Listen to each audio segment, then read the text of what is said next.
All right, good morning, everyone. Today is August 29th, 2018. This is a regular meeting of the members of the State Liquor Authority. Present today are Chairman Bradley, Commissioner Ford, Commissioner Fan, General Counsel Riano, Deputy Commissioner of Licensing Held, and myself, Secretary Donahue. Excuse me.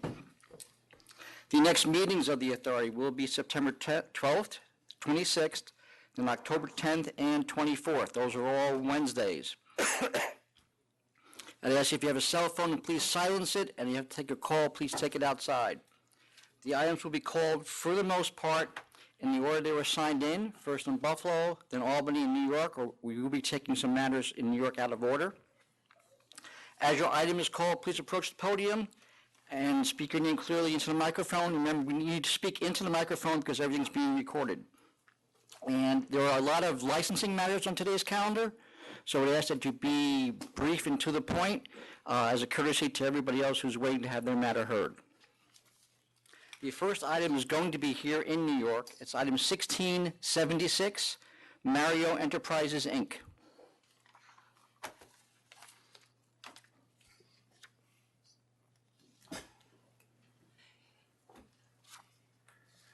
Put your name on the record. Yep, Bradley M. Pinsky, attorney for Mario Enterprises, and with me is the licensee, Demetrius B. Souzas, the licensee. So I'm going to go through these. I'm not sure if you wanted to hear from us first or wait. You can, I don't need to hear from you yet. Dismiss 1, sustain 2, sustain 3, dismiss 4, dismiss 5, dismiss 6, sustain 7, sustain 8, dismiss 9, sustain 10 and 11, dismiss 12, sustain 13, dismiss 14, 15, 16, 17, 18, sustain 19, dismiss 20, sustain 21, dismiss 22, sustain 23, dismiss 24, sustain 25 and 26, dismiss 27, 28, 29, 30, sustain 31, 32, dismiss 33 and 34, sustain 35, dismiss 36, 37, 38, 39, sustain 40, wow. Sustain 41, sustain 42, dismiss 43 and 44, sustain 45, dismiss 46 and 47, sustain 48, 49, and 50, dismiss 51, sustain 52, dismiss 53, 54, 55, sustain 56, dismiss 57, sustain 58, dismiss 59 and 60, sustain 61, 62, 63, 64, 65, 66, 67, 68, 69, dismiss 70, sustain 71 and 72, dismiss 73, sustain 74, dismiss 75 and 76, sustain 77, dismiss 78 and 79, sustain 80, 81, 82, 83, dismiss 84, sustain 85, 86, dismiss 87, sustain 88 and 89, dismiss 90, 91, 92, sustain 93 and 94, sustain 95, dismiss 96 and 97, sustain 98, 99, and sustain 100 through 103. I have no idea what you're going to say. Go ahead. If I may, what I'd like to do is talk about what the ALJ found. Not my opinions, but the ALJ's facts. No, we don't rehash the facts here. I'm not arguing the decision. In November of 17, this board was presented with what we now know to be false information, according to the ALJ, from the Cortland Police Department. The police claimed at that time to you, who then summarily suspended the license since November. As the ALJ found, the Cortland police said to you that the licensee was just scanning people, not admitting them, not looking at the IDs, and just letting them in based on a scanner. The ALJ found this was all untrue, and it's very important for us to state what the ALJ found. Licensee has almost a 10-year history with not one conviction. The only convictions on their record is when they bought the bar 9.5 years ago from a prior licensee. The ALJ said, and this summarizes really all of the charges, to the extent that underage patrons were allowed into the establishment, the evidence established that said patrons were subjected to the licensee's policies and protocols and were admitted not as a result of licensee's inadequate supervision, but rather due to the quality of the IDs presented. If you read the decision... And I disagree with the ALJ's finding on the adequate supervision, which was, I'm going to sustain that charge even though we dismissed it. And the reason I'm going to do it is because there's no question that there was some type of policy and procedure they were using, but it was quite evident to them on multiple dates, and I can read every one of them, that it wasn't working. But, So when do you change the policy and procedure that you're doing? Well, we're going to tell you exactly what we're going to change, but let me just... We're not going to, I don't want to know what you're going to change now. I want to know when they found underage people in this bar on 9/1/17, Right. 9/2/17, 9/4/17, 9/6/17, 9/8/17, 9/9/17, 9/10, 9/14, 9/15, 9/16, 9/17, 9/22, 9/23, 9/24. When do you decide that what we're doing is not working? Mr. Chairman, this is not a bad bar. And I didn't even read all the dates. But, Mr. Chairman, this is not a bad bar. The DMV inspector came in, the Department of Motor Vehicles came in and said, this is what the ALJ agreed and found. Due to the high quality of the fake IDs, these people are being admitted. On the night of the sting alone, the ALJ confirmed, they rejected in a 30-minute period, this bar rejected, right, almost 20 patrons on video in a 30-minute period. They rejected one of the people who came to the sting. They collected 29 fake IDs and handed them to the police, not even knowing that the sting was about to happen. This is what the ALJ found. What date was that? The night of the sting, October, I'm forgetting the night at the moment. 27th. 27th. You will see I'm just quoting, and I can give you quote after On quote. that same date, they also found 4 minors in the bar that didn't get rejected. And what the ALJ said was, the police have something that the bar does not. Which is? They can walk up to somebody and see them put the drink down, then walk up and force them to give the fake ID. And they did. And the police found, if you look at these charges, almost every single one, there's a fake ID. And in fact, again, this is not my opinion. This is the ALJ's testimony. Here's the problem, and it goes right back to what I was saying. There is not a doubt in my mind that, one, they knew their scanner didn't work.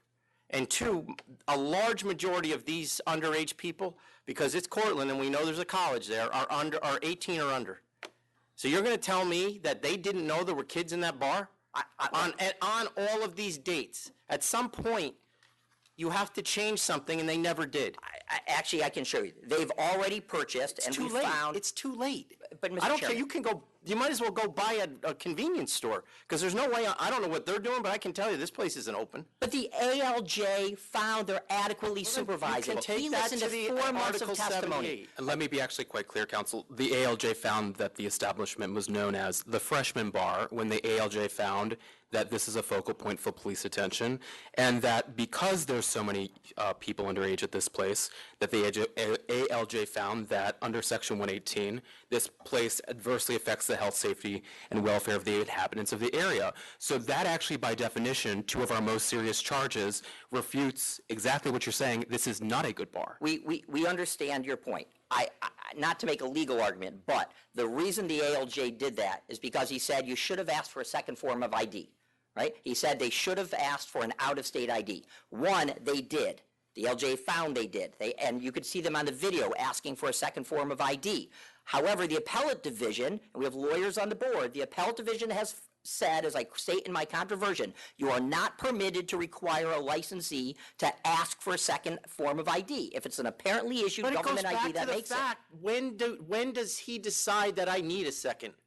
Nobody's requiring you to. But they when you did have- ask for it. But when we have this many sales to minors on this many dates, when do you decide that, one, my scanner doesn't work, and there are scanners out there that are almost foolproof? And they've now bought one. And two, when do I start asking for two They did. IDs? They did or ask for it. passports, or your parents to come in and tell me how old you are? This is, Mr. Chairman, this is what I would say. You are choosing a foreign maker of false IDs over an American business. These foreign IDs are so good. I'm choosing the health of an 18-year-old kid so he doesn't go out and kill somebody. They reject, and the ALJ found they throw people out. They take their fake IDs. They don't hand throw them enough over. out. They're not throwing enough out. So here's what we're prepared to do. I mean, we sustain. I don't know where you guys are on this. I want to sustain the failure to supervise and I'm at revoke. But may I say what's the last thing? Here's what we were prepared to do. One, we've already purchased a scanner.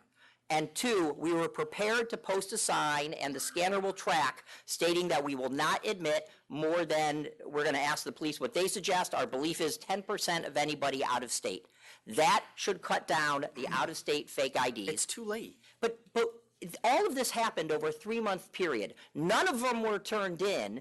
We didn't even know they're happening because the police take them out. It's not that the bar knew people were being pulled out. They take someone out. We don't know if they're ticketed or not. They went 10 years without any charge or any convictions. They had no notice that the police were saying there's a problem.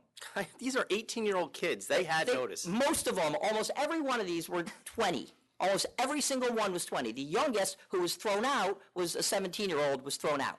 So the youngest was 20. They are trying. 10 years deserves something. We plead to you that 10-year history deserves a second chance. When the ALJ found they are, I understand your refute, but found that they are throwing people out. They are collecting fake IDs. Give them the one chance. They've purchased additional video systems. They've already purchased, and I have it with us, the proof of purchase, an additional scanner. This bar deserves a chance. 10 years. This is the most sales since I've been here 3 years. This is by far the most sales I've ever seen. You had another person not long ago who had 60 in one night and you didn't revoke. You had 60 charges in a night we watched. The problem I have is that this is over multiple dates, probably 20 some odd dates, and they knew, and they didn't do anything. Not true. That's the way I see it. Respectfully, the police pull someone out, and I'm going to tell you how we know this. The police pull someone out, they take them far away. The reason the police take someone far away is because we video every person coming in so that we have a copy of the fake ID. They wouldn't tell us who they are. They take them from them. Otherwise, that night, we'd pull the person's picture and their fake ID. We do that, and as the judge found, the police, the Cortland Police Department, destroys the identifications. Destroys the identification so that we couldn't prove most of these. That's why we have the video, but the same destruction is why they take them across the street. 10-year history. They'll do anything you need. We think the two proposals are good. A better scanner that does a 50-point inspection of every ID. This one apparently just scanned the barcode. And by the way, it was their fourth scanner. If they were just trying to buy a scanner that did something fake, why did they upgrade it 4 times? This is now their 5th scanner. Give them the chance. They won't be back. Are they buying their scanners from the same place? No, I have it. They found a new scanner. They're all from different places previously, but what the other scanners did is and what we discussed with the DMV guy, inspector, they only scanned the barcode. This one actually scans the ID and does what it claims is a 50-point inspection. Which has been available for 5 years. But again, over 10 years without knowing there's a problem, how do they know? They have no convictions. I don't believe a word that you're telling me that they didn't know. We also have letters of support from the alderman who's in charge of that ward, from the mayor, from the former district attorney, all suggesting this bar is good for Cortland. I'll tell you how I feel about it and where I'm going with this. I'm going to be for revoking as well. I'm looking at all of these on these separate dates, and I just cannot believe these are the only instances of this. I just don't believe it. I believe these are the ones that we caught you on, and there's just way too many. Like the chairman said, there's just 2 pages here of sales to minors. I just can't believe that. It's actually 3. 3, I'm sorry, but we didn't really that this was completely unknown about. Whatever your system is, it failed you miserably. So I'm going to vote to revoke as well. Commissioner Ford, just for clarification, are you also voting to sustain the failure to supervise charge? Yes. Yes. It's just revocation? Yes. No, in bond. Well, yeah, I'm sorry, yes. Okay, so it's revocation of bond claim and sustaining charge number 1, Yes. along with the other charges that the LJ sustained, okay? Yes, sir. Commissioner Fan, I appreciate the passionate presentation, but, 23 days of repeated bad practice that you were caught on. These letters that come in, they're kind of non-letters. They're, they don't comment on the merits of the case. There's a quote in here where the doorman says that he likes it when the officers come to the establishment so he can do his job properly. Correct. The implication being that when officers are not present, management wants the door staff to allow underage patrons in the establishment. That's not what happened. That's what the testimony was surrounding that. I wasn't there and you were not there either. I think the people who work there, who are willing to make that kind of statement about someone who employed them, it's give us some suggestion of what the ethos is of how the business was being run. And so I am going to vote to sustain charge number 1 as well, revoke and bond. Thank you. Thank you. All right, we're now going to move to Buffalo. And the first item there is 1692 Hamlet Grill Corp.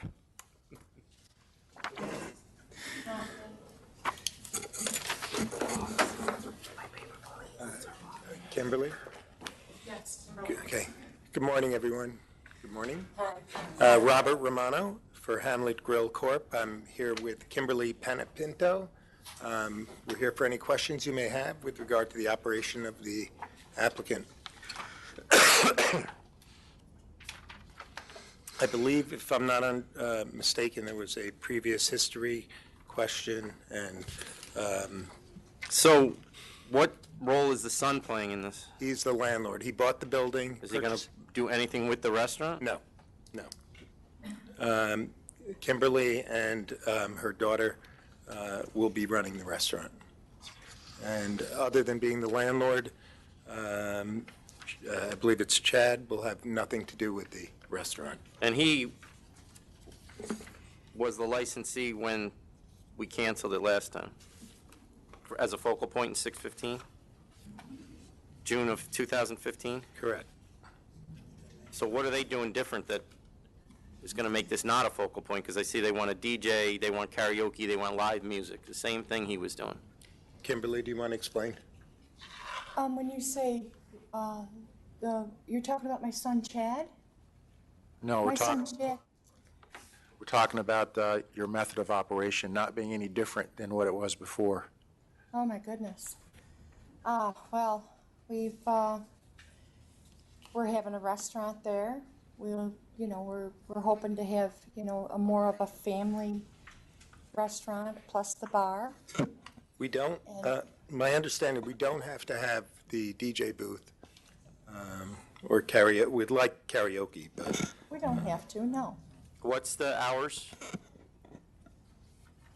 I believe it was 2 to 2, wasn't it? I'm Yep. not, but yeah. 2 p.m., right. Actually, noon to 2. I wasn't sure. Why did you withdraw your other application that you filed earlier? Or do you know? Yeah, my understanding, because I inherited this, so, my understanding was that the first application, if I'm not mistaken, did not have the second applicant. It did not have Serena on it. And they wanted to add Serena on it. And do either of you have any experience running a restaurant? Yes, sir, I do. I had a restaurant, it was probably 32 years ago, my husband and I. And it was in Avon, New York. It was the Dutch Hollow restaurant. And my daughter has had bar experience. She has been a tender. Just to point out, she did not have a liquor license. There was no alcohol. Say that again. There was no alcohol at the restaurant, is what I It was was, just a family restaurant. so. You're in Livingston County, is that correct? Yes, sir. You haven't, oh, I'm sorry, go ahead. What are normal closing hours in Livingston? Is it 2 o'clock? Yes, sir, it is. If you would like earlier closing hours, initially, we can do that. I mean, if that's an issue. I guess my concern is more that Chad has no interest here. Right. None whatsoever. He has his own business. And what my is other, that? oh, I'm sorry, go ahead. What is his other business? He has an excavating business. And he's also a landlord? Yes. I believe he purchased this building with the intent of, Yes, he purchased it for me to Right. have something to do. Do you actually have a lease or is this rent in? We have a lease. Are you actually paying him rent? Yes. I find that hard to believe. Well, All right. And you added Serena, why? Because she has a DWI? no. Serena, my understanding from the person who prepared the application for me, is that Serena she's giving a minority interest, a 20% interest, to give her basically skin in the game, as they say, to make her, she was going to be employed there, and they felt that it would be better for her, incentive-wise, to give her actual equity in the premise. So, I mean, my concern is, ma'am, that this place turned into a bar, basically, not a restaurant, the last time, and it was a focal point for police attention, which Okay. is a pretty big deal in that county, I would imagine, because I'm sure that there's not a great or a sizable police force. So for the police to have to worry about that restaurant is a problem. So why, you still haven't really answered my question, what are you doing differently? Because everything you have on here is what was being done before. Well, I don't know. I know we have bouncers that we're hiring that will be at the doors, checking the IDs and stuff like that. And like I said, we're just trying to not have, I guess, from what I understand, there was, rough crowds there. And I just, that's something I'm not looking to have at all. I just would like to change it completely. And what, you're going to work 6 hours a day? What 6 hours are you working? Like 12 to Well, 6? What? I'd like to, probably 12 and be there, more if I need to be, So you're not going to be managing it at night? I think Yes, I'll be there as well. Serena or I will be there at all times. Well, you have her down at 20 to 25 hours a week, which works out, how many days a week is it open? Well, I was thinking that we probably would start opening it maybe Thursday, Friday, Saturday, in starting out, and see how things went, and then from there on, move up if we need to. Did you say you were going to have security? I was just going to ask you that. Is that on the Yes. application? It's not on the application. So when did you change that? Oh, no, we, actually, my son had told me about security. Why's your son telling you? Because he knew the person, that's all. And I knew the person, we lived up the road from him, but he wasn't living there again, and I had to find out where he was living to hire him. He has a business, security business that he runs. His name is Bill Monroe. And I hired him to come in. if it would satisfy the authority or place you more at ease, we can eliminate live music, we could eliminate, obviously, the DJ. There will be no dancing on the premise.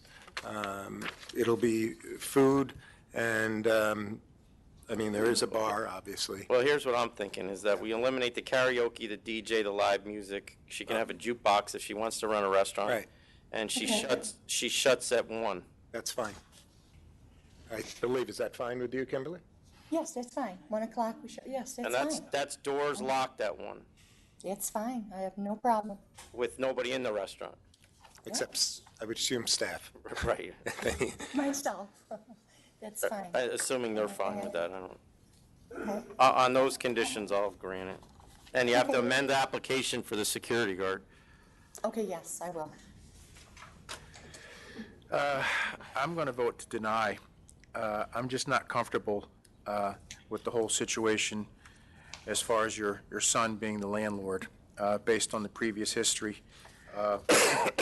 I could be wrong, but I just don't have a good feeling about it, so I'm going to vote to deny.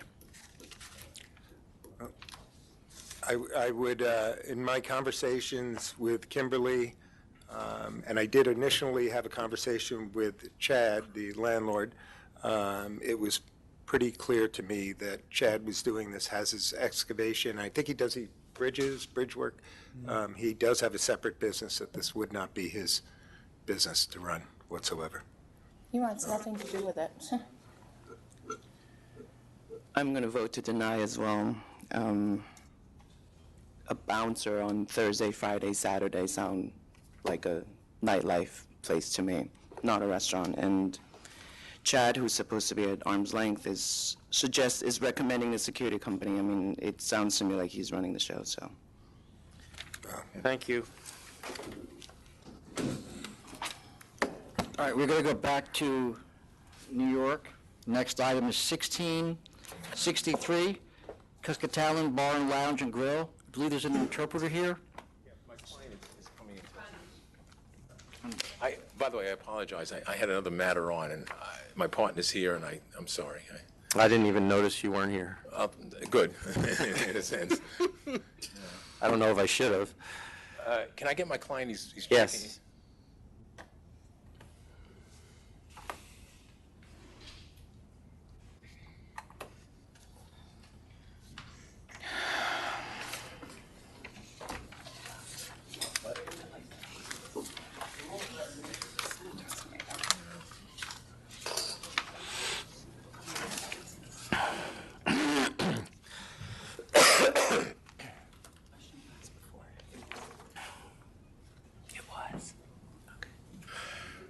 President.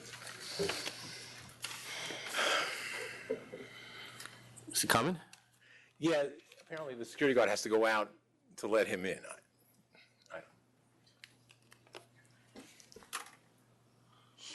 We let Marty in. I mean, That's right. That's to show you how lax security is around here. My wife doesn't even let me in the house. I mean.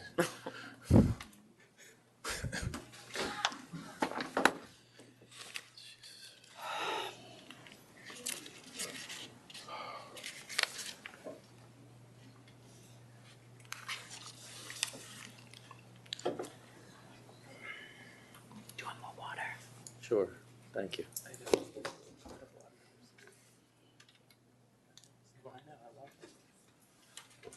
All right, my client's here. Martin Mailer of Mailer Buscemi. This matter is a long, tortured disciplinary proceeding that actually began as a summary suspension in more than a year ago now. It was August 24th, 2017 that the Liquor Authority decided to summarily suspend. I maintain, based on the record, that... And to be fair, we certainly summarily suspended, but from what I read, the town also shut it well, for hazardous conditions in the building. Yeah, if I may get to that, that's absolutely correct. What happened here was the President of the United States decided to declare war on the M13 gang, and he comes, and the next thing he knows, allegedly he's involved with M13 in some way. You want her to translate, or? Oh, absolutely, yes.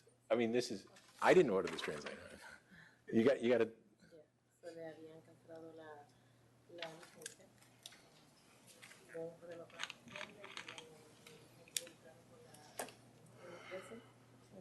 All right, well, anyway, the authority never brought charges that this bar was gang-related. During the course of the hearing, anytime it was brought up, it was stopped immediately because that wasn't what was being tried. This is an area of Long Island that doesn't... You got to keep translating.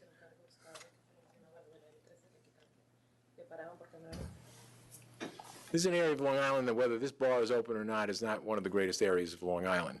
That being said, when they came in August of 2017, yes, they found violations of the fire code, they found violations of the building code, and they shut them down. Now, part of what we were trying to explain during the course of the hearing, and I'd like to get to the judge as soon as I can, but what we try to explain during the course of the hearing that, first of all, he's in the midst of clearing up those violations, and second of all, every time he had called for either the... You got to keep translating.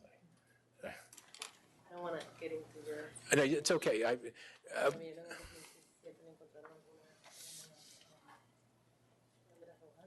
Algunos problemas con el sitio de incendio, con la seguridad.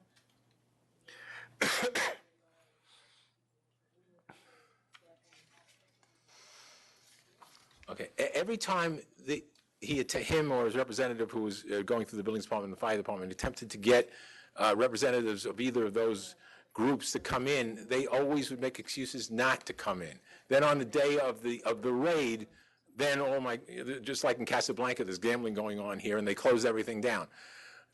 From that point on, And before that point, he had permits in place, he was doing the work, he had completed the work, but they wouldn't come in and inspect. The most egregious example is that they came in, let's say 6 months before, whatever it was, and said, you have a fire panel, and we want it moved from here to there. He did it the next day. Then they wouldn't inspect it. Then on the day of the actual raid, they said, you have a fire panel that's not inspected. They admitted that most of the things in the fire, if not all, were approved, but then they played the game and said, well, the fire department says that until the buildings department clears up its violation, it won't clear up its violations. Look, the facts are the facts of this case. What really is at issue here is the administrative law judge. The first day we had, and by the way, I didn't delay this hearing to any extent. You summarily suspend on August 24th. The authority promptly starts its hearing 42 days later, even though I had kept saying, let's get this thing going. After it started, the authority keeps amending the charges. They're allowed to do. Oh, I'm not saying they're not allowed to do it, but that's what caused all these delays. Then I read your controversion, and I obviously, ideally, it should have gone quicker. But my understanding is that there were so many other dangerous hazards that had not been corrected, it wouldn't have affected anything. No. Am I wrong in saying no, that, Chris? No, that is, with all due respect, Mr. Chairman, that is not correct. All of those Does he right now have the ability to get back in the building? Yes, he has I attempted at the last hearing date to submit a document. It wasn't the last hearing date. It was during the course of my closing argument. I submitted to the administrative law judge that both the buildings department and the fire department had cleared all the violations. She refused to accept it. She specifically stated, no, I am not accepting this. But more importantly, I mean, Well, I don't know that that's relevant for the charges. That's after the fact. but So she what were you offering? for purposes of mitigation, which I'm entitled to do at any point during the course of the hearing, and she Well, you refused can to do accept it. You can do it now. I did it. I put it in the papers that I had now. But what I think you're losing sight of, and you are an attorney, due process and a fair trial is guaranteed even at administrative hearings. And for this judge on day one to say, why aren't you pleading guilty to most of these charges, showed a complete bias on her part. Look, this See, and I disagree with that. Now, granted, it probably could have been more artfully worded, but I've tried about 30 cases in criminal court. Every one of those cases, the judge asked the defendant why he wasn't pleading guilty. Well, there's case law that says when that's done in open court, that's a clear violation. But she didn't do it once. She did it twice. But she did it in the middle of the hearing. I mean, I think part of her job is to conserve resources. And when she saw what you were facing on multiple charges, and I see that on multiple occasions, she said, would you like to sustain these charges, which basically you have no defense for? And she did it on multiple occasions. I don't see that as prejudicial. That's not true. She refused to accept the evidence that was presented. For example, one of the charges dealt with no C of O. Guilty. There is no C of O. There hasn't been a C of O in Brentwood for 35 years because of a flood that took place, Brookhaven, because of a flood that took place in the town hall records. What we did show them was a certificate of completion. And both his representative and the buildings department both admitted that is the document that's used to sustain that the premises can remain open. Look. If nothing else, she made a determination that he appeared evasive, wouldn't look at me, didn't appear trustworthy. He doesn't understand the word of what's going on. Well, I'm not going to get into to credibility issues. I wasn't there, and that's what her job is to determine credibility. I don't deny it. Well, that's the decision she made. I mean, I'm not gonna, she's done a number of hearings. She's done a number of hearings in front of you, and I don't think that you've ever had an issue where you would call her prejudicial. I've never had a situation where she openly admits that she told us to plead guilty before the case even started. Look. I mean, my experience with her is she's a pretty fair ALJ based on the stuff that I've read. And if she found him not credible, then that's her decision to make based on what she saw. It's always her decision to make, whether it's based on bias or not. Look, you're sitting in appellate review of what she does. Just because she makes that decision doesn't mean that you can overrule or at least take it we're not going to sit here and go into facts. I mean, that's... I'm not going And I don't know that I would overrule it anyway because I did not see him testify. You see him today. I mean, He's not testifying, he's listening. but that's what he was doing for I the hope he's most part. listening. Out of the eight dates, we only had 2 dates. He only testified on 1 date. He kept looking at his translator and not looking at me during. I mean, that's look. Let's get beyond that. This premises has been closed for over 1 year. I submit that even if you sustain the charges, and I don't think most of them, but let's assuming arguendo you're going to sustain the charges that she sustained. I would ask that you understand that this place has been closed for over 1 year. This is a family man. He has 7 children. It's just a bar. And I'll also say something. Yeah, but it's a bar that was a focal point of police attention. No, They it had wasn't. She 47 calls to the police department. The police department regularly responds to the place. See, That's a wrong. problem. That's In absolutely wrong. a neighborhood that you yourself admitted is not the nicest part of Long Island. First of all, the 47, I thought the judge was going to understand that, and she allowed it in anyway. This gentleman has only been the owner of that bar since January of 2017. There were only about 10 or 12 incidents in that sheet that was submitted that's that enough, pertains too. to him. That's enough, No, too. but excuse me, no. Let's go through the charges. I'm ahead. going to sustain 1, sustain 2, sustain 3, sustain 4, sustain 5, sustain 6, sustain 7, 8, 9, 10, 11, dismiss 12, 13, sustain 14, sustain 15, 16, 17, 18, 19, dismiss 21. Did I dismiss 12 and 13, Tom? Yes. Okay. Sustain 21, sustain 22, dismiss 23, 24, 25, and 26. May I say one thing before you Yes. rule on the penalty? Again, going back to what I was saying before. He's been closed for a year. Understand, whether this place is open or not, that place is going to remain the way it is. I submit that when this premises is open, that probably crime goes down because people are inside that place and trying to conduct themselves in an orderly manner. Now, again, They did. you know, They didn't up to that point. Did you just tell me that the bar is going to make the neighborhood crime go down? well, you know what? It probably does. It Because probably there's does. criminals that are going to the bar and they're not going to be No, robbed? they're just not out in the street committing mayhem, which is what is happening. See, that's the problem when there's no one that lives the life that he lives or lives in the area that he lives in, because that's it's unfair to express middle class values on an area that's today. Yeah, but we can express safety obligations to keep a safe environment, which he didn't do. That's not true. There was one incident where a bouncer hit someone. Whether he hit someone with a baton is irrelevant. Or she made a finding that all of a sudden he became manager, even though she admits it's spontaneous. Mr. Naylor, the charges here are all over the map. He has no accounts with Empire Southern, and his reasoning is because we don't sell alcohol, distilled spirits. That's true. He's an Well, then why have a full-on liquor license? Because when he inherited the bar, there was liquor on the back bar. It's still on the back bar, for all I know. I don't. He had a know how you hookah can- that he got a violation for, then he just kept using it. No, Like, there was it's obvious to there me was that no there's- use of the hookah. There were dangerous conditions here. There was almost a complete lack of compliance, not just with our law, but also with the town code. That's not true. And- that is not true. There was compliance. There was attempt to comply. Attempts excuse me. aren't enough. No, the permits were in place. Doesn't matter. The work was He should have done. shut till there was an inspection. Whether they delayed the inspection or not, I have no idea, but it was not inspected. Correct? It wasn't inspected because they And wouldn't come we're in. talking about a fire alarm, we're talking about a carbon monoxide, we're talking about exits that were locked, the fire doors. No. So, Mr. Mayor, let me ask you this. Are all those violations, building code violations, are you saying they're corrected but That's right. uninspected? Not only am I saying it, the buildings department and the fire department have said it because I submitted the documents that showed that they were corrected. Absolutely, yes. I'm at canceling bond. Hang on a second, I'm looking at something here. You submitted,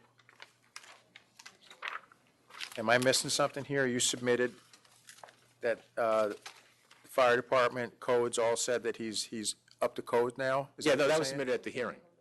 See, part of what you're supposed to have in front of you are the exhibits and the transcript, but I'm not going to make an issue of that at the moment. It's available to them if they want to see it. Okay, well, it's there.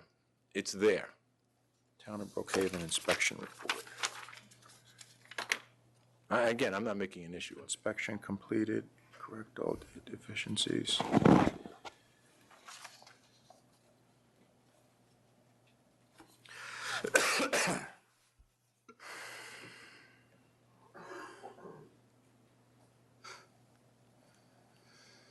date of this? 2/8/2018, inspection completed, correct all deficiencies.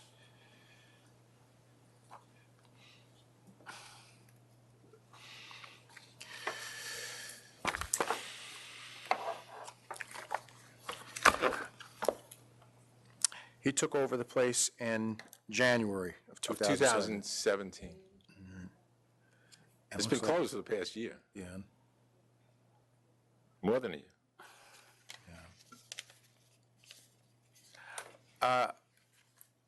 If all the code violations are corrected, I'm willing to go to a fine of 10,000. Just to back up for a second, as far as the charges are concerned, are you sustaining them as the I'm chairman sustaining all indicated? the charges, but I'm saying I'll go with the fine of 10,000.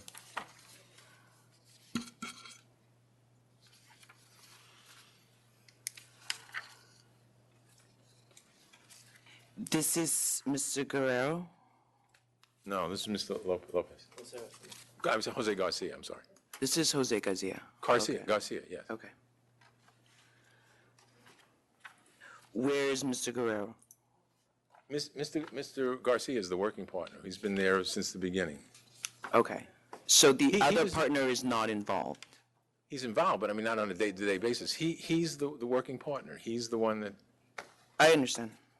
Because the allegations have to do with his son, so, right, and no, Uncle that's, is his son. one of them has to do with his son being outside, yes. okay. I'm gonna cancel and bond. And sustain the charges as indicated by the chairman? Yes, and sustain the charges. Thank you. Thank you. All right. I'm not going next, right? They're gonna, next to the I have other. You no can go idea. now, go away. Okay, so, all right. Next item, go back to Buffalo. 1671 Plum Point Lodge on Seneca LLC.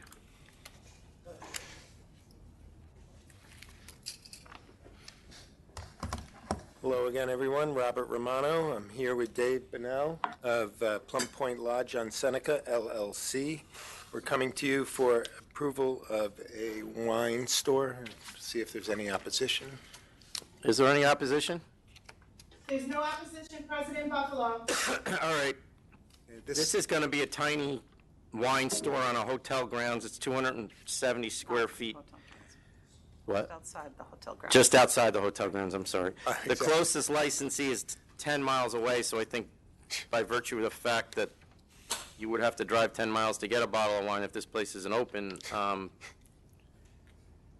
there is a, am I right in that? Right, matter of fact, some of the stores are even farther. The ones that say they're 4 miles are actually 30 miles. Yeah, because our numbers are bad, but so there's clearly a convenience to adding this store, given the distance of the nearest competitors. And given his background, based on what I've seen his licensing history, I think that there's a public convenience and advantage to adding this store to the area, so I'm going to vote to approve. I'll vote to approve as well. Love the drawings. Thank you. Vote to approve. Thank you very much. We like easy ones like this. All right. Next item, 1686 Box Star Inc. I've already revised this one. We got a Yeah, late minute request for an adjournment by the opposition, or some of the opposition. which we're not adjourning. We did receive her letter. You all received her letter as well, Miss We've also received this morning, Mancabelli. right, this morning I also received more emails, submissions, but I've indicated we're not accepting them this late in the, not from the attorney, but from other sources. I mean, her complaints, I don't think affect us granting the license. They're all things that can be dealt with whether we grant it or not. It's all has to do with whether the sale is going to go through or not. Can you put your name on the record? Yes, good morning. Jacob Pierkowski of the Tarantino Law Firm. For the applicant, Boxstar Inc., I'm joined here by Drew Grozade, one of the two principals, along with his brother Mike. Mike is not present with us today, but Drew is, and we're here for the application of an on-premises license for Boxstar Inc. at 197 Allen Street in Buffalo, New York. Can we take, is there opposition? I believe there's opposition present. Does anybody want to speak in opposition to this application? Yeah. Yes.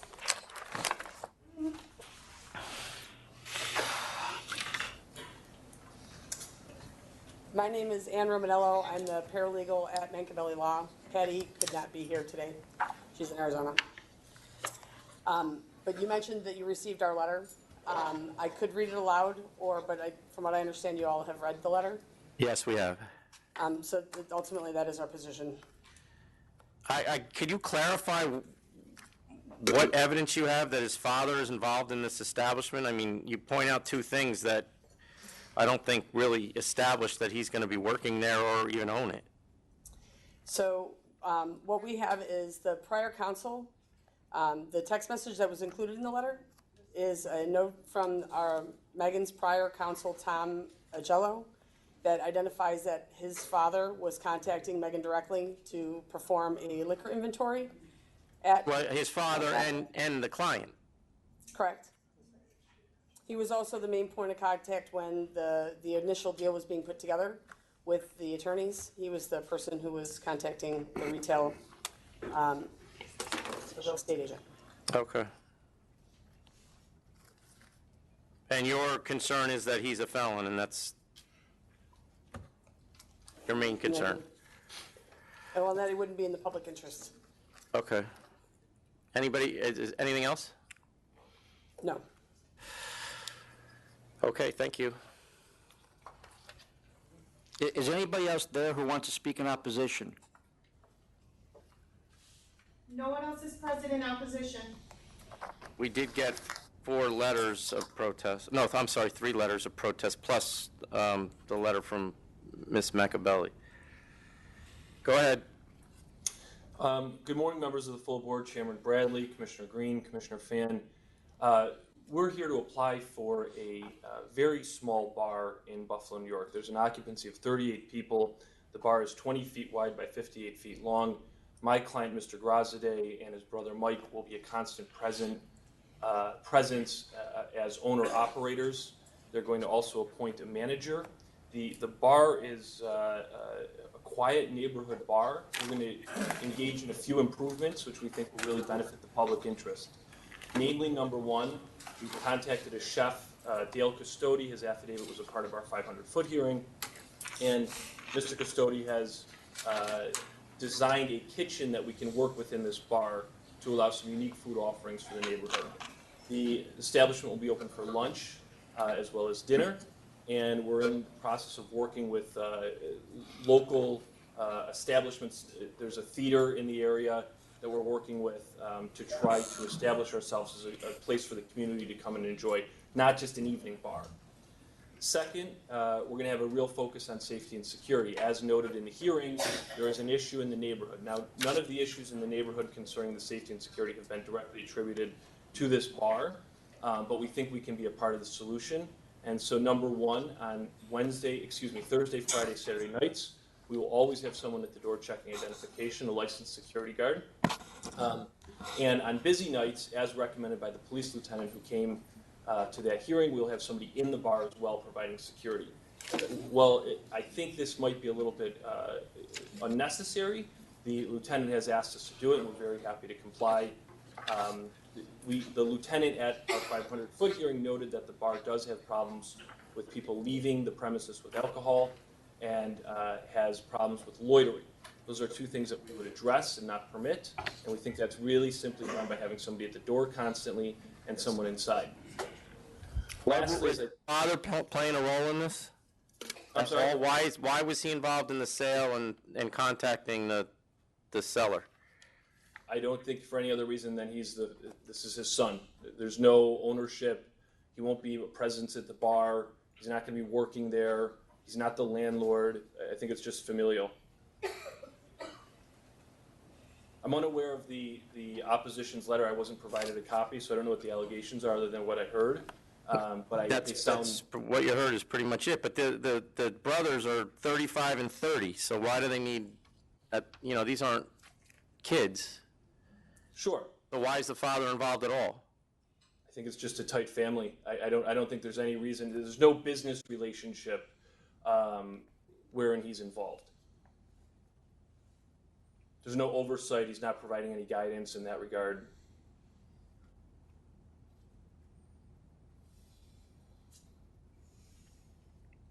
Did he contact the seller? I don't know. Is he there today? He is here, yes. Ask him. No, I never contacted the seller. I called the realtor. Mr. Grazade says he never contacted the seller. He did speak with the realtor at one point. Never spoke to her attorney. Looking to do a liquor inventory? Can I ask that he step up to the podium, please? Mike's coming up.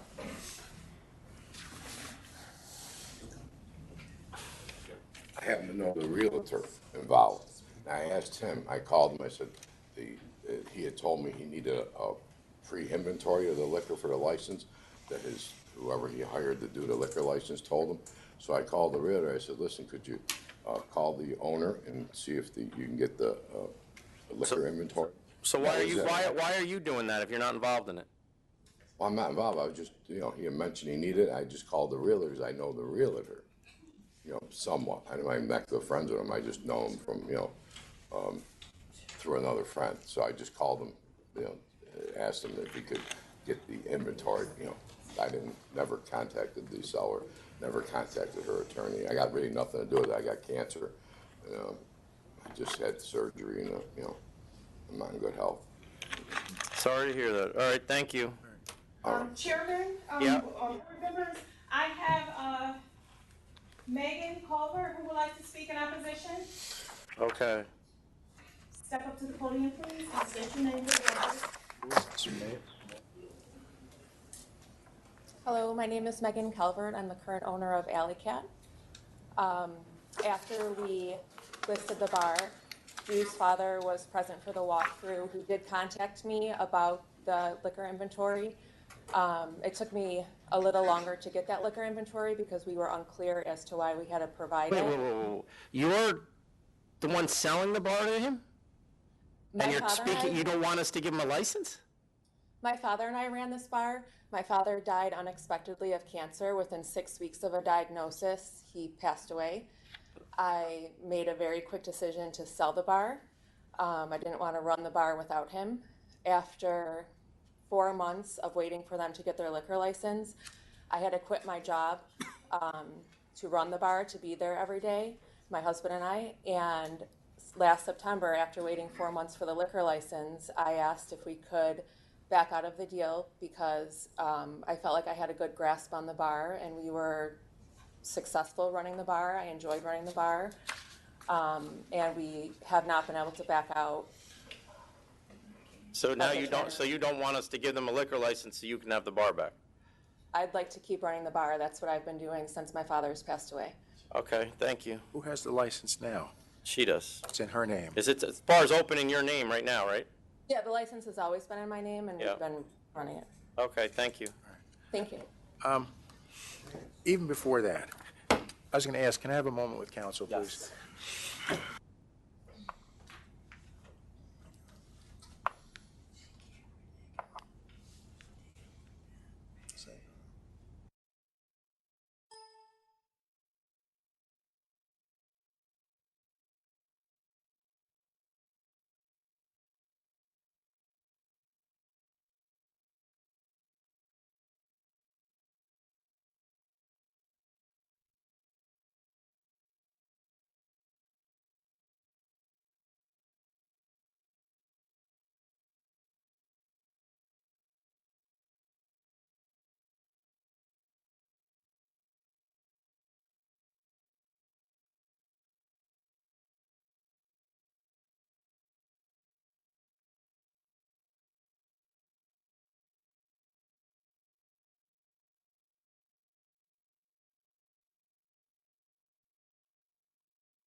Has this sale closed yet?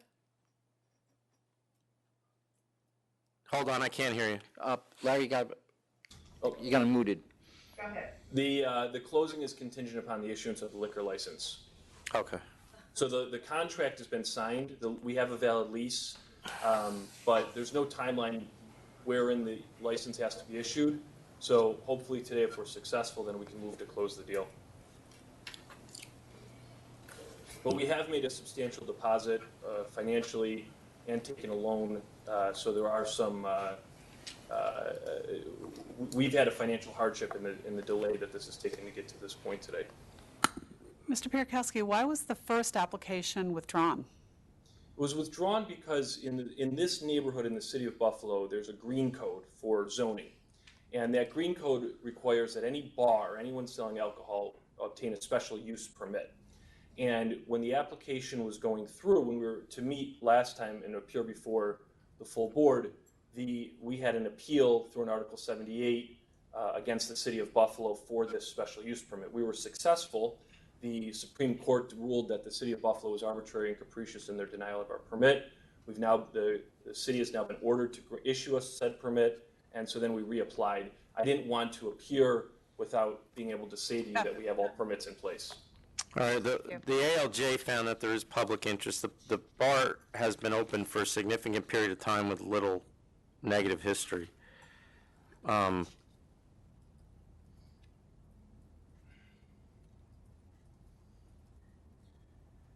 there's no specific complaints about this bar. My concern is whether the father is going to be involved in this at all. He won't be. I've dealt with Drew Grazadeh almost exclusively. I have met Mr. Grazadeh on a couple of occasions, but nothing unusual. I represent a lot of bars and restaurants. Nothing unusual for young businessmen and women to have I should say my interactions with the father, Mr. Grazadeh, have not been unusual when compared to other clients. I have no belief or understanding that he would have any involvement in the business. And you do have support from the mayor of the city of Buffalo as well as the Allentown Association, a former member of the Allentown Association, and William Palladino, the CEO of Ellicott Development, as well as Yes. other residents in the community. So Yes. what's the hours? It's going to be, the bar's going to be open 7 days a week. Sunday through Wednesday, we'll open at around 11:30 for lunch, close by 1 o'clock. Unless it's slow, we don't anticipate a real late night crowd. We're not going to have a DJ, we're not going to have a jukebox. There's going to be no dancing, there's going to be no live music. On Thursday, Friday, Saturday, we'll close at 3. Erie County permits hours until 4. Again, we don't anticipate that we'll have a crowd there until 3 o'clock, but if we do, we'd remain open until then. All right. Based on your representation that the father is not involved in this, and if we find out later he is, that would, in my view, be detrimental to the business. I'll vote to approve with those hours, recorded music and jukebox, no dancing, no DJs, manager, and 1 security guard. Is that accurate? 2 owners, 1 manager, 1 security guard at the door. On busy nights, as recommended by Lieutenant Flanagan, we'll have a security guard in the premises as well. So holidays, holiday weekends, those kind of things. Okay. The 38 people, is that max including employees? I believe so. That's the max occupancy we received from the city. Yeah. It's included with our application. Yeah, pretty small place, I would say. Tiny place. And you do have the support of the mayor and the other organizations and interest, as the chairman has noted. The place does have a pretty clean history, and it's been open for a while. You did get your Article 78 for your special use permit. I'm going to vote to approve under the conditions that the chairman so stated as well. Thank you. I'll vote to approve as well, same conditions. Thank you very much. Obviously, conditioned on the sale closing, so I'm assuming if that goes forward through litigation, which I don't know whether they intend to or not, you're going to have to that'll be a condition of your license to have legal right to the premise. Of course, and I don't think it'll be an issue. We have a signed contract, we have a valid lease. I think the deal should close. We've been holding a deposit for many months now, so I don't think that'll be an issue. Okay. All right. But I understand. Thank you. Thank Good you. luck. Thank you for your time. Next item is 1710 Family Biz LLC. Hello, Board. My name is Joyce Karansky. I'm running the Family Biz, and I want to just clarify that this, Dennis Gahn appearing on behalf of Family Biz and Joyce Karansky. Go ahead. ours is not really a bar, it's a family restaurant with a bar in it, but most of our clients are people, they're tourists in town, and we're near Lake Ontario, and they want to come and have a meal. And they want liquor with the meal. And why it's important to us is because we had a party of 30 come in and sit down, and when they found out they couldn't have drinks, they left. So the business is more lucrative when we have the liquor license. Now, I'm involved in the Talk business. up more, that's slow. Oh, I'm sorry. The reason I'm personally more involved is I have over $100,000 invested in this business. And I took it over by forming Family Biz LLC to try to recover some of my money. These are the wires of the money. I have proof for you of what I invested already in the business. I was a teacher for 30 years, and I had to have a license. I'm now a realtor broker, and of course I have to have a license. So I know how important it is to respect the rules and regulations of having a license and following it. Now, Were you involved in it when they were serving alcohol without a license? No, I didn't even know that was occurring, sir. At that time, I was just financially backing, okay? So to recover all this, now what I have done But it was your differently- son, right? Yes, who lived in New York and who now his house is up for sale now. He's probably moving back to Connecticut. He's leaving the state. So how I control it differently than he does is I have used paychecks to take care of all the payroll, so that's all done well. I use First Data Clover POS system, so I can see when everybody clocks in, how many hours they've done, everything. And then I also use Indeed to hire new employees. So I'm able to go on my computer at home and pick up like everything. Yes, who worked, what hours, how much money they all got, all of that. So that's how I'm controlling it a lot differently. I have a tighter thing to run the business, the way to run the business. I have two good managers. One has 15 years experience. Now, we are not open late now because without the liquor, we're not doing much business, to be honest with you, like I'm telling you truthfully. So we would be, we don't open till about 12 o'clock to, they sometimes close at 6 or 7 because there's no tourists that would probably have one good weekend this time. But I have to recoup some of this money. And so the only way I can do it is to try to make the business profitable and then in the future be able to sell it. Jackie, do you know how long they were expired when they were selling? Trying to look that up. I believe it was 2 or 3 days. It appears you offered a revocation. Why?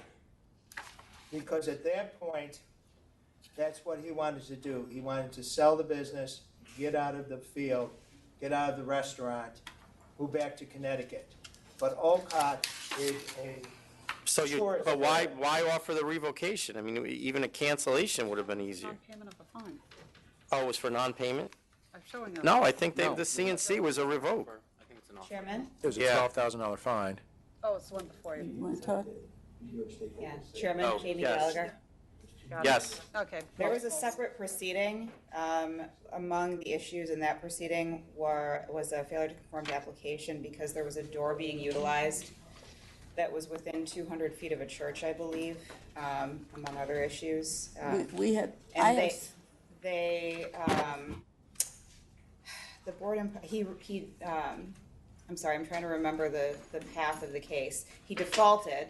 Yeah, no, I see that. It was, Yeah. and then there was a $12,000 fine that was never paid. It wasn't paid, that's right. So that's why the revocation was accepted, and they wrapped this case into it, the sale without the license. At the time, he wasn't up to being a businessman. He came here and he wasn't fit. He kept his mail in a bag and didn't review the mail that came from the liquor authority or from anybody else. He's a bad businessman. Yes. And Who likes to serve Jello shots on the front lawn. Yeah.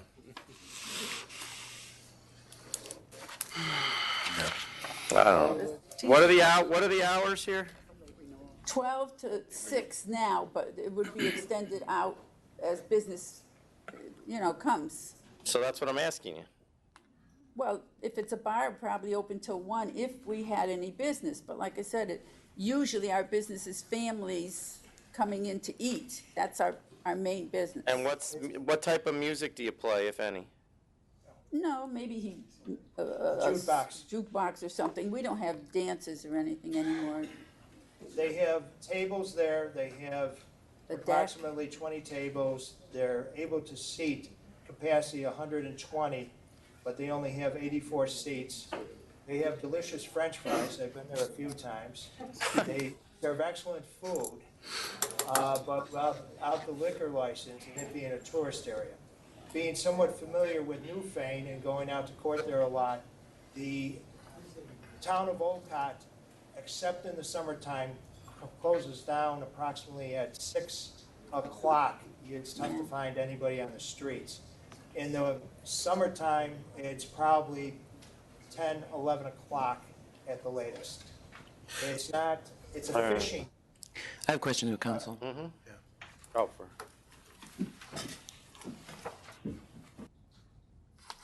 So my goal is again to make, they went out. I They didn't went see out to that. make a decision.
That and $1.75 will get you. We back on? We are ready, Larry, ready? Yes, Your Honor. All right. All right, we're back on the record. So one of the issues that your son had was, which Ms. Gallagher brought up as well, is that he was using a door that made the building within 200 feet of a church. Is that door now nailed shut It's steel gated. Steel gated. and locked? Yes. Yes. It is a fire door. You're not gonna, it's a fire door, that's it. Yes, Emergency exit only, right? Right. correct. All right. At the service, right? Yeah. What did you say your hours are right now? 12 to 6? Is that what you said? Well, I said the closing varies depending on if we have anybody in there, but it doesn't open till 12. Okay, all right. So let's say we gave you closing hours right now of, say, 11. Would that work for you? Yes, it would, sir. Give you enough variability? Variation? Yes, because Okay. like I said, mostly we're serving families. All right. Good answer. I was expecting that. I was hoping that. I'm going to vote to approve. No DJs, no dancing, just background music. And and closing by 11, everybody out by 11. Doors You said- locked. And you said how many days a week? What nights are going to be open? Mondays and Tuesdays are closed right now because I said we don't have the business. Well, this is, assume everything is with the liquor license. Are you going to be open all 7 days with the liquor license? No. What no. days will you be open? We were closed Monday, and then we added Tuesday because we weren't having the business. So they'd be could open be, 5. Monday would always be closed. Okay. Even during the summer when Yes. the season? Yeah. Okay. Yeah. All right, I'll vote to approve on his ground, on his conditions. Same, vote to approve with Commissioner Ford's conditions. Good luck. Thank you so much. Thank you, Your Honor. You're welcome. No Next Jello item. shots, please. No Jello shots. Next item, also in Buffalo, 1661, Fetzner Chen Liquor, Inc. Okay, thank you so much. Good luck, Chuck. Thanks. Tom, say that number again? 1661, That's not, Fetzner Chen Liquor, Inc. that's not the full pile. Oh, it's different. Oh, yeah. Good morning, Chairman and Commissioners. My name is Chet McKenna. I'm a consultant that did the liquor license for Fetzner Chen Liquor, Inc. This is a liquor store that is in a plaza that, and also the licensee is here to answer any other questions you have about the liquor store. But this liquor store is about 1,575 square feet of retail space. It's a small liquor store. The plaza, it has 10 units in the plaza, all owned by her husband. So the landlord will be her husband. This is a liquor store that's been operating, right now it has an active license. It's been operating for 9 years.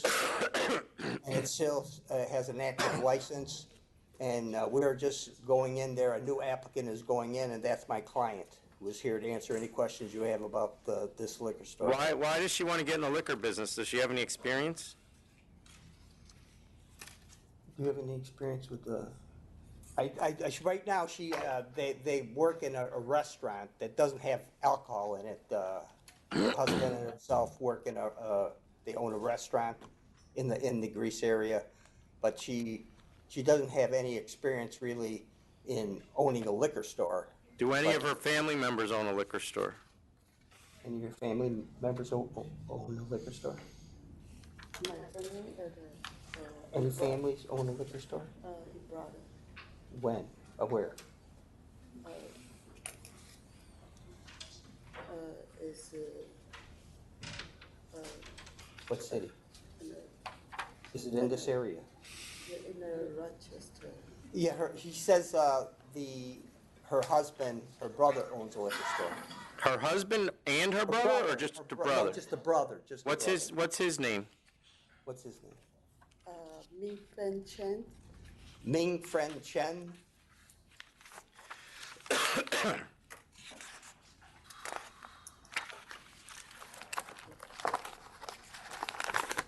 Why did she decide to get in the business? Because they own the plaza and it was open, the lease ran out with the old applicant, and they figured they would like to get into the liquor business. Where's her brother's store? Not like where in Rochester, do you know? Is it one of the 4 closest stores here? No, sir. How do you know? You Because didn't even I- know he had one until you just asked her. Yes, but I pulled up the applications, none of those names were in the 4 closest liquor stores. Can you ask her where it is? Where is it? Your brother's store. I don't know. She really doesn't know. God, we're having some day. This is an active liquor store right now, am I reading correct? It has an active license, but the applicants have moved out, and I thought their license was in safekeeping, but when I looked it up on the Liquor Authority website, it says active, and usually when it's in safekeeping, it doesn't say active. But they renewed their license for 3 years, good to 2021, and it's active on the Liquor Authority website. So how long have they been gone? They've been gone approximately a month or two. A month or two, I believe it is. Is there anybody there in opposition? We did get a letter from 5 o'clock somewhere. There's no one present in opposition. Okay, thanks.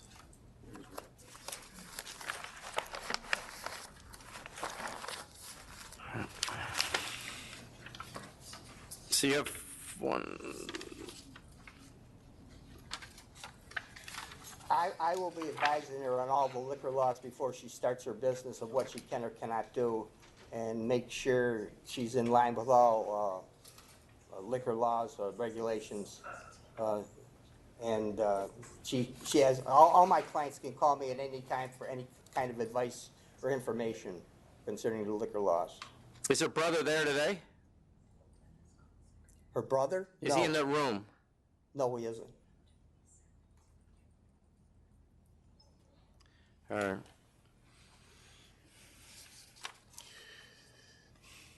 So you have 4 stores within 2.6 miles that are all showing increasing sales. Well, 2 of them are showing increasing sales, and we don't have numbers on 2 of them. But based on the fact this is already an existing store, it shouldn't affect anybody's sales. I think there is a public convenience and advantage, so I'll vote to approve against my gut. I have questions, some Yes, sir. concerns about that she's kind of new to this and no real experience in it. But to the chairman's points, I will approve as well, and I would hope and expect that you will stay and help and advise her through this. I certainly will, sir. Vote to approve as well. Thank you very much. All right, next item in Buffalo, 1724, Buff City Market, Inc. Good morning, Christopher McMaster for the applicant. I'm sorry. Christopher McMaster for the applicant. Ali is the president and sole shareholder of Buff City Market, Inc. All right, so this is a disapproval hearing. The judge, the ALJ overruled our disapproval. Or licensing board disapproval? Yeah. Because the written reason for disapproval was not apparently what It was our records indicated was the real reason for disapproval. So it was, but since that time, my understanding is that his felony charge has been reduced to a misdemeanor? Believe it was to a violation. Okay. But in any event, there's no felony conviction here. Right, all right, I'll accept the ALJ's findings and send this back to you? Send it back to me. Okay. Ditto, same here, back to licensing. Back to licensing. Okay. Thank you. Thank you. You're welcome. Michelle, I have nothing else in Buffalo? There's no other matters in Buffalo. Okay, we're going to move to Albany, 1727, STS2, Inc. Good morning, Mark Gross, Young appearing with Tarlok Singh. Mr. Singh is the owner, shareholder, and officer of both STS2 Inc. and also the landlord, 352 Broadway LLC. It's an application for off-premises beer and wine, and we're present today to answer any questions the board may have. So is he having a manager in this store? He does, yes. And what percentage of the sales is this manager getting? None. He's a manager employee. Because he seemed to like to give 20 and 25% of his business away and not put it on the license. In this case, as well as in the other cases, Mr. Singh is the full shareholder and owner. In this case, both of the landlord and of the corporation that operates. Well, that was the case in the other instances too, but that wasn't reality. The paperwork all indicated he owned the place, but then he was giving his managers 25% and not telling us. I believe there was some issue with the other location, but that's never been the case with STS Inc. It's been open since 2016. The person is a straight employee, does not receive anything other than that. Mr. Singh actually is in the area, and he stops by on a regular basis, including the application hours that we listed in our application, because this is a local business of his. Where has this manager worked in any of his other establishments No, where he had all the sales to minors? no. What's he going to do to avoid selling to minors? Number one, I believe that he is monitoring it more closely. He actually appointed the manager to have more specific control. The manager is actually trained in terms of taking identification. There's been no incident for quite some time. How many years? About 4 years. 4 years since any prior incident. And in addition to that, Mr. Singh monitors the premises personally on a regular basis. Does he monitor all his stores? The ones that are local to this area, they're all in the Dutchess County, Orange County area within about 15, 20 miles radius of each other. And then the one in Onondaga County, how often does he see that one? And he goes there a couple times a week. A lot of driving. Yeah, we imposed a $15,000 penalty there just last year. Mm-hmm. Another $15,000 one for the one in Dutchess County.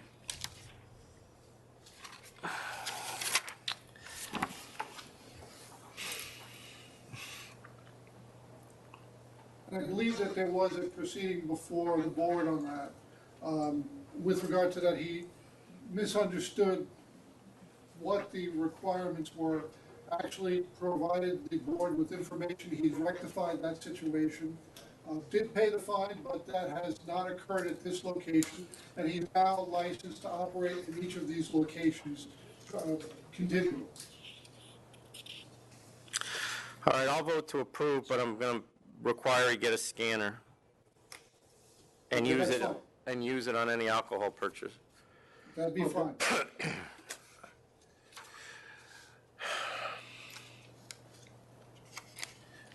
Nothing pending, nothing recent, Counselor? That's correct. All right. Now speaking to Counselor. Nothing different than what I have here. Yeah. Quite the history here. Against my better judgment, I'm going to vote to approve. I'll vote to approve as well, same condition as the chairman. Thank you. Thank you. Next item, 1718, Vivo Muto LLC. Good morning, Chairman Bradley, Commissioner Fannin Ford, Nick Werner on behalf of the applicant. So the only question I had was, because this previous license was canceled due to sales to minor and availing. And I just wondered what relationship, if any, does the owner have to the former owners? There is no relationship, Mr. Chairman. The applicant and his wife who will operate the premises, he has had 5 previous licenses with no issue, and the property has actually changed hands from the time in which the prior cancellation took place until now. Okay. All right, then I'm fine. Yeah, I don't have a problem either. I'll vote to approve. I'll vote to approve. Vote to approve as well. Thank you. Thanks. Next item, Can we 17. take 2 minutes? Yes. Sorry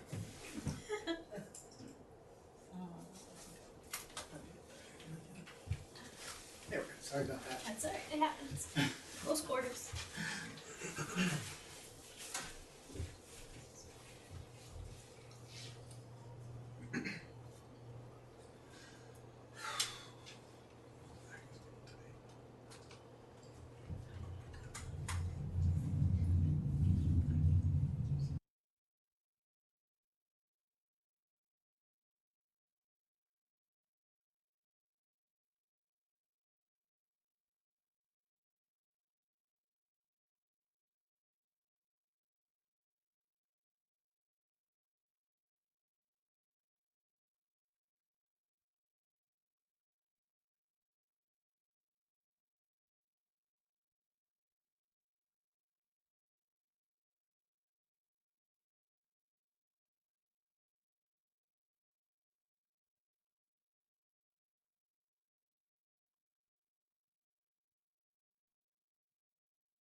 Are we good? Okay, we are back on the record.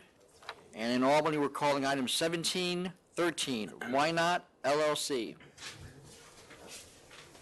We do have opposition. Is the applicant here? Yes.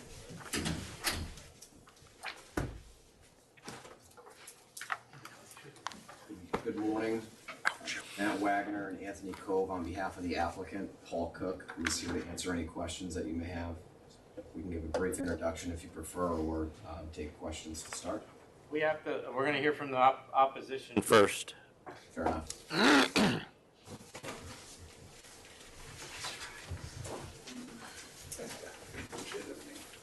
Good morning, board members. My name's Brian Barno. With my family, I've run Lighthouse Liquors for the last 20 years. In that time, we've seen a lot of change in the neighborhood. We've seen 3 pizza shops go out of business, a sit-down Chinese restaurant, a barbecue place, a sandwich shop, a diner, and even a local banquet hall go out of business. There's not a lot of economic growth in the area. Last year, Troy enacted a tax increase of over 15% on the property owners. This year alone, an additional $200 fee was enacted for garbage removal. At this time, we have seen a store, also on 2nd Avenue where it went in, go out of business within 15 months of opening. Which one is that one? That's Troy Wine and Spirits at 578 2nd Avenue. Opened December 2012.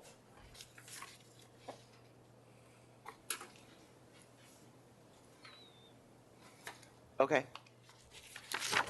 And then last April 2017, a license that was going to be open just a few doors down to where this gentleman's going to open was denied by this same board. And that was Chris Wine and Spirits at 849 2nd Avenue. How far, that, you say that, oh, I see, okay.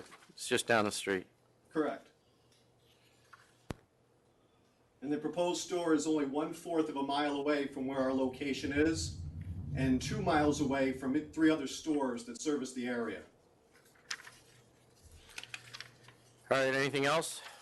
Well, our store is located in a strip mall with a draw of a beverage center, a Dollar Tree, and a Family Dollar. We offer over 150 parking spots. The proposed location is a standalone building with approximately 4 to 5 parking only. No on street. No on-street parking. So at this time, we do not believe this would be an advantage or a convenience to the community. Are your sales numbers that you submitted accurate? Correct.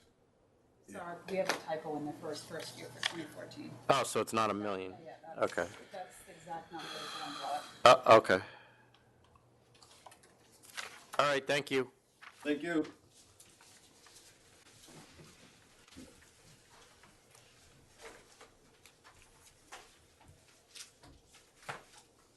So what's changed since we just denied one literally a few doors down about a year ago? Yeah, the reasons for the denial are unknown to us. I don't know if you can give us those reasons now, but we are unclear on why that was denied. It was a tie vote. It was a tie, yeah, I voted against it, I remember, it was public. So there were no reasons for that. Yeah, right, written, but I remember the application, and I didn't think there was public convenience and advantage.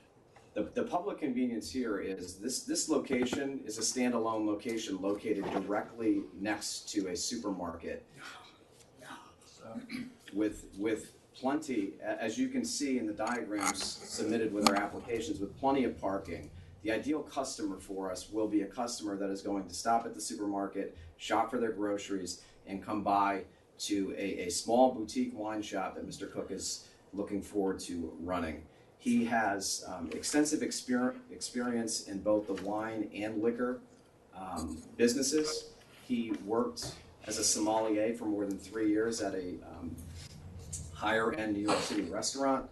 He has a unique capacity to service wine drinkers in the area, despite the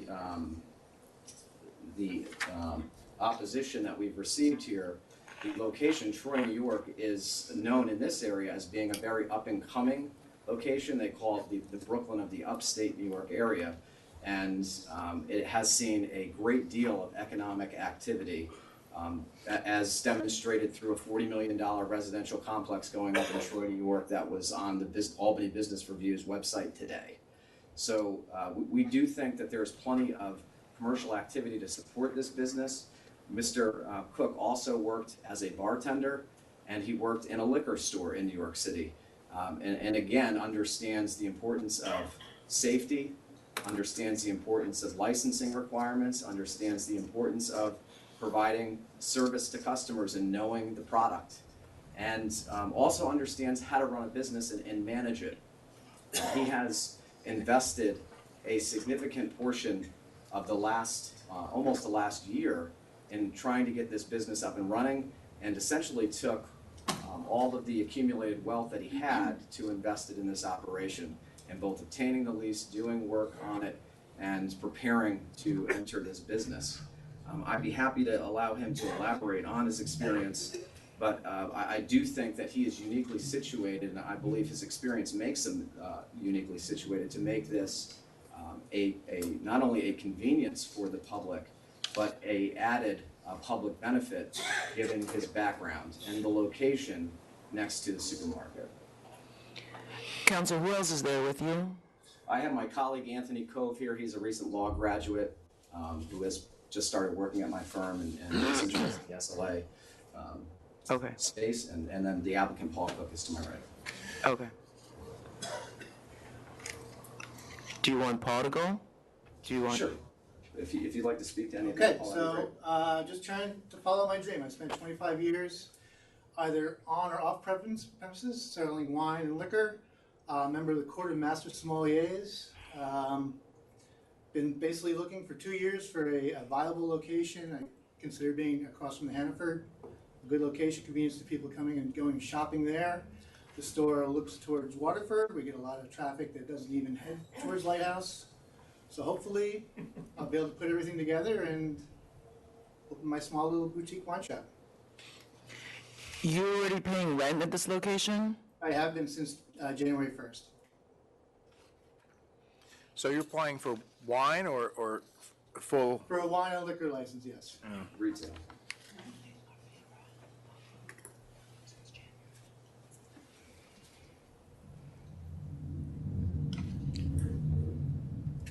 What do you, other than your expertise as a wine expert, what else are you going to do that the other stores aren't doing? Well, I'm going to offer hopefully just a nice place. My idea is to attract a lot of more women and people, just casual shoppers at the supermarket who might be intimidated by a lot of the harsh liquor displays. There'll be no, vodka bottles in the windows or anything like that. And just trying to offer a nice alternative to buy a bottle of wine in Northern Troy. What's the population in Troy? Is it? Do you have any numbers over the I last? believe it's about 50,000, which is. And is it going up, down, stagnant? Yeah, I checked on that today. It has been stagnant, I believe, since about 2014. It's hovered at right around 50,000 since 2013 or 14. That's my understanding. All right, a year and a half ago, I denied a license that was very close to here on public convenience and advantage grounds that there wasn't any. And I don't see anything that's really changed. He's a great candidate. I don't deny that. If I may, that location that you denied was not located in the Hannaford supermarket. As a local resident, I shop at a supermarket because it's next to a wine store, or shop at that wine store because it's next to the supermarket. And I think a lot of people would feel that way. It is a convenience. I'm sure you're correct, but I just don't see the public convenience and advantage. He's not in a plaza with the supermarket that they are going to have to walk across the street and make an effort. And given the sales numbers, they are increasing slightly. But there are 4 stores in 3.3 miles, and the closest store is about a quarter mile away and is also next to a supermarket. So I just don't see the public convenience and advantage, mostly because what do I tell the guy that I just told he couldn't have one a year and a half ago? It's the same, nothing's changed. I would beg to differ. Mr. Wagoneer, the members are voting. Let them finish, please. May I just say one thing for the record? Sure. There has been a great deal in economic activity in Troy, New York. If you look at any of the newspaper articles about Troy, New York, all the way down to a recent New York Times article about a video gaming hub that's That being was all, established- that was going on last year too. That's been happening. I live in Kingston, and it's been going on there. I'm not denying that that was but it was happening when I reviewed the other application as well. It has I guess the point that I'd like to bring home for the panel is that it is trending upwards. Troy is there's an article about Troy, New York, people investing in buying homes, people investing in businesses. Almost every week I see that. I've thought about moving my own business to Troy, New York for that reason. And I would just say that in the last year and a half, a lot has changed in downtown Troy. Okay. Yeah. Commissioner Ford. Yeah, I'm going to vote to deny this one. The store that I approved and Chairman denied was much further away from the closest, and this is much closer. So I would conclude that public convenience advantage is not served here. So I'm going to vote to deny.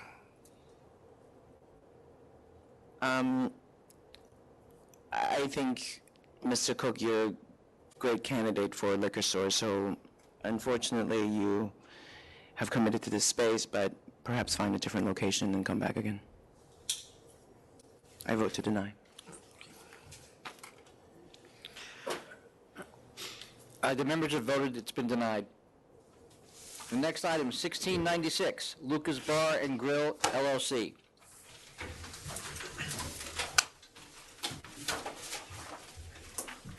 Business. 1796? 1696. Good morning. Good morning, Commissioner, board members. My name is Charles Saris. I'm an attorney and friend of Lucas and Tiffany Krull. We're here to hopefully obtain the beer and wine license. Historically, this has been a problem site. That's because the previous owner had no respect for the law, nor took any responsibility for his actions. Lucas and Tiffany are not the previous owners. But they worked there, didn't they? I'm sorry? Didn't they work there? For a period of time, yes. Lucas did, yes. He worked there for a period of time, yes. But they're a young married couple. They've gone into some serious debt to try to make a success of themselves. Lucas came from Slovakia, worked hard, became a citizen. They married, and they understand the importance of complying with the law and doing what's right. They're limiting the hours that they're going to be open drastically from the previous owner.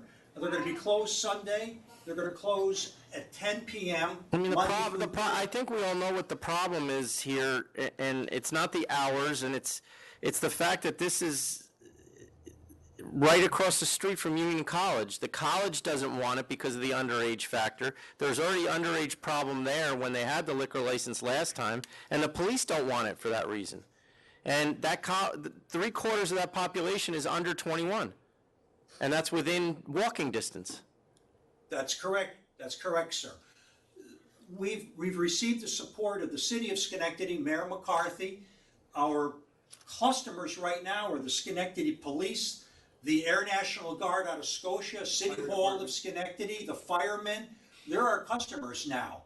I don't think it's a personal thing. Your clients seem like very nice people. It just seems to be that the college is very concerned, and history would show that they have a reason to be concerned because of location. Then, sir, please do not allow the sins of the previous owner to ruin the opportunity for Tiffany and Lucas to maybe make a success of themselves.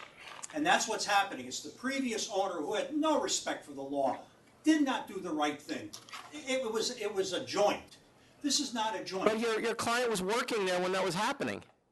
For a short period of time, yes, for a period of time he was. Right, for a period of time, but I was unaware of any of the stuff that was going on. I left there and I got a job for the United States Postal Service, and I worked there, and then this opportunity came available, and we went for it because I wanted to change everything that place was.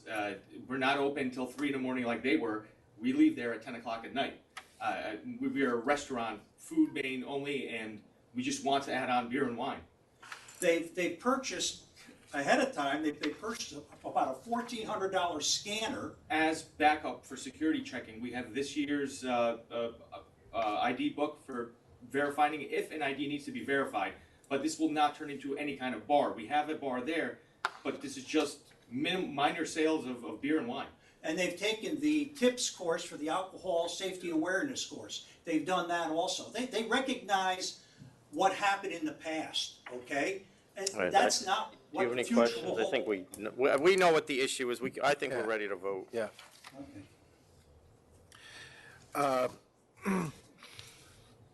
Shall I? Yeah. All right. So you're talking about closing at 10 PM. How many days a week being open? So we are open from Monday through Friday. Monday we're only open, we don't do lunch. We are open from 4 to 10. Tuesday through Friday, Thursday also 11 to 10. We're open for lunch and dinner. And then Saturday we're open an extra hour late. So 11 to 11 Friday and Saturday, and we are closed on Sundays. So Monday, 4 to 10, Tuesday through Friday. Thursday. Tuesday through Thursday, 11 to 10. And then 11. Friday and Saturday are 11 to 11. 11 to 11.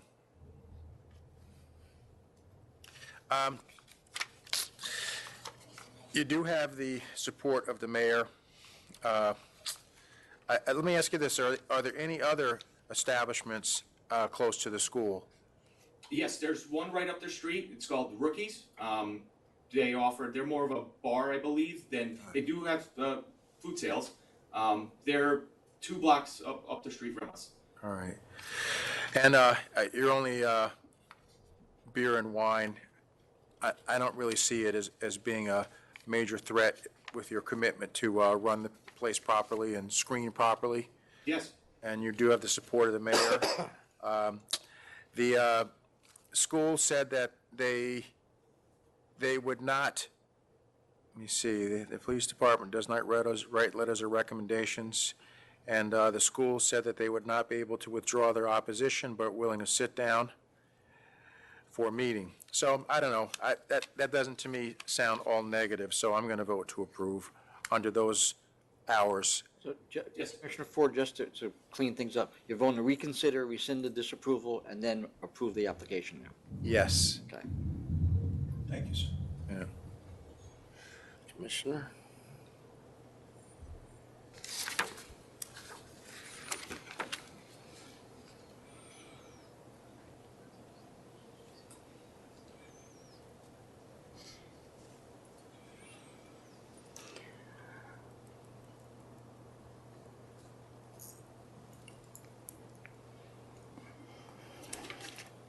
I think the word of the college is really important here. We just closed the freshman bar. I don't think we need to create new ones while we close the other ones, because that's just a vicious cycle. I do realize that you already run the business there, and perhaps you just have to try to make do with that. So I vote to deny.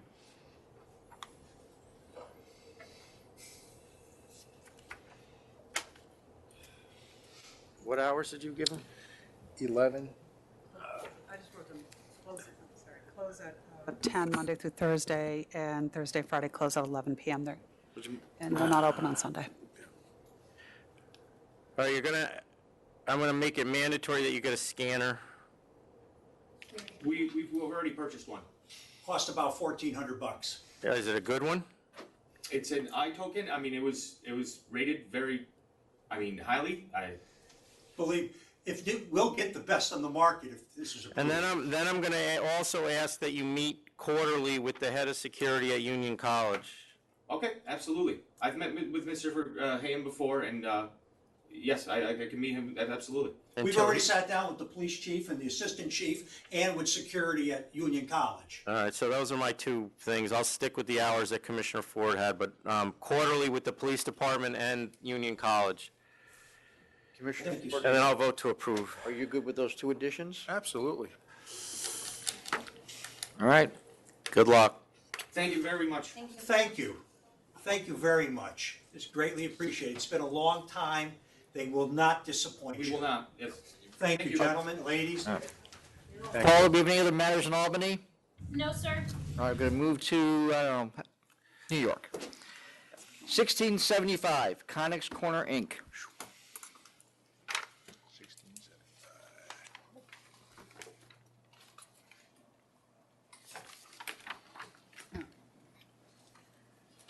Good morning, Stacy Weiss for the licensee. This is a CNC. All these issues are fixed? They're all fixed, sir, yes. All right, I'll accept. Accept. Accept. Thank you. Thank you very much. Next item is 1727F, Eagle Liquors, Inc. This is also a CNC. No, it's a default. Default. Default. And it's It's a default? default on a prohibited hours of a liquor store. And it's the second time. Chairman, this was one of the Wait a second. licensees that were solicited for gross sales in another application on this calendar, and they did not respond. You would ask me about that. Nice. Good. Wait, the default? So, So Ms. Weiss, your client was recently requested to submit gross sales for, as being one of 4 closest for a new application, and they did not. I just figured while you're here Yeah, representing okay. them. Okay, okay. I was unaware of that. well, so this is a no contest I think you're default. thinking of the last one, which was a conditional offer. This was a second, okay. I have here, this is case number 126680. Right, it's a default, down as a default. Okay, It's the second time in 3 months. okay. So last time we fined them 2,000. This time we're finding them. I'm finding them 5, unless somebody wants to And they're open, right? go below me. Yeah, okay. All right. We had a 4,500, but 5 is, you know, I'll go with 5, too. I'll go with 5. 5 is, okay. We'll take 5. You don't get a choice, that's what they I decided. said, that's, 1712. thank you But I very always much. like them to walk away satisfied, so I'm glad. I'm satisfied with 5. Thank you very much. 1712, Divine Wines, Inc.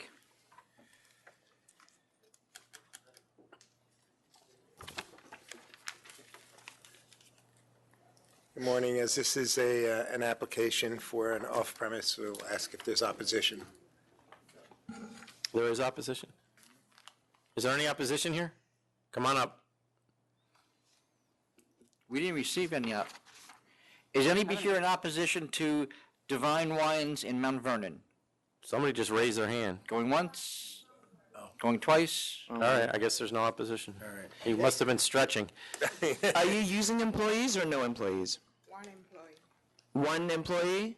Because in the part of your application it says 0, and then in the handwritten notes it says 2, 3. We're going to have workman's comp and disability. That's not the question. How many employees? What do we put here? No, the handwritten note says 2 on page 14 of your application. Forgive me. I don't see. Who's going, how many employees? And then on page 9, though, where it says how many employees, you say 0. No, you're right. I'm sorry, that was a typo. There will be 1 employee, so we will have workman's comp. So it's not 0 or 2, it's 1. Correct. It may, and that may fluctuate up or down Okay. depending on the business. Okay. And is it accurate that the Anthology Wine and Liquors is closed? Yes, yes. Which You is have- on Gramatan Avenue? You have proof of that? What do you got? Yeah. There we go, as requested. What is that? No, as requested. I had requested that this is the landlord stating that they're out of the premise. They are out. Okay. And that was the 5th That closest happened- store, 0.9 miles away. Correct, that was June 1st. This is actually just replacing MVW Wine and Spirits LTD, which had been in there and left a little over a year ago. 12/17, it was surrendered. Oh, it was surrendered eventually, okay. I was not aware it was finally surrendered. And what's her experience? Why do you want to open a liquor store? Because I'm retiring. Can you talk into the microphone? I'm retiring at the end of the year, and So you want to keep working? yeah. What do you do now? Basically, I'm a nurse. And you had grown up in the business. Yeah, I grew up in the business actually in the Caribbean. My mom had a liquor store, and Does she still or no? no, she Oh. passed in June. Oh, so, sorry. Yeah. And that was not here, that was in the. That was in the Caribbean, actually.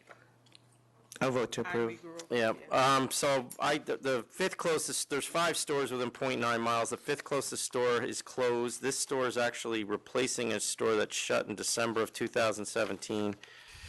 It's a very small store, and given that it's replacing a previously open store, I'll vote to approve because I think there is a public convenience and advantage to having another one. I'll vote to approve, all the same reasons. I mean, you've been a nurse, you've seen it all, so you should be able to do this pretty easily. Good luck. Thank you. All right, next, no, Commissioner Fan voted. Oh, I voted first. Right. Oh, I apologize, I missed that. She led the way. 1709, Rose Discount Wine and Liquors, Inc. I have to get it in there. I like that. My name's Henry Warakomsky. I'm the attorney for a new application for a liquor store. Can you speak into the mic? Henry Warakomsky. I'm the attorney for the Rose Discount. There's opposition here. Yeah, we'll hear from them. All right, Charlie. Come on up, oh, you're representing all these guys? Yes. Okay. Charles Lynn for the opposition. I represent Baloo Wine and Liquor at 761 Foxhurst Road, Baldwin. Baldwin Grapes and Spirits at 983 Atlantic Avenue in Baldwin. And Babu Wine and Liquor at 169 West Merrick Road in Freeport. The applicant is an approximately 1,000 square foot store looking to open in Baldwin. Public convenience and advantage that I not believe is going to be served by licensing this application. As far as proximity, this area of Baldwin, Freeport, Oceanside, and Rockville Center are the contiguous hamlets and villages within the town of Hempstead. Applicant is in Baldwin. And what's interesting about this is that connecting all these 4 communities in the town of Hempstead is Sunrise Highway. Sunrise Highway is an 8-lane, 4 east-west, both sides of the street, enormous amount of traffic. Also, parallel to Sunrise Highway going south is Merrick Road, and going south from Merrick Road is Atlantic Avenue. And the reason why I mention that is because it's interesting that you can travel from Freeport to Baldwin, to Rockville Center, to Oceanside in a couple of minutes, maybe 6-8 minutes, directly into these areas. The SLA proximity report from LAMP doesn't really reflect the saturation of liquor stores in this area. I submitted 2 area surveys depicting the saturation of liquor stores in an approximate 3-mile radius of applicant, and I annexed that as Exhibit A and also as Exhibit B. If you look at the listing of stores by community, Baldwin has 6 liquor stores, Freeport has 7, Oceanside has 6, and Rockville Center has 5. And what I did was I submitted a listing of those specific stores in my exhibits to show that they pretty much run no greater than 3 miles apart from this applicant. The only one that goes beyond 4 miles is a Costco store, which is in Oceanside, which I will mention, but that's the 24th store in this area. So there's 23 within 3 miles. As far as population and demographics are concerned, the population of this area has been stagnant for all 4 villages and hamlets in the town of Hempstead. Part of my Exhibit C, I have the current 2016 population estimates. You will see that 3 of the hamlets villages have increases of about 1 to 2% from 2010 to 2016, and Oceanside itself has a decrease. So it's pretty much been stagnant for that entire area. As far as gross sales, I annexed Exhibit D, which shows decreasing gross sales for this closest store, Baloo Wine and Liquor, and the 5th closest store, Babu, did not show increased sales in 2017. It was just returning to its 2014 high level. What should be noted by the authority that 2 recent factors have had an enormously negative prospective gross sales for these stores in the town of Hempstead. Costco Wholesale Club in Oceanside, 4.2 miles from applicant, opened in August 2017. It's a 148,000 square foot store having a deli, bakery, food court, optical department, pharmacy, photo center, gas station, and a 2,500 square foot store under serial number 1287259, which will open shortly, which was recently approved by the authority. This is a major destination complex in the town of Hempstead, which will siphon a large amount of business from all of these 23 other retail stores. Secondly, the recent opening of Total Wines and Spirits at 1230 Old Country Road, Westbury, being a 25,000 square foot facility, has already had devastated competition in a 50-mile radius of that store. Their approval has been the center of enormous contention in our retail industry by Retailers Alliance and Metropolitan Package Stores. And all of these concerns have really come to fruition and will probably be reflected in the 2018 gross sales of all of these stores. Upon information and belief, it would not appear that applicant will be providing any new services or any new products to this area, which is also saturated by liquor stores in an enormously competitive market. Applicant is an approximate 1,000 square foot store located in a mini strip mall which has no anchor stores, and I have attached as my exhibit a Google Earth map, and it could be characterized as pretty much a deteriorated low-end service area. It's in a strip mall which has an extensive laundromat, nail salon, pawnbroker shop, bagel store, and Curves, which is a women's salon. The applicant store itself was a $1 discount store. So considering all of the stores in the area, 24 being within 3 miles, the easy access by traffic, which is, this area is just well-trafficked, the lack of population and density growth in the area, and the new Costco and the effect of Total Wines, I would think that Public Convenience and Advantage would not be served by licensing this applicant. Thank you.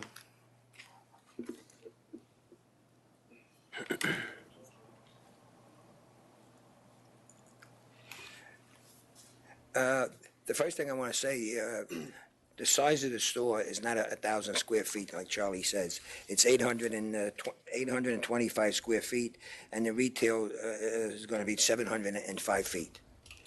This store is located, as Mr. Lynn stated, in a small group of stores, but it's in a residential area.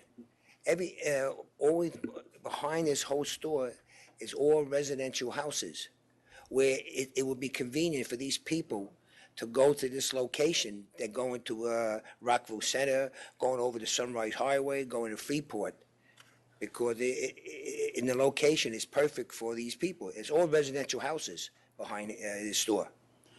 And the store has, the little shopping center has over 50, 60 But parking everybody drives. All right, but And the closest stores are 0.4, 0.6, 0.9 miles away. no, with the houses behind us, we're the closest one. There's all houses behind Oh, us. I get that, but so Yeah. you're telling me that it's that much more convenient that they have to drive an extra 0.4 miles? They can walk too. It's in walking distance. So, But nobody in Long Island Well, walks. a lot of people into walking today. What are they going to do differently than what we just heard? We'll do free delivery. We'll have 25 to 30% of New York wines in a separate section. And we'll do a free wine tasting 2 to 3 days in a week. It will be Tuesday, Friday, and Saturday.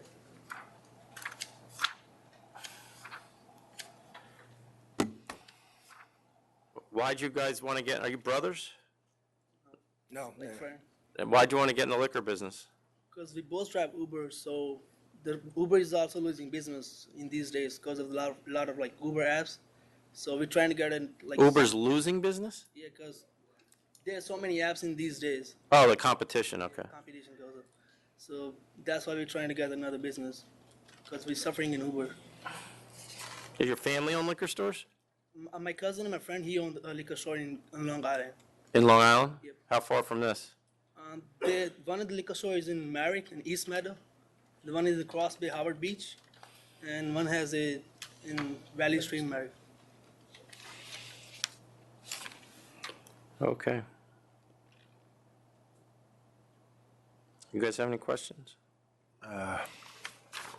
No. No. Hit it. You know, I'm looking at the other stores. One of the 5 stores license was just issued last year. 3 of the closest 5 were issued less than the past 4 years. But they're long-time liquor stores, though. Well, one store has closed on Merrick Road. See under the address? yeah, yes, So I'm sorry, they've yes. all been open over 20 years. Sorry. Hang on a second. Yeah, there you go. Got it, all right. Which one closed? Red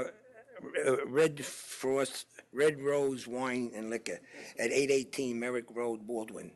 How long they been closed? Huh? I don't know. About a year or so.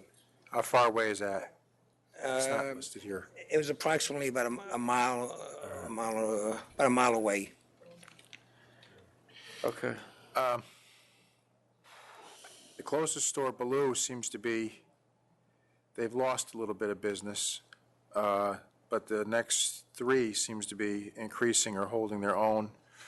And I do think it's more of a driving community, so I was inclined to deny, but I think because it's such a small footprint, 725 square feet, I'm going to vote to approve.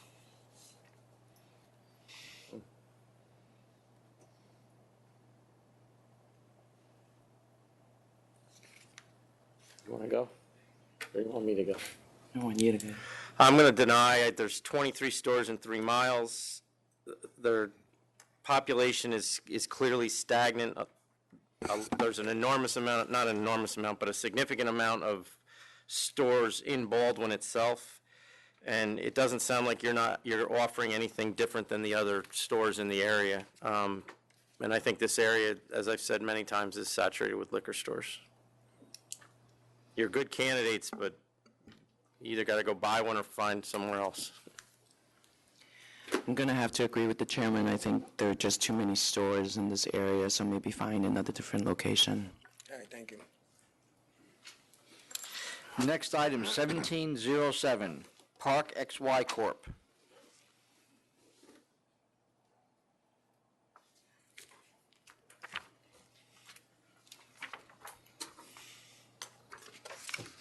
I believe there's opposition to this. I'm Leonard Fogelman. This is the principal of Parksy. Okay. Opposition? Yeah, can you get him the easel?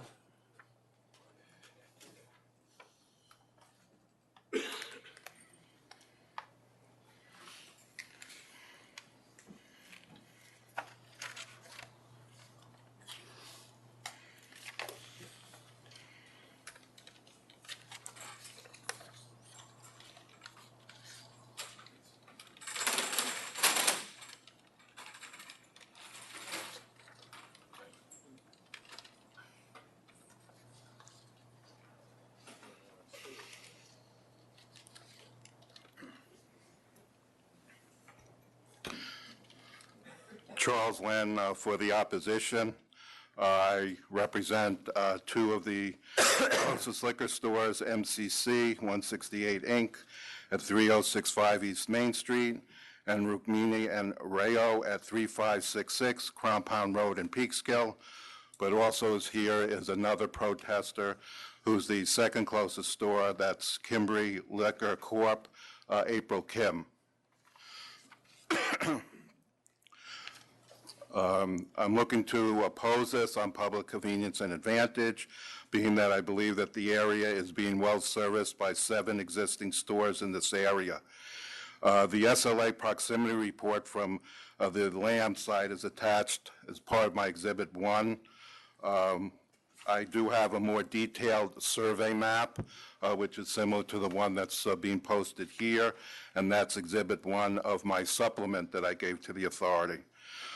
This is a semi-rural area in northern Westchester. The 2 major thoroughfares running parallel east-west from the Taconic State Parkway are East Main Street, also known as Route 6, and Crom Pond Road, also known as Route 202. These are the 2 most traveled thoroughfares within this Upper Westchester community. There are already 2 liquor stores on Crom Pond Road, being the first and fourth closest stores to applicant, with a third to the entrance, a third store to the entrance of the Beach Shopping Mall, which also has a Route 6 East Main Street entrance.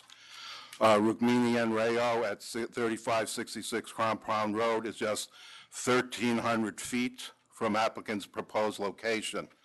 Her store is a 1,200 square foot store. Applicant is a 5,000 square foot store with, I believe, from the application of 4,200 square feet of actual retail space. More importantly, there are 5 liquor stores on East Main Street, all within 3 miles of applicant, and this is by far the more developed and congested of the 2 thoroughfares.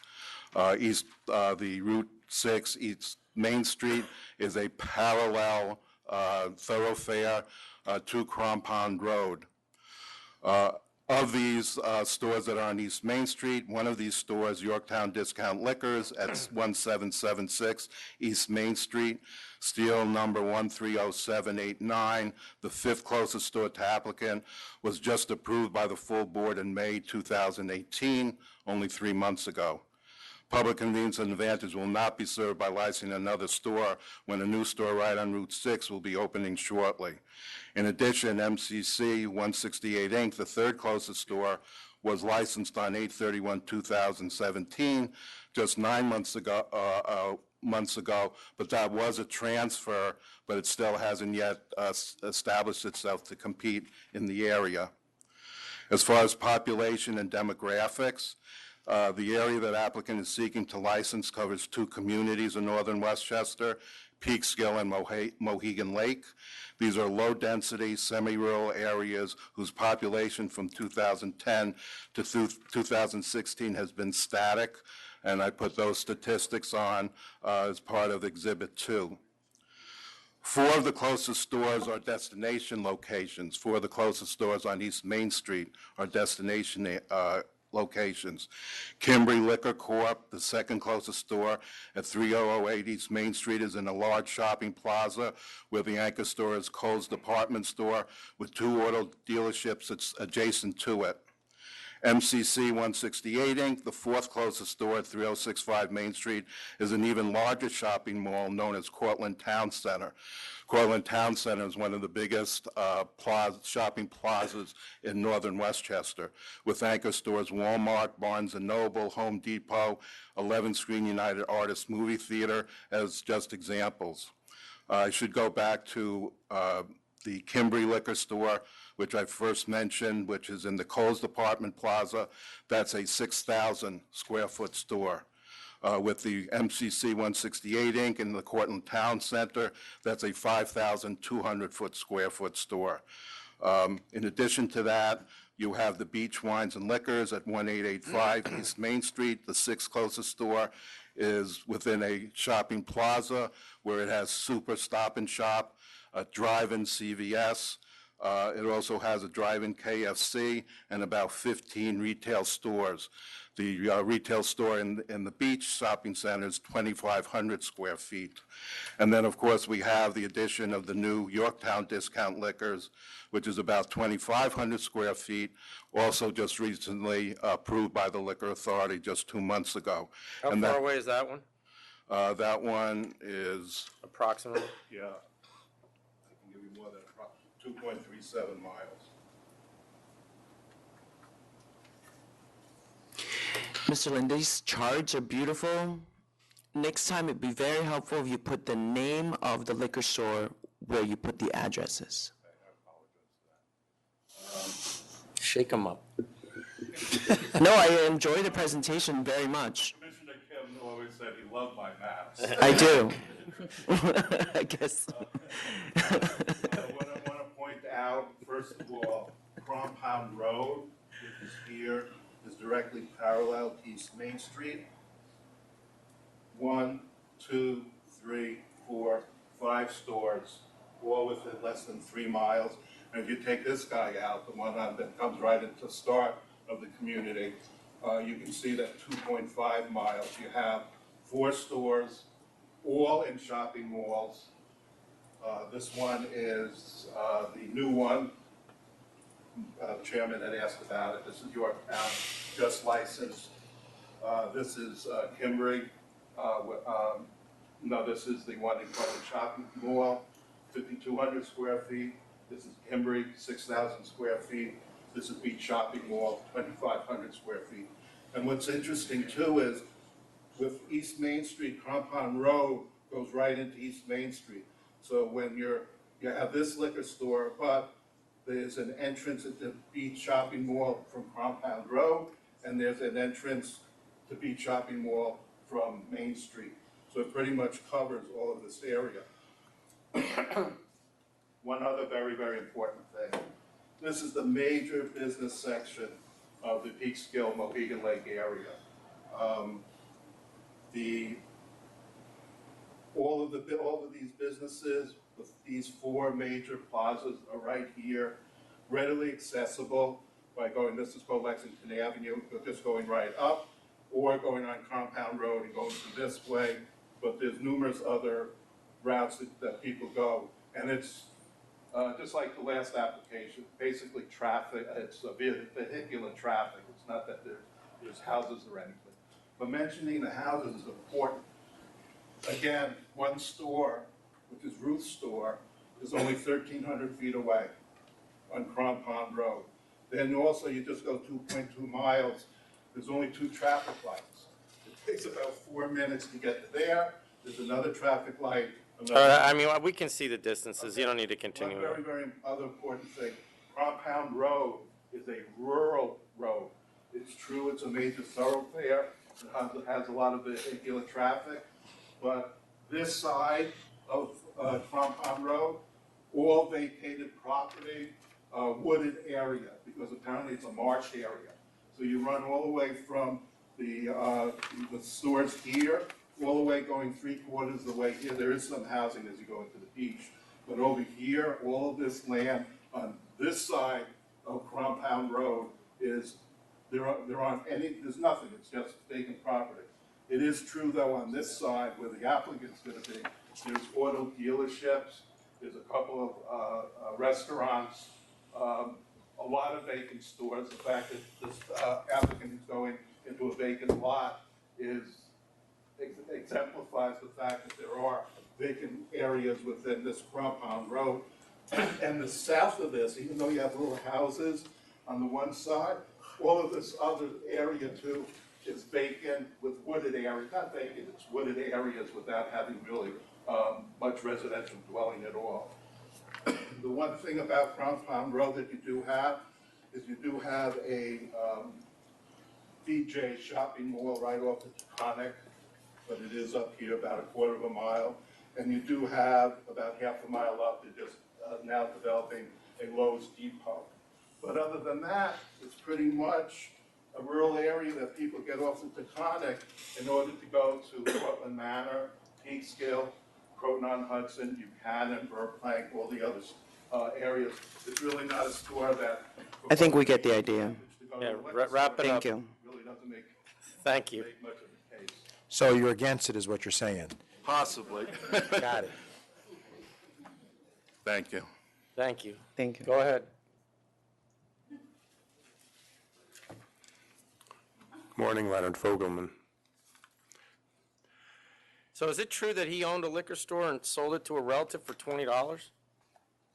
You have to answer that. He had a liquor store for a good number of years. Yes, for about 10 years, and then sold it to my father. You sold it to your father? Where's that? Harrison, New York? And now you want to get back into it? Yes. Why? Because I see an opportunity on that site, specific site. Okay.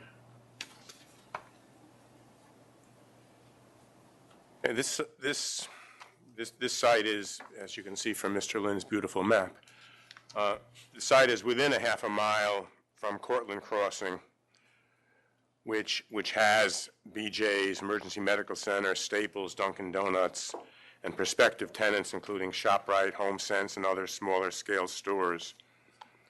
It's also within 1/2 mile of a mall under construction where again, as Mr. Lynn indicated, there will be a Lowe's. There's also another mall that isn't yet under construction, which is basically across the street, which will be a large mall, which will include a Walmart, a Marshalls, a PetSmart, a Best Buy. Mr. Lynn indicated, as far as population, that he talked about Mohegan Lake and Peekskill. This store is in the town of Cortland, and Cortland, according to the Census Bureau, as indicated in my Exhibit B, Cortland's population in 2000 was 38,761. It increased 7.5% in 2010, up to 41,000 and change, and increased another 2.9% by year 2016. The closest stores all show increases in sales. I believe they're all rather large stores, 4,000, 5,000 square feet. Which is why we just opened one. The closest store, Rukmini Rao, shows an increase of 24%. The second store... Well, I'll agree, they've all shown increases, but that's why we just opened one in May of this year. That's 2.37 miles away. I don't know that we can predict the effect that's going to have on the sales.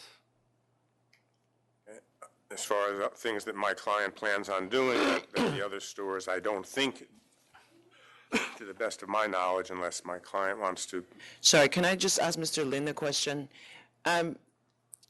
Do your clients or Ms. Kim, do they do delivery? I would have to ask them. I believe so, but I don't know. Do you? Alice, do you do deliveries?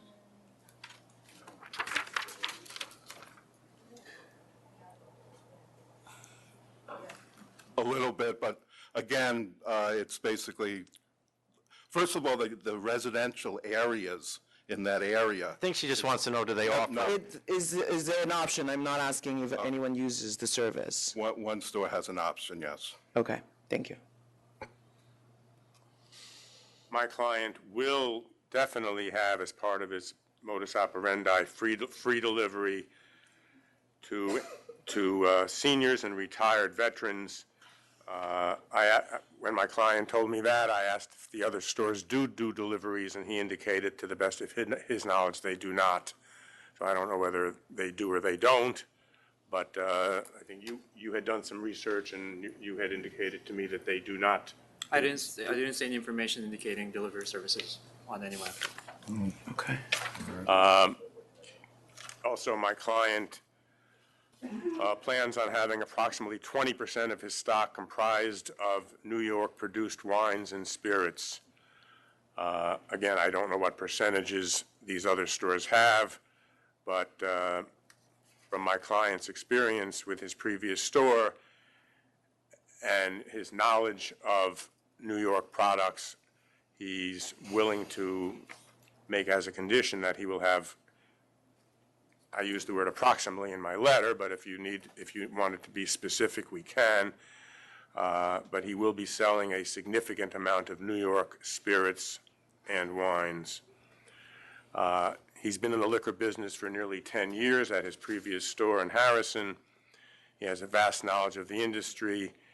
He's now registered with the International Culinary Center to become a certified sommelier, even though he already is a wine expert. His business plan includes the development of a website and app services for the convenience and education of his customers. If you'd like to add whatever you'd like about experience. So from my understanding, I believe currently with the current retail businesses, there's a little bit of lack of service offerings to customers. For example, any retail stores you walk into, I believe the professionalism sort of lacking side on the retail stores, and that's something that I want to improve, as well as developing our store-specific apps on your phones and web services that connects it together, so that way we build a unique education piece to the customers that walks in. And this is 2018, and I'm not sure what the other stores offer as far as web services. And obviously, in these times, people do order significant amount of everything using the web. The stores are not, the closest stores are not on top of this store. And there aren't 23 stores like the previous application you just denied. What about the one right down the street, though? I was going to ask about that, the one that's 1,300 feet away. And the population, unlike the store we just denied, is probably 1/5 of what it is in Long Island. And Chairman, may I just address that? No. Okay. But there's an increase in population, and B, there are increases consistently of the 4 stores I listed, the 4 closest stores. They all show increases, and increases that are not 2%. The closest store shows an increase from 2013 of ballpark 400,000 up to 429, up to 447, up to 491. The second closest store. We can see all the numbers, and as I said, that the stores we do have sales on, there has been sales numbers on, there has been increases, but we've already reacted to that by opening a store in May. And I'm not, I think obviously he has a great deal of expertise, and he's clearly a great candidate for a liquor store. But given the current state of this area and the fact that we just opened, we didn't even open it, we just licensed it. I don't even think it's issued, is it? It's not issued yet. That, I'm not prepared to put another one there, even though the sales have been increasing. I want to see what that store does to the sales. And I think we need time to see that, because that's the 5th closest, it's not even the 5th closest store, it's actually the 4th closest store, the one that's going to open. So I'm going to vote to deny. I'm going to have to vote to deny as well, mainly because you're so close to an existing store. And add to that the one that we just licensed that we don't know the effect there. I mean, you seem like an excellent licensee. Don't get me wrong. I think you'd be really good. I just don't think that this is the location. So I'm sorry, but I'm voting to deny as well. One of your neighbors actually in their documents so has mentioned that they're willing to sell their business, and so maybe you want to try that route. I'm going to vote to deny. There's no reason for me to make a comment. No, you can. The next item is 1723, Waterfall Caterer Corp. Tom, is there any way we can do Wine Bin, which is my other store? I'm doing them as they're signed in. 1723.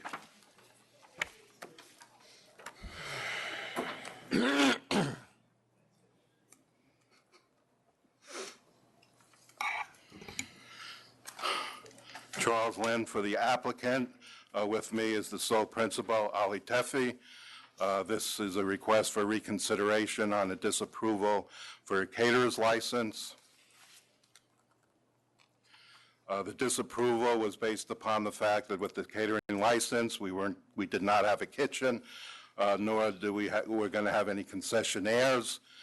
So during this whole period, we finally got the disapproval letter, and in the interim, Mr. Teffy's been working on getting the kitchen. He's hired a architect firm. I supplied with my reconsideration a copy evidencing that they have filed the plans with the building department. With my request for reconsideration, I amended my application where the method of operation includes a kitchen with a full-time chef, because he will now have a chef to do the food. And I showed pictures of the basement where the kitchen will be, and I amended the interior diagram. So I would ask that possibly I be granted reconsideration, and that the board possibly refer this back to licensing for approval. The information we have is that the building, the CO of the building does, C of O of the building doesn't provide for a kitchen. How are you getting a C of O? Ali is, he's already filed the plans, so I don't know if that is correct or not. But But I mean, even if we were approved by licensing, we'd be required as a condition to show a certificate of occupancy to allow such use. I know, but we don't, I don't know that I'm prepared to sign off on a $15,000 kitchen that I haven't seen and there's no C of O. I'm not saying I wouldn't down the road once I saw it, but I think, in my view, I think you really need to reapply once that's built, or in the process of being built. And it sounds like right now it's just being started. So I'm going to vote to deny the, or not grant the recon.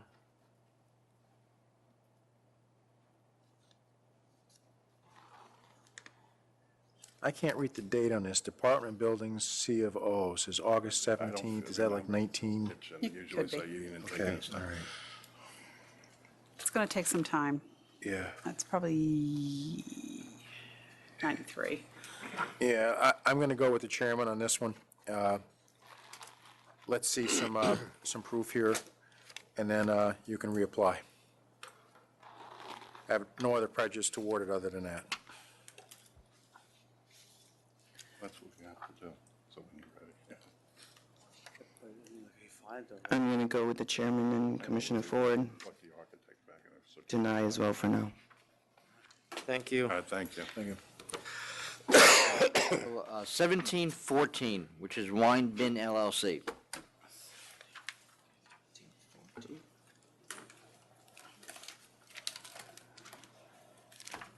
You get that later in your stack. Oh.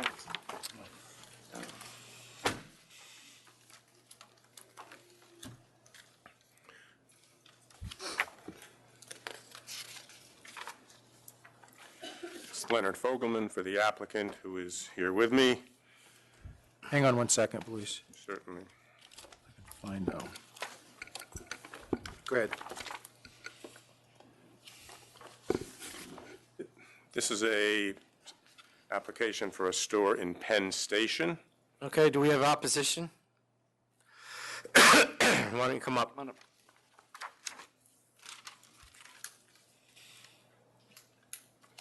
Come on up.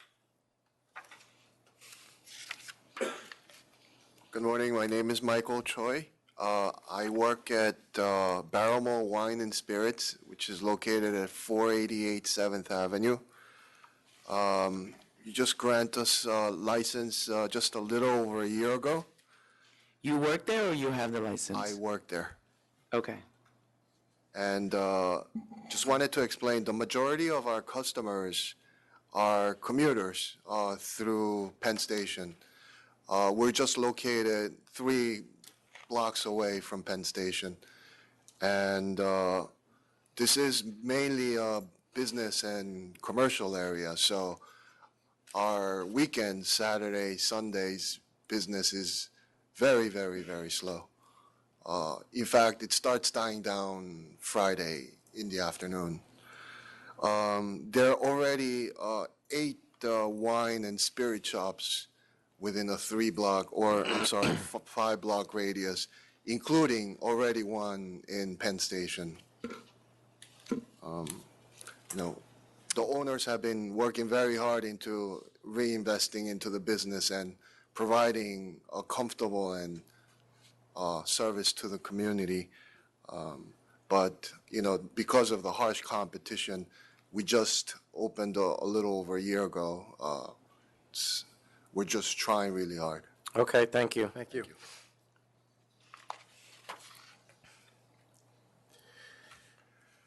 Mr. Fogelman, let me ask you a couple questions before you get going here. Yes. I'm trying to understand, those of us who kind of familiar with Penn Station,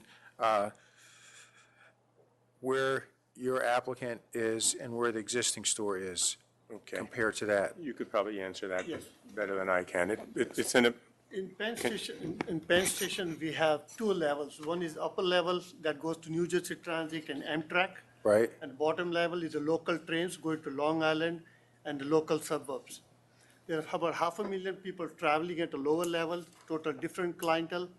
And we are on the upper level, which is a total different clientele going to Boston, Washington, and long distance trains. So there are 2 different landlords, 2 different commuters.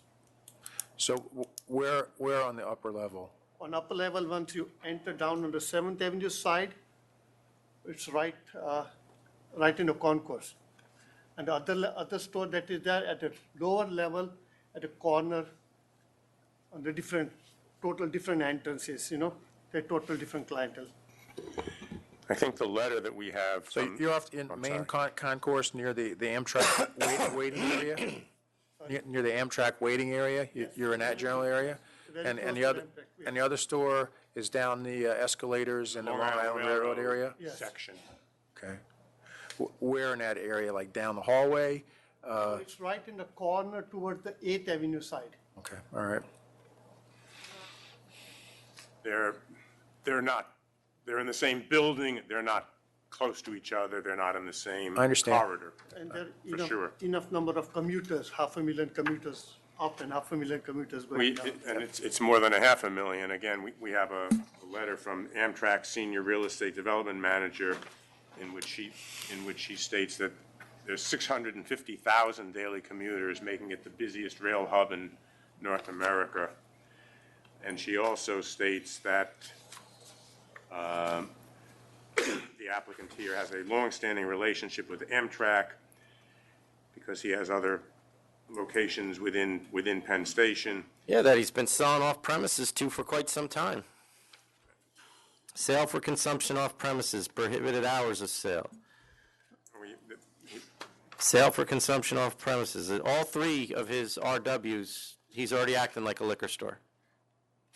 So it's pretty ironic that he would like us to give him one.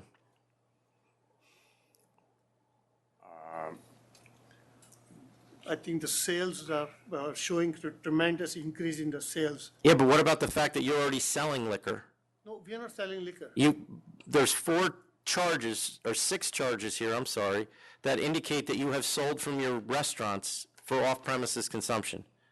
You paid fines. Those because we had wines and we stopped selling wines on all my stores now. Because we didn't know. Because now you want to get a liquor store. No, because the landlord approached us saying that there's a demand for this and if I was interested to do that. But why should I believe that you're going to follow the law in the liquor store when you weren't able to do it in a restaurant? No, I don't have a restaurant. It's a beer and wine license that I had. Right, a restaurant wine license. So why are you going to, why are you going to follow the law now when you couldn't then? It was a pardon that we requested for the. Because why? We requested for the pardon. I don't understand. We requested for the, we made a mistake, right? So we had to pay. Not a mistake, you paid like $60,000 in fines. And had a suspension. Yes. That's a little more than a mistake. That's a salary. If Who's running the liquor store? Right? It's a close, I'm going to be open. So you're running both existing establishments plus the liquor store? Yes. All on your own, full-time? Yes, please. You have someone helping you? Yes, I do have my sister's son with me. And Okay. the managers. We have also hired a very well-experienced Gordon Smith, a gentleman who used to work in a winery in Napa Valley. We have hired him to operate the place.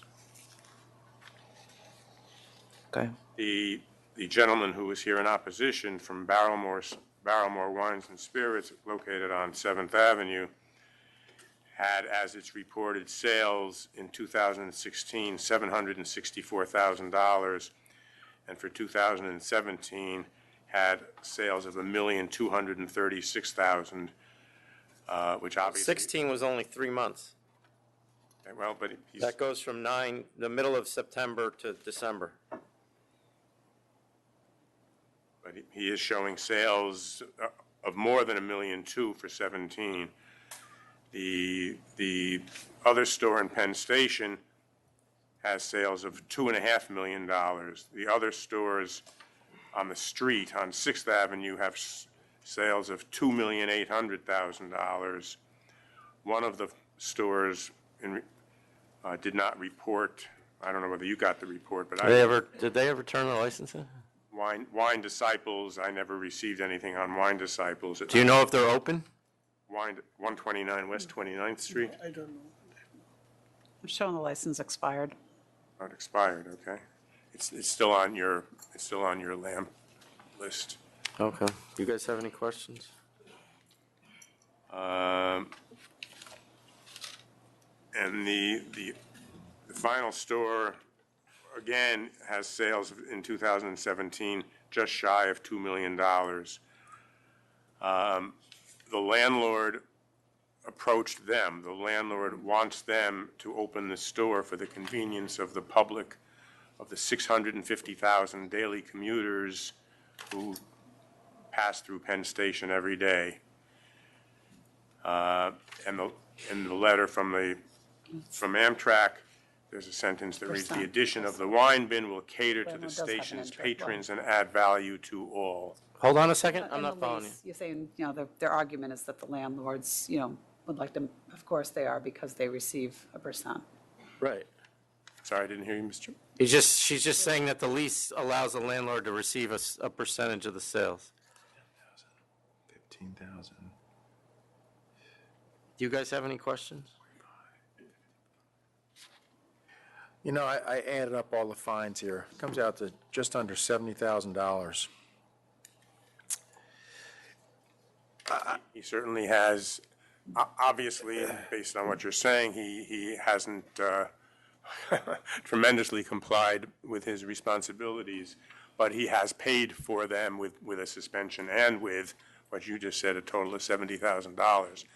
He has served his time, in my opinion, and now. Oh, the last one was just, in 2016? December 2016, so like, Two of them in December of 2016. Yeah, so, I don't disagree that there's a public need and advantage that convenience and advantage could be served in that area, but I'm going to deny on fitness and character. I'm going to deny on the same grounds. It's just, there's just too many violations. I have no faith that he would follow the law in a liquor store. I'm going to deny as well. Thank you. Next item is 1659, Kings County Wines, Inc.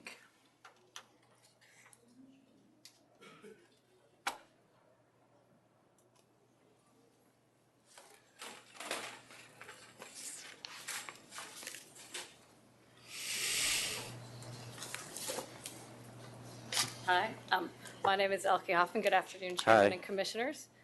This is a removal application for Kings County Wine. And Charles Lynn for the opposition, but we've hoped that we worked out a I was just going to ask that. settlement.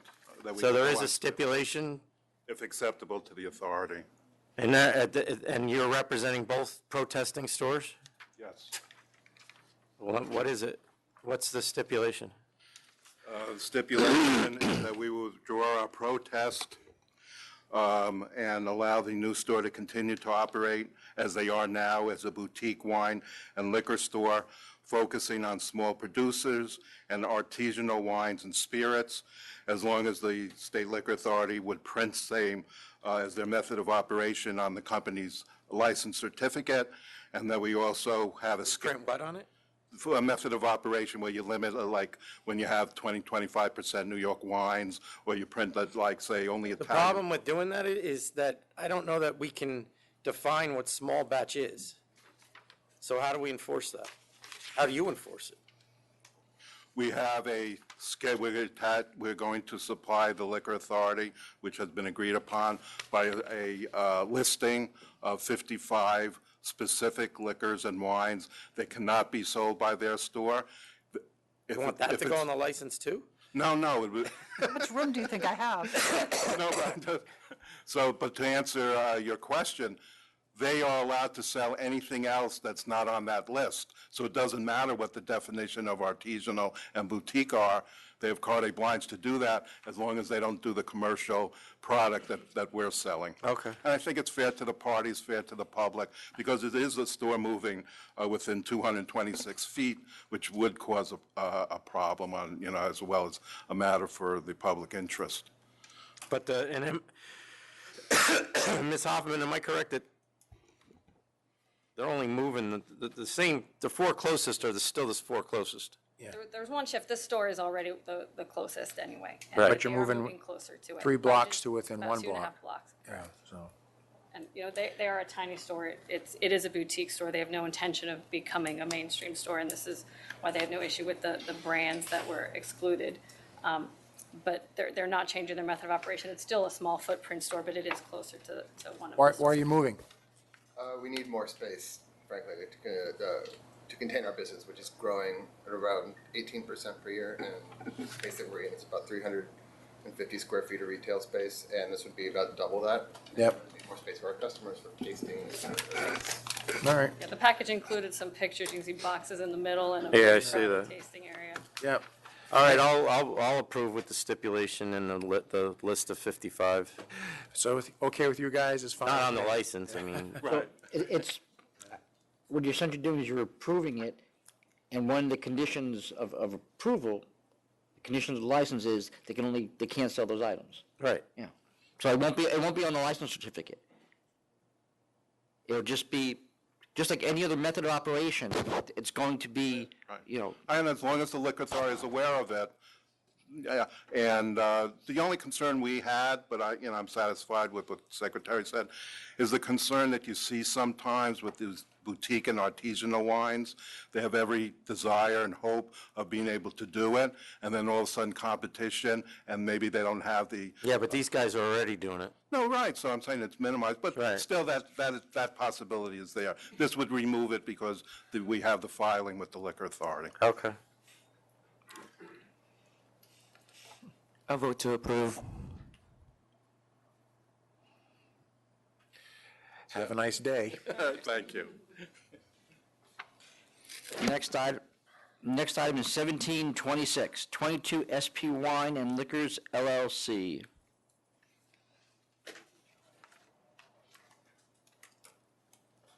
You said 1726? 1726.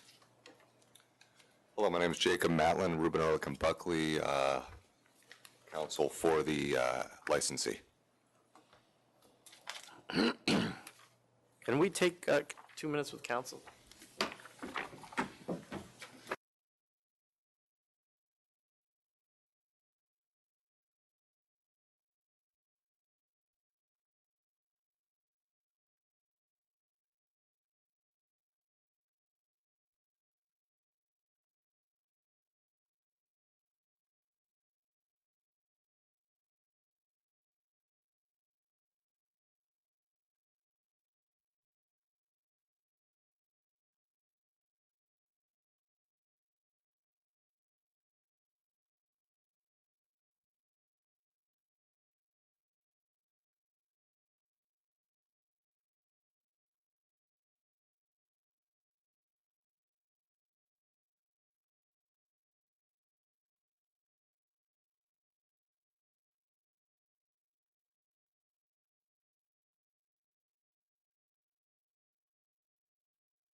Larry?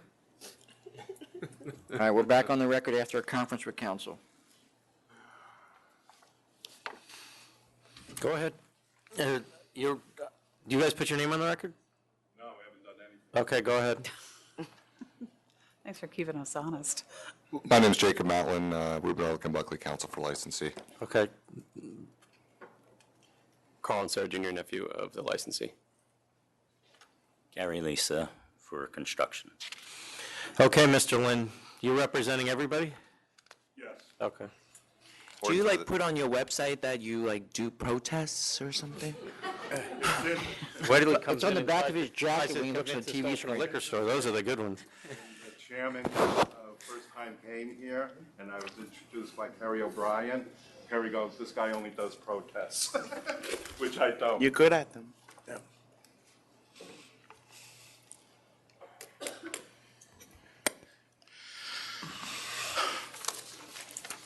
So I'm the attorney for the four closest stores to the applicant, which is a little bit different from a new store. It's an alteration application to double its retail square footage from 2,000 square feet to 4,000 square feet. I'm arguing that public convenience and advantage will not be served by allowing this. There are 5 active liquor stores within 1.8 miles of applicant. I set forth the SLA proximity report as Exhibit A, but I also added a area survey and radius survey as Exhibit B, and a listing of those stores with their serial numbers as Exhibit 6. Before I go into the specifics, it's to be noted that even though the proximity report has 6 stores, Haverstraw Wines and Spirits of 187 US Route 9W North under serial number 2185204 is currently closed. It's the 4th closest store to applicant, a small store of about 800 square feet with only about 500 square feet of actual retail space. Hold on one second, do we know that? No, and that's why I'm bringing it up, because the license is still active. But they responded to our sales request. I know, and I'm being truthful. That's why I wanted the board to know. Well, we appreciate that. Do I hope I get a credit for What that? about the next one, Haverstraw Bay Liquor, because they didn't They have- buy sales, yeah, are they the- closed? No, they're open. Okay. Tom, I don't have the exhibits that he's talking about. I might have just screwed up in moving the papers around.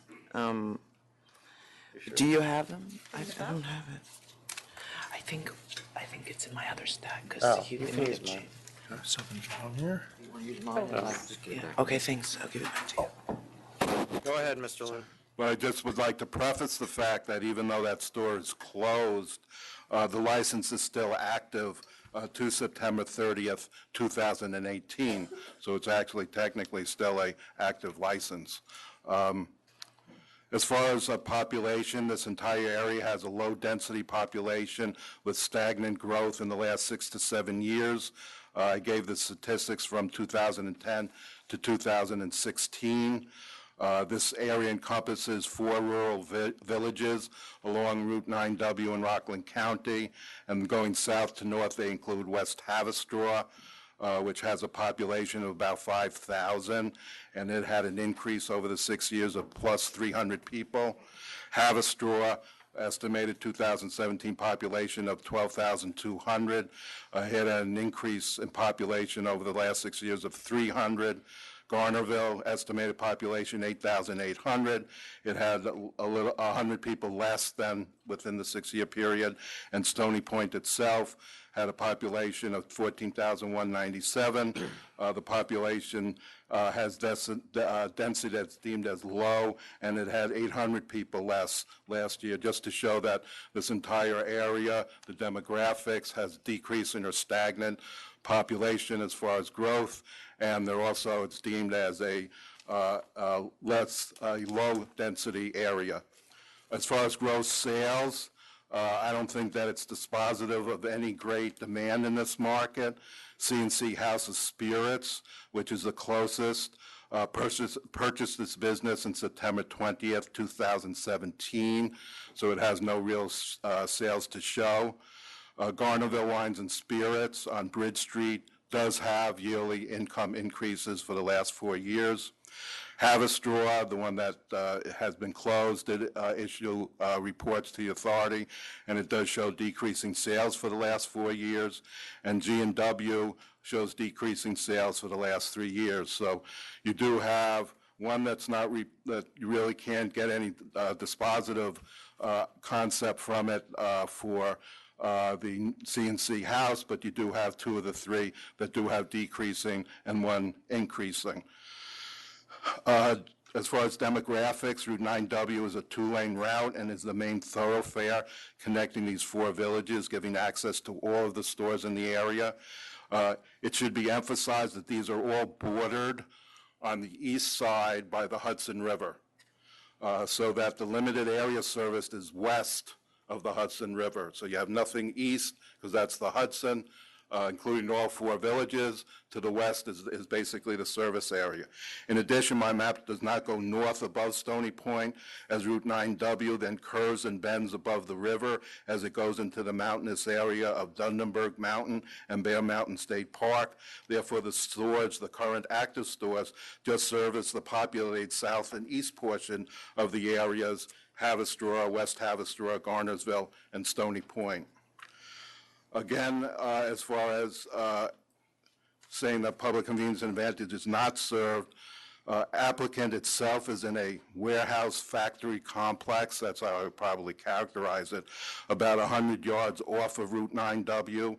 It's pretty much off the beaten track and not really viewable from the thoroughfare.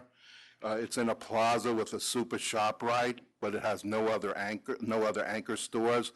It has currently 4 vacant stores, and the operating stores that are in there now include Angel Tips, a nail salon, Supercuts, a men's barbershop, T-Mobile, a phone store, and a small sushi restaurant.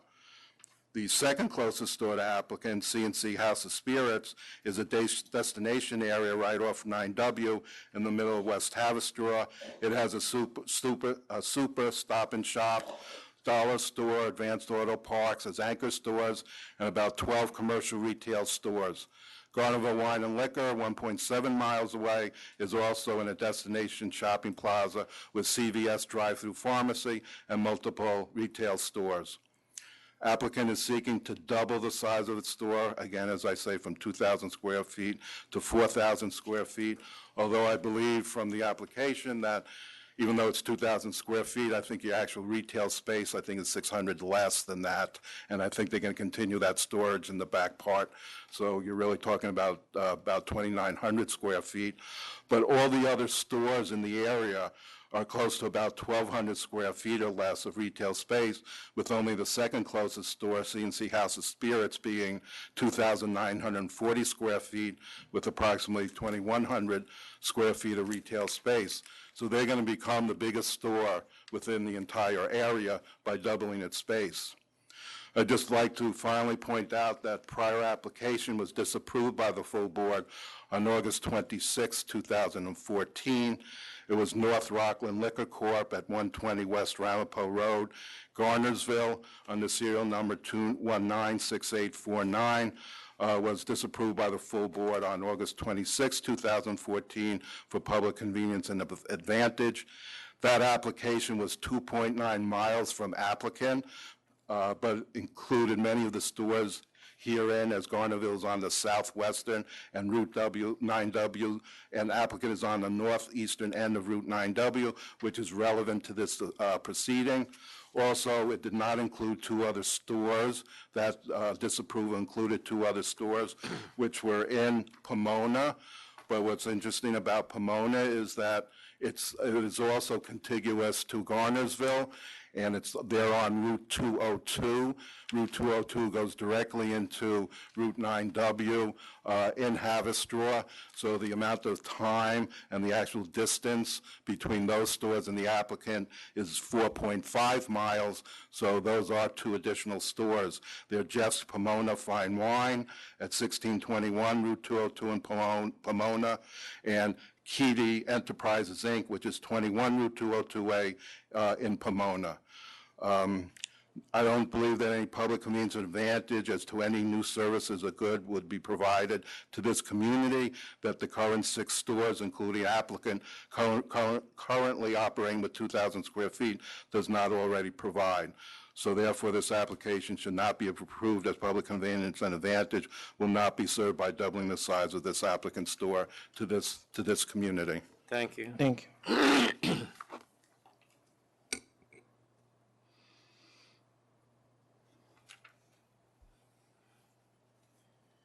Go ahead. I would just like to say the whole idea behind this is relatively simple.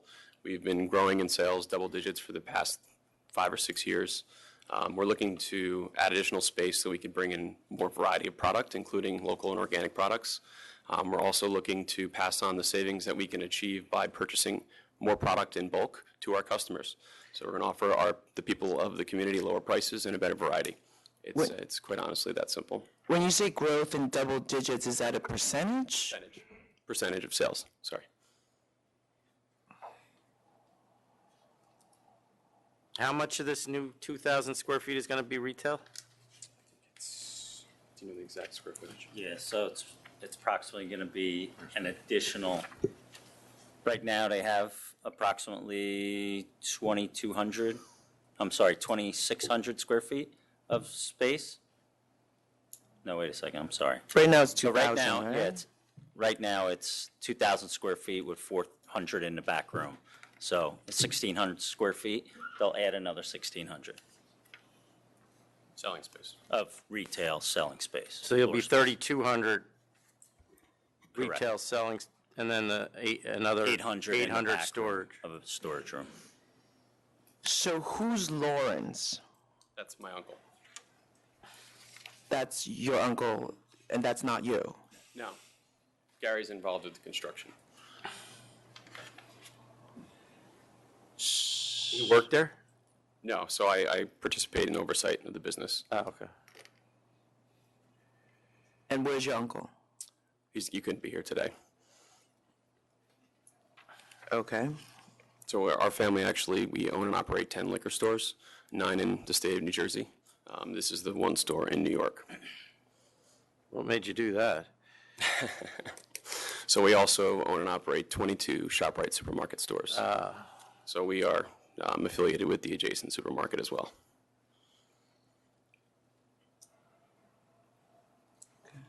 Any questions?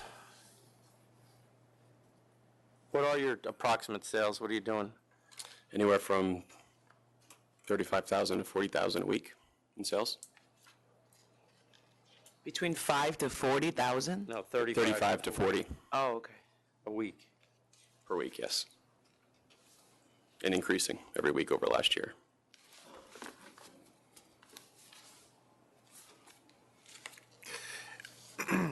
I'm ready to vote if you Okay, are. go ahead.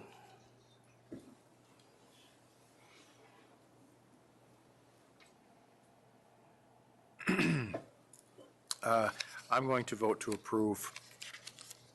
I do see the public convenience and advantage being met by having more floor space and more variety and lower prices and whatever competition you can offer to the market for the sake of the public. So I vote to approve. I'm going to vote to approve as well. One of the closest stores has just gone out of business, so I think whatever effect the increase in square footage would have would be minimized. I realize that that license is still active, but all indications are that that's going to be closed. And I think, as Commissioner Ford said, a variety and lower prices are certainly in the public interest. I approve as well. Thank you. Next item, 1682, 11732 Stufan Liquors, Inc.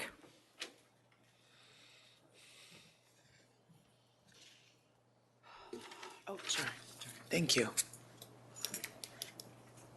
1682? 1682. Oh. You putting your other hat on now? Do you remember how to do that?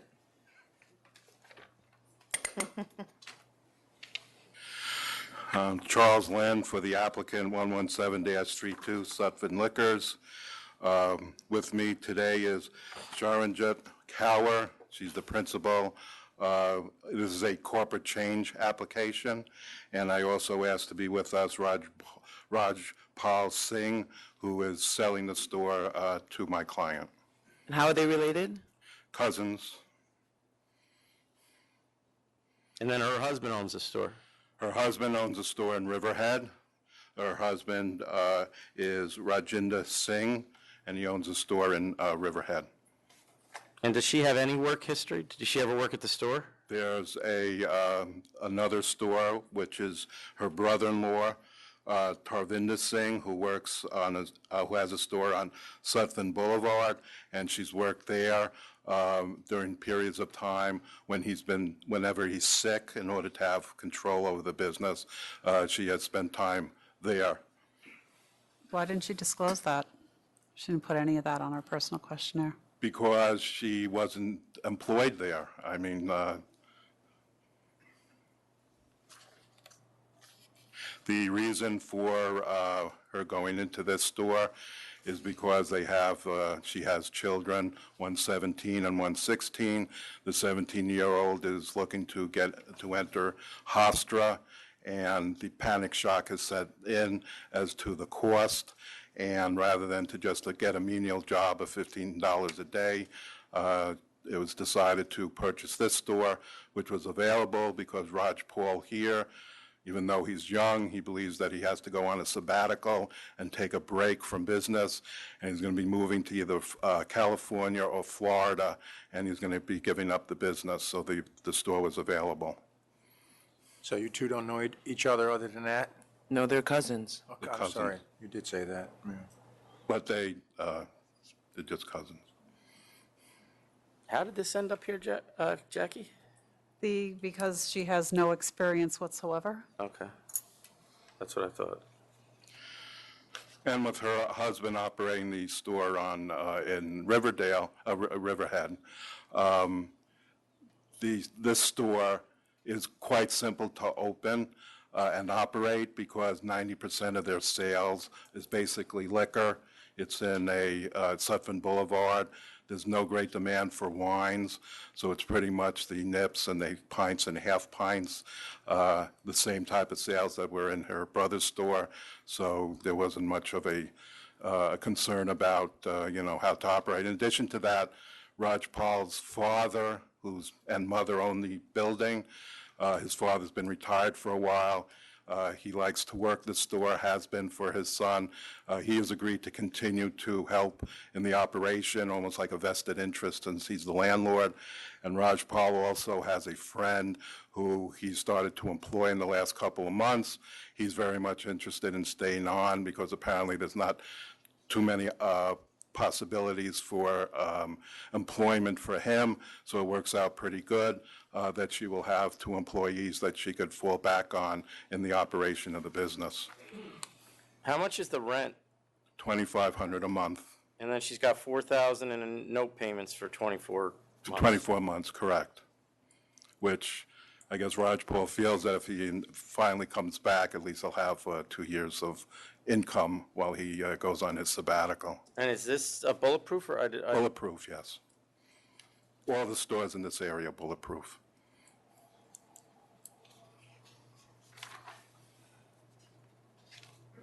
Does she understand that she can't be involved in her husband's store? I think I have made it completely. Because I'll take both of them. That's the exposure that I explained to her and to him. He can't be involved in her. No involvement whatsoever. Not Can even. you hear from? Not Can even we hear work from there. her? Yes, absolutely. Speak into the microphone and Yeah. speak up. Hello. So what's your current involvement in your husband's store? Run environment? Yeah. This is the one in Riverhead. Yeah, in Riverhead. What? Riverhead. In Riverhead, yes. Are you involved in it right now? No. Huh? No. You're not involved in it? Okay.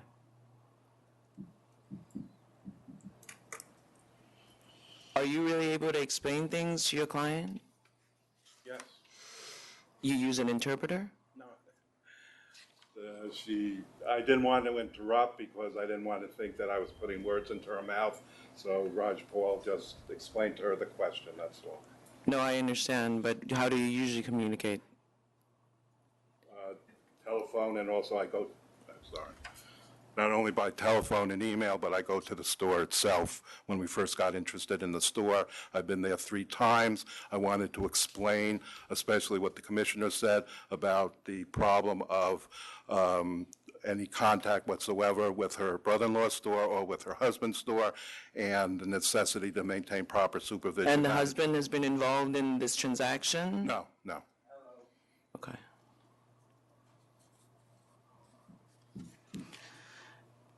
I mean, this is clearly not, I don't know what really is going on here, but, you know, the sales agreement doesn't have a signature line for her, so obviously no one plans to enforce this. It's just sort of. Oh, I have the agreement. The agreement was signed by both parties. That's listed as a condition, Commissioner. That's a promissory note that you're talking about, Oh, but the the signed agreement doesn't actually have a signature line for her. If there wasn't any She signed the signature, it right to wasn't name. on the promissory note, only because until we close, but I can't believe that there's no, This is, Isn't I mean, this this is, yeah, but that's. there's signatures on the, I have it It's right not here. Signature, I see what you're saying, yeah. Yep. No signatures on the promissory note because that doesn't come into effect until. No, what she's saying is that it looks like she just printed her name, and there's no separate line like there is for Mr. Singh for her to sign her name. And Not- she's not the- correct in that Not the observation. agreement that I have. Yeah, it's probably the one we have. Yeah. I have the contract of sale right here. Did you draft that? Yes, I did. Well, you're showing me the same thing. This is what she's talking about. That's his signature. Then he prints his name. She doesn't have a signature line. She just printed her name. The reason being is the corporate entity.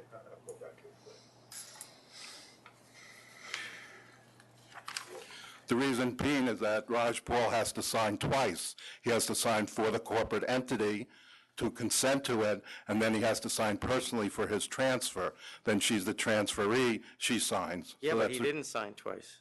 He did. It says 117-32, Sutphin Liquors by Raj Paul Singh, and then I have them individually, Raj Paul Printed. Singh. Above the, That's not a signature. He's got one signature. He didn't sign. The second one's not a signature. He just printed his name. I see what you mean. One He of them did is it- not a signature. I don't know, maybe did it- that's how he signs things, but he can't do it two I different tell you ways. the truth, I was there for all the signatures. I'm not that worried about it. I'm just. No, but I'm just saying, you're absolutely correct. I hadn't even noticed that. How is she, so she knows nothing about the liquor business based on her work history. She's not going to have a manager, correct? Oh, no, she's gonna, well, I can, Sometime I work with my brother-in-law when he falls sick. I went to his liquor and helped. Well, did you do purchases from Southern and Empire, the wholesalers? Do you understand all that? No, I understand why I didn't buy. I just I saw when he bought something, you know. So but I just like for to, my sons, I want to do something. They are going to college. They want money. They need help from me. I just want to prove myself to I can do my business. He's going to college next year. and just 2 other items. Raj Paul's father, Dylan Singh, will be in the premises because this will be the first time that they're getting rent out of the premises. So he's going to help out, and he's retired, and he's been spending time there. And also the current manager who helps Raj Paul will be there also. And thirdly, like I said, it's not a question that they're doing exotic wines or anything like that. It's 90% is straight liquor. All right. I have a bad feeling about this. So if we catch you There's a possibility working of with your losing 2 husband, stores. Yeah. your whole family's going to go down because they're going to lose both businesses. So I would not do that. Do you understand what I'm saying? Speaking and say yes into my. Yes, yes. I'll vote to approve. I have the same concerns as the chairman about what we're really voting on here. But, you know, I think we're both giving you warning on record that if this store is going to be run and operated by your husband, that's going to be a big problem for both of you. But I'm willing to give you a chance too, and hopefully that doesn't happen. So I'll approve. Thank you. I'll approve as well. Thank you. Thank you very much. Next item, 1727A, Chow Hung Inc. Good afternoon. For the applicant, not the applicant, for the licensee, Marcodian Associates by Louis Chisari. I'm asking this fault be vacated and be sent back to council's office. Mr. Chisari, I can't understand something. Yes. This is not the first time this has happened. No, this one is actually on me, though. They sent it to me, and I missed the deadline. And that's okay, that's fair. Yeah. But on top of this, I have another case of not guilty. I have another default that's waiting to be written up yet, and I have 2 other notices of pleading that one looks like it's about to be a default because no one's answered, and another one that's now out.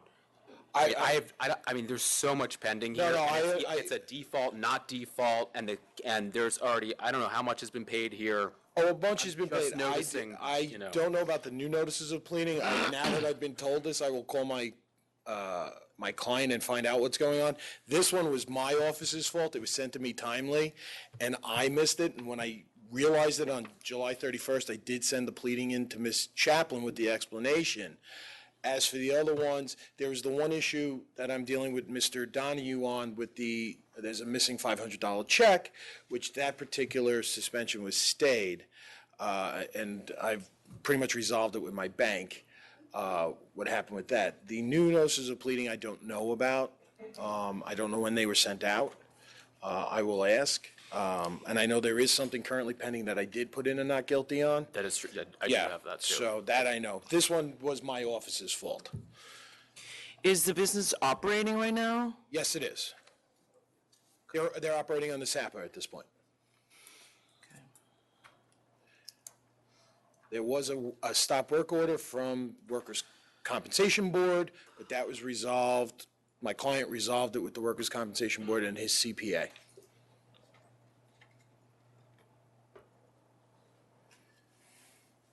And that work stop order was lifted. And so that last item you see there on the disciplinary history, Yeah. that's the suspension that council's talking about. That was stayed because it appeared that the check may have gone astray. I mean, we have this default. I do have you're not guilty on another one. That is Right. true. I have another default that's just waiting to be written up, and then I have 2 other cases That haven't gone out yet? that, no, I'm they've not gone saying- out. They have gone out. Oh, they have? Yes. I know not, again, I will, as soon as I leave here, find out what is But I'm happening. not following why, so you just dropped this? Is This that what one, you're this saying? one, yeah, this particular one, what happened was when it So came it to came my in and office- you just got lost? I put it in the file, I was dealing with the renewal when this came in and getting the board determination done for the old stuff, and this one and then I got asked a question about it and realized I missed it, and that's when I sent a letter to Ms. Chaplin on July 31st explaining that, and asking for her to. I'll send it back. But based on what he just said, you might as well tell them to get ready. Yes, Your Honor, Because if even half of what he said comes to Would it make fruition, more it's sense over. only because, I mean, it's a default. These aren't the more serious charges. Would it be better just to give a fine here, clean this up, be done with this? Because there's so much else that's coming. Well, I mean, the improper conduct I was going to dismiss anyway I'm not because sure we what. stayed the cancellation. I mean, so that's just a trade name, if that's something. So I'll give you $500. How about that? I'm not going to. Oh, we'll take the $500. Okay. So I got a 500. vote too. I'm going to dismiss the charge too. $500 and be done with it. Yes, sir, we now. agree with that. That's fine. Next item, 1660, GPH Management LLC. Did you vote on that, Commissioner Pham? Yes, yes, I did. Band? Good afternoon, Mr. Chairman, Commissioners. Donald Bernstein on behalf of the licensee. This is a conditional no contest plea. There are 17 charges. I think counsel's office has agreed to withdraw 6. charge number 6. We've spent a considerable amount of time speaking with Counsel Riano and his staff on these charges and other issues that were of concern to the authority, have taken some measures to correct some of the issues, we have offered a monetary fine of $20,000. So, the only reason I ask this question is because I've been in this place. And every time I'm in there, there's either a DJ and live music. And now I'm reading the method of operation doesn't allow for either? Well, Where did you're that probably right about signal that. I get think crossed? That's a good question. So when we went to Community Board 6 on this, we disclosed that we were going to have a DJ, and they approved it with the DJ.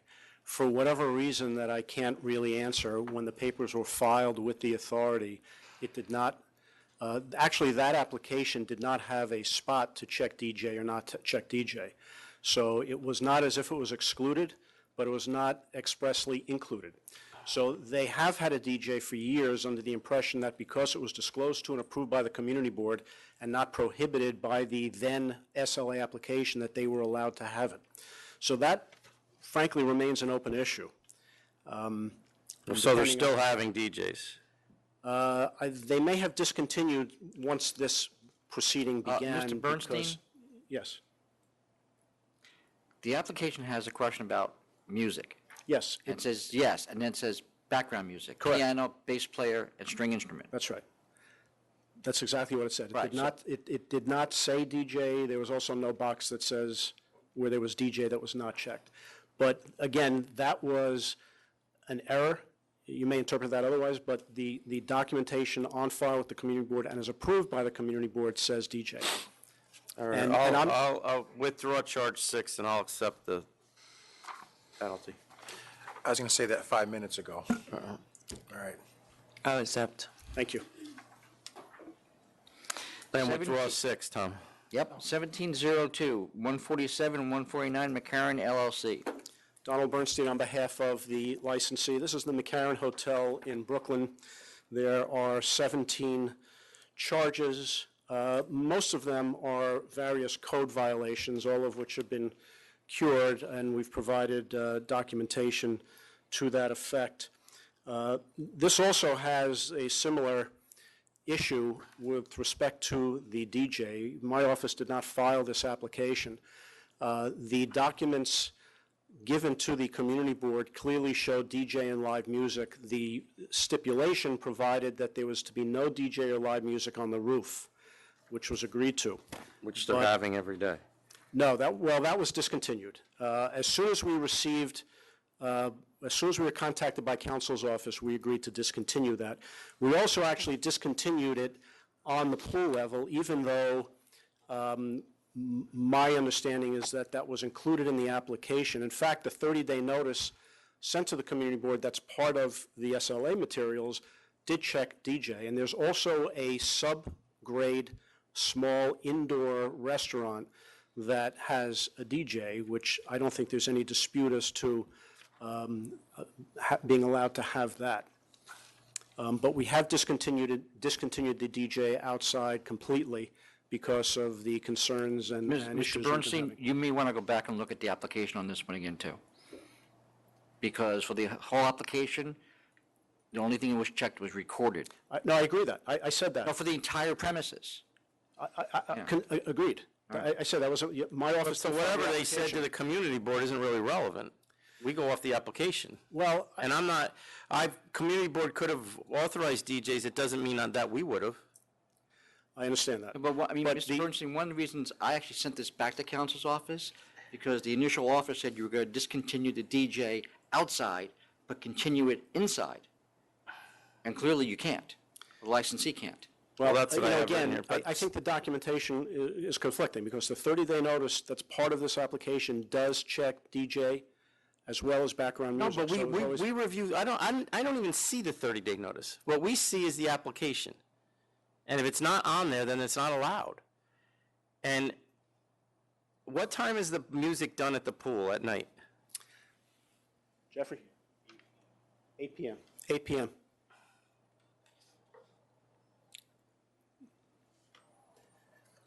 Your client is here? The manager is here. There was a different manager last summer when they had the problems. They were fired after we became aware of the problems. And Jeffrey? Jeffrey Felshaw, who has experience with other hotels, was hired and has been running the show this year to much improved situation. When did you start? I started October 8th of 2017. Okay. Is this the hotel you stayed in that you couldn't get to sleep in? That was in Williamsburg, I don't know, is it? This is in Williamsburg, yeah.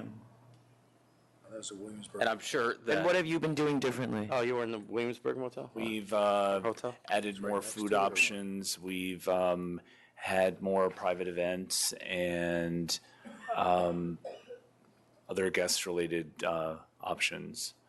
And I'm sure Mr. Bernstein's communicated to you that this is the shot. And because we had people ready to testify for 118 and some of our more serious charges, and I know Mr. Bernstein well enough to know that I guarantee he communicated to you that this is the chance. Yeah, we also hired an acoustical engineer. They went up, did a study, they made some recommendations, put some limiters on. I think they were going to add a barrier on the rooftop. But then there's a sustained pattern of noise charge in May of 18 under the new manager. 5311 calls summer of 17, 40 in summer of 16. Oh, that's old. Where is this one? Sustained pattern. Oh, I guess they charged you. They're just using the date 18 that they got the for report, something so that I think the happened. noise complaints on that form the charge are from 2017. I think it has improved. It does not stay open late. So there are no DJs now? If I go to the pool party that you advertise $85 for the day, there are no DJs? Or live music? No live music. And you enclose the pool? No, the pool is not enclosed. They are considering doing that in the future. Well, it Right says now here it's you have outdoor. plans to enclose the pool. We're going over Department of Building and Engineering and Trying to Architectural, figure but out if it's you can do it. nothing's confirmed yet. The roof does have a roller cover for the winter. And then did you raise the bar wall? That is, they're going through architectural things to pursue that. Okay. Well, I hope that we don't hear from the neighbors anymore. Yeah. Whatever. All right, I'll accept. Just for purposes of compliance, who's going to monitor 2, 3, and 4? Is that going to be enforcement or council's office or? I don't know. Chris, do you usually monitor Yeah, these? that'd be something. Probably send me a letter in 30 days, and we're gonna probably follow up and keep talking about that. On which issues? Number 2, 3, and 4 from the offer, the sound limiter, Yes. complaint hotline, and commission study. Yeah, we'll do. I'll accept it. Yep. I'll accept. Thank you. Thank you. The next item is 1683, RHNYMP F&B LLC.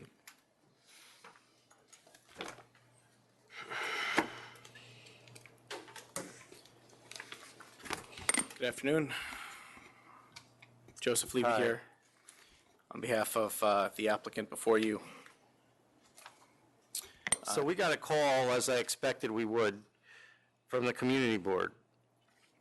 And they would like, they haven't even seen these amended plans or whatever you're doing, which I think they have a right to because they did oppose this pretty strongly. So I told them that I would put this over for you to either meet with them or get them plans. And then we'll put it on another meeting. And it's probably in your best interest to do it, because I don't know where they stand, but I wasn't real favorable towards it. Okay, if you'd allow me to speak about it for a Sure. for a minute. This whole situation began with, as you've seen the memo, with the request about moving the pantry and the interpretation with respect to the roof. Well, I don't think anybody's going to have a problem with the pantry. It's the roof is the issue. Sure, I think you should go talk to the community board. I agree with that. The reason that this even got to in front of you guys to begin with was because we just looked at the time frame on when we were planning to open the space. Should go talk to the community board. Commissioner Ford, are you well? How long do you want to put it over for? When do you want to open it? Well, the plan is to open it in just a couple of weeks. Oh, so do it, so put it over for 2 weeks and, No, it's September 7th. We're opening September Oh. 7th. Could I just? And the reality is to notify the community board was good. well, I mean, it's not, you're not legally required to, but I think given the opposition that they expressed, that it was the right thing to do, and I'm not going to grant it without them being here. If possible, could I just talk to the operations, because I think there's a little confusion. I don't think we're confused. I think that all the players just need to be at the table, and there was immense opposition, and so we're not going to do something. Well, the members are voting right now, so let's. If possible, as it stands currently, we only have the ability to serve alcohol. So no, I understand. I read the papers. You see, it took me a long time. I wasn't here last time, but I really think that it's important for the community board to be on board, and I think it's in actually your interest. I don't have a problem with what you're proposing.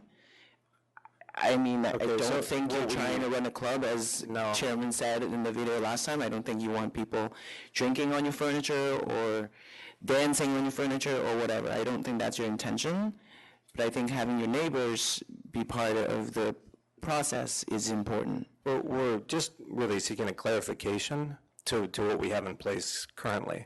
So we are already permitted to have a full live Mr. Levy, restaurant. Mr. Levy, 2 of the members already voted to hold it over. And we understand what you're trying to do. We understand where the confusion is, but you now want to serve food out there, and you want it to be more like a restaurant. And when what we allowed was you to let people go out there with their drinks and mingle around. That's very different than what we approved. And we need them, like she said, to come in here and give us their opinion on it. And they were going to come today. They called, and they didn't have any of these papers, and it wasn't enough time. So I told them that I'll send you guys back. Do you want to put it on for the 12th or for the 26th? As soon as we can, yeah, the 12th is the 12th. next meeting. Okay, 9/12. So, board, you're okay with that, too? Yeah, the issue. I mean, I always say this is that you guys know who these community members are, so you could have been proactive. You could have called them instead of going through us, because ultimately they're your neighbors. Totally, and just a few points. Mr. Levy, we have people waiting. Matter's been held over. Sorry, Commissioner Ford. That's quite all right. But just my only point was going to be, you're asking for a change, however minor it may be, before you've even opened. So that's why I'm in agreement. You just need it running back through the community board. Should not really be a big deal. Tell them to come here to the next meeting and let's settle this. Sure, and just to be clear, am I notifying the community board properly, or are we just No. moving this over and they're coming? No, you should send them the plan. What you sent us, you should send to Carter Booth. And this will be on the next agenda, is that? 9/12, yes. Okay. And next item is 1719, Palazzo New York, Inc. So should I hang on to this? Or? Yes. Yeah.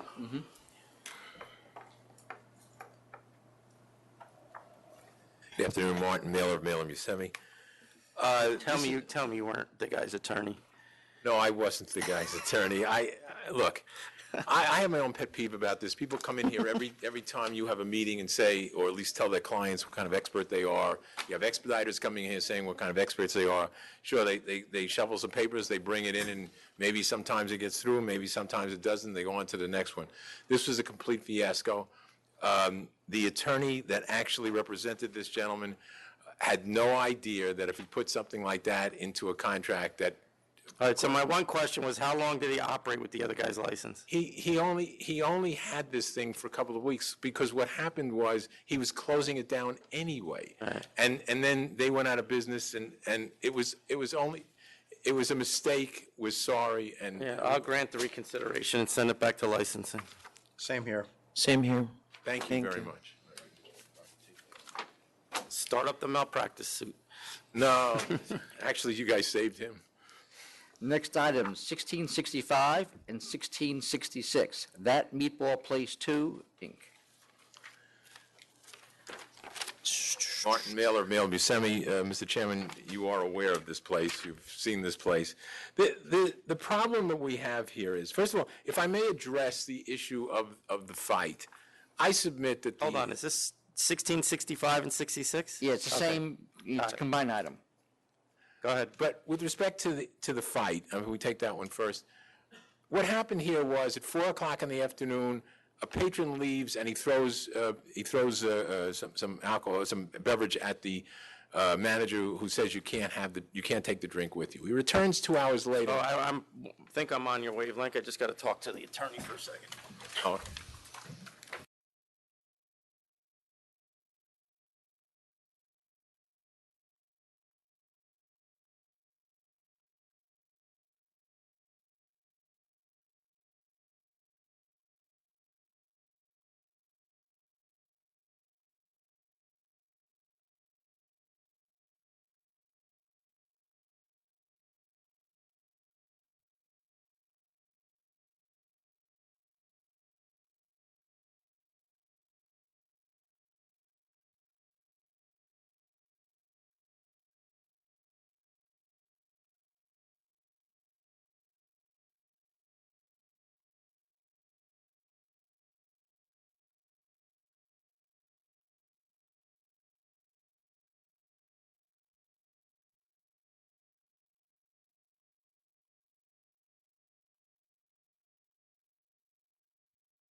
All right, we're back on the record. Okay, go ahead, Mr. All Miller. right, so with respect to that first thing, there was a spontaneous act. The second time this gentleman returned, he ostensibly came in to say, "I'm sorry." As soon as the assistant manager came over, for some reason he became belligerent, didn't want to act that way. The manager and the assistant manager, with more experience than you can count, thought they could just diffuse the situation with words. He goes and punches the hostess in the nose, and he leaves. I submit, yes, a disorder occurred. Whether it occurred inside the premises is up for question, but even if it occurred inside the premises, it was of short duration, could not have been expected. As soon as it happened, the assistant manager called the police, and for its troubles, we're sitting here with a 1066 violation. What I think we're really here about is something. I did not file this application. I've spoken to the licensee. I don't know why it wasn't included.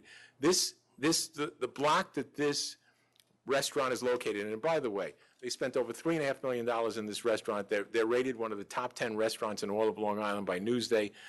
They are a very legitimate restaurant, but this block that it's on is a very lively block. There is absolutely no residential presence anywhere in the area. There's a railroad track just north of it. It's just all various bars and restaurants, and all of them do the same thing. They all have security. They all have DJs, and it's part of the method of operation. It is a restaurant.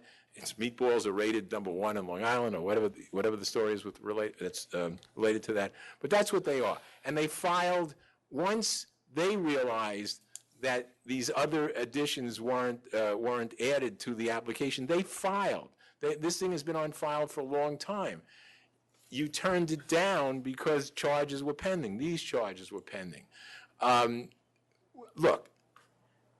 Well, we might be here for the sangria part, and we might be here for overcrowding, which I would contest. But I'm not really going to make a big argument over that.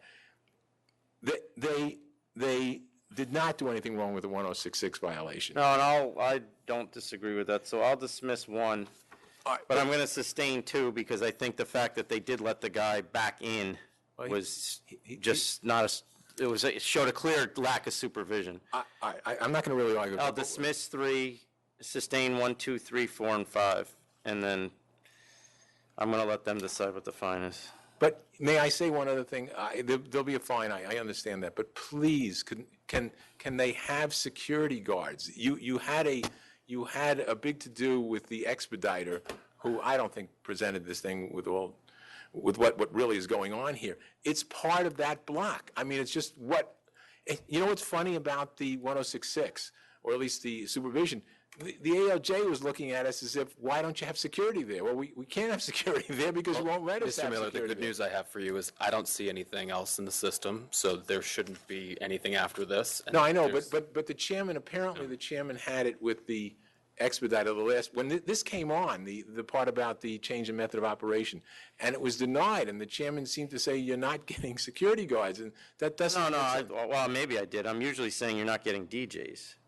Well, Because you already had them and it didn't work out. Well, we'll get Let's rid of the let's stick with this case right now. I mean, Okay. if there's nothing in the queue, then whatever he applied for will keep moving. All right, thank you. But you guys want to go? But I think technically you denied it. That's what would happen. Well, then you ask for a recon. You know Did what, we deny it? Hang on. It was denied with leave to reapply in November.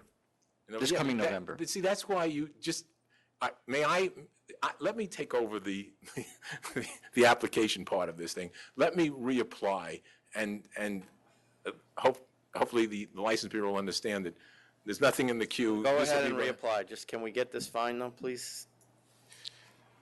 So let me ask you something. Yes, sir. You're allowed to have live music? That was part of the, yes. Okay. Just didn't, one other check, we were So- so busy building the restaurant, $3.5 million build out, we were contractors and we had this expediter that we thought would know what to do and unfortunately. So why'd you have to move tables for the band? Because, no, but that's what it is. The what band, is set up. it's very small in the sense it's all for a restaurant. So when they have the band, they have to remove some of the tables. The table, it's not like they take the tables, they're put on the sidewalk and then they're put in the backyard. There's no, either you have the band or you don't have the band. If you have the band, you have to remove the tables. It's not like it's a permanent thing. It's just on the weekends, during the week, we have no, it's a restaurant, we do catering, we move tables to set up larger tables for catering, if we have 20 people, we have. And what kind of band do you have that is not conducive to dancing?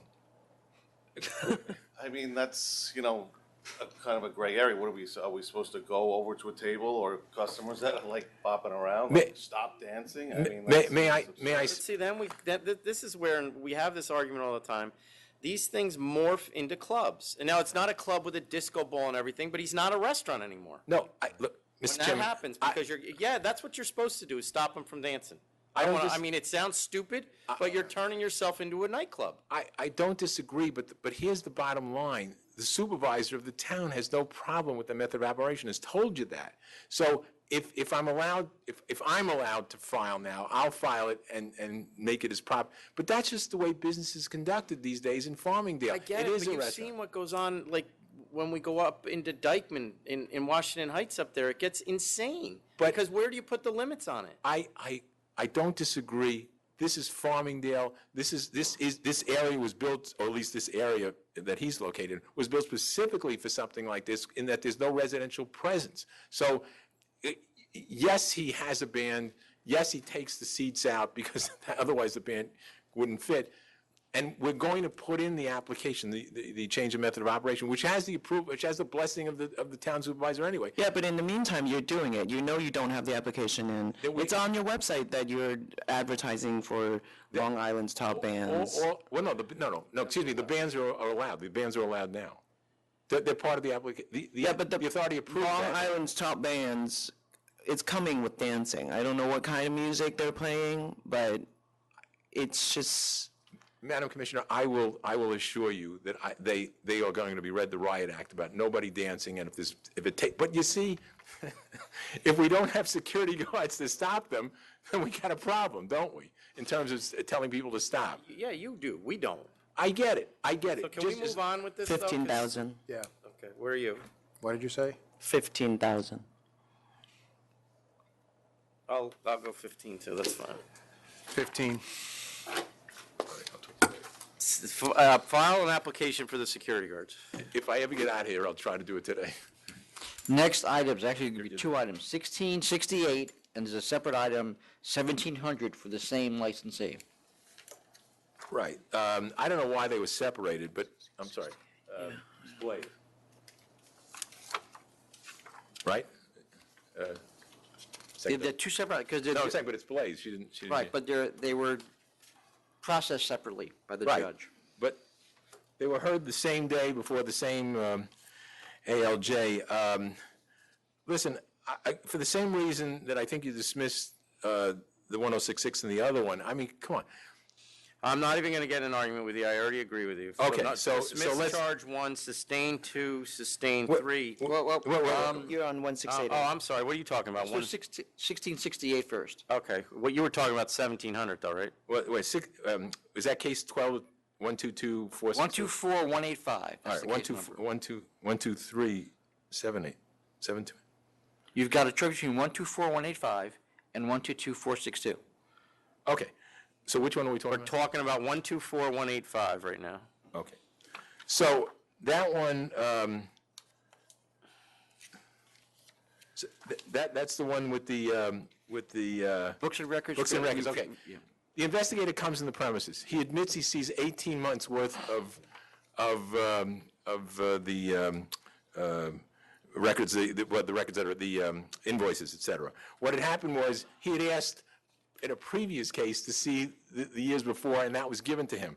I submit, based on the case that I've cited, that there's nothing in the alcoholic beverage controller that says 24 months has to be on the premises. There was major compliance with what he wanted. For some reason, he thinks there has to be a 24 months. So I don't think that charge should be sustained either. With respect to the basement, guilty as charged. We did not file an alteration application because they didn't tell me. I filed one. It was denied under your bulletin. There should be some penalty for that. But I would hope that you'd understand that she had no idea that she was supposed to file this thing. With respect to the license being blocked by the television, it was moved immediately. If you're going to fine her, please understand the circumstances behind that.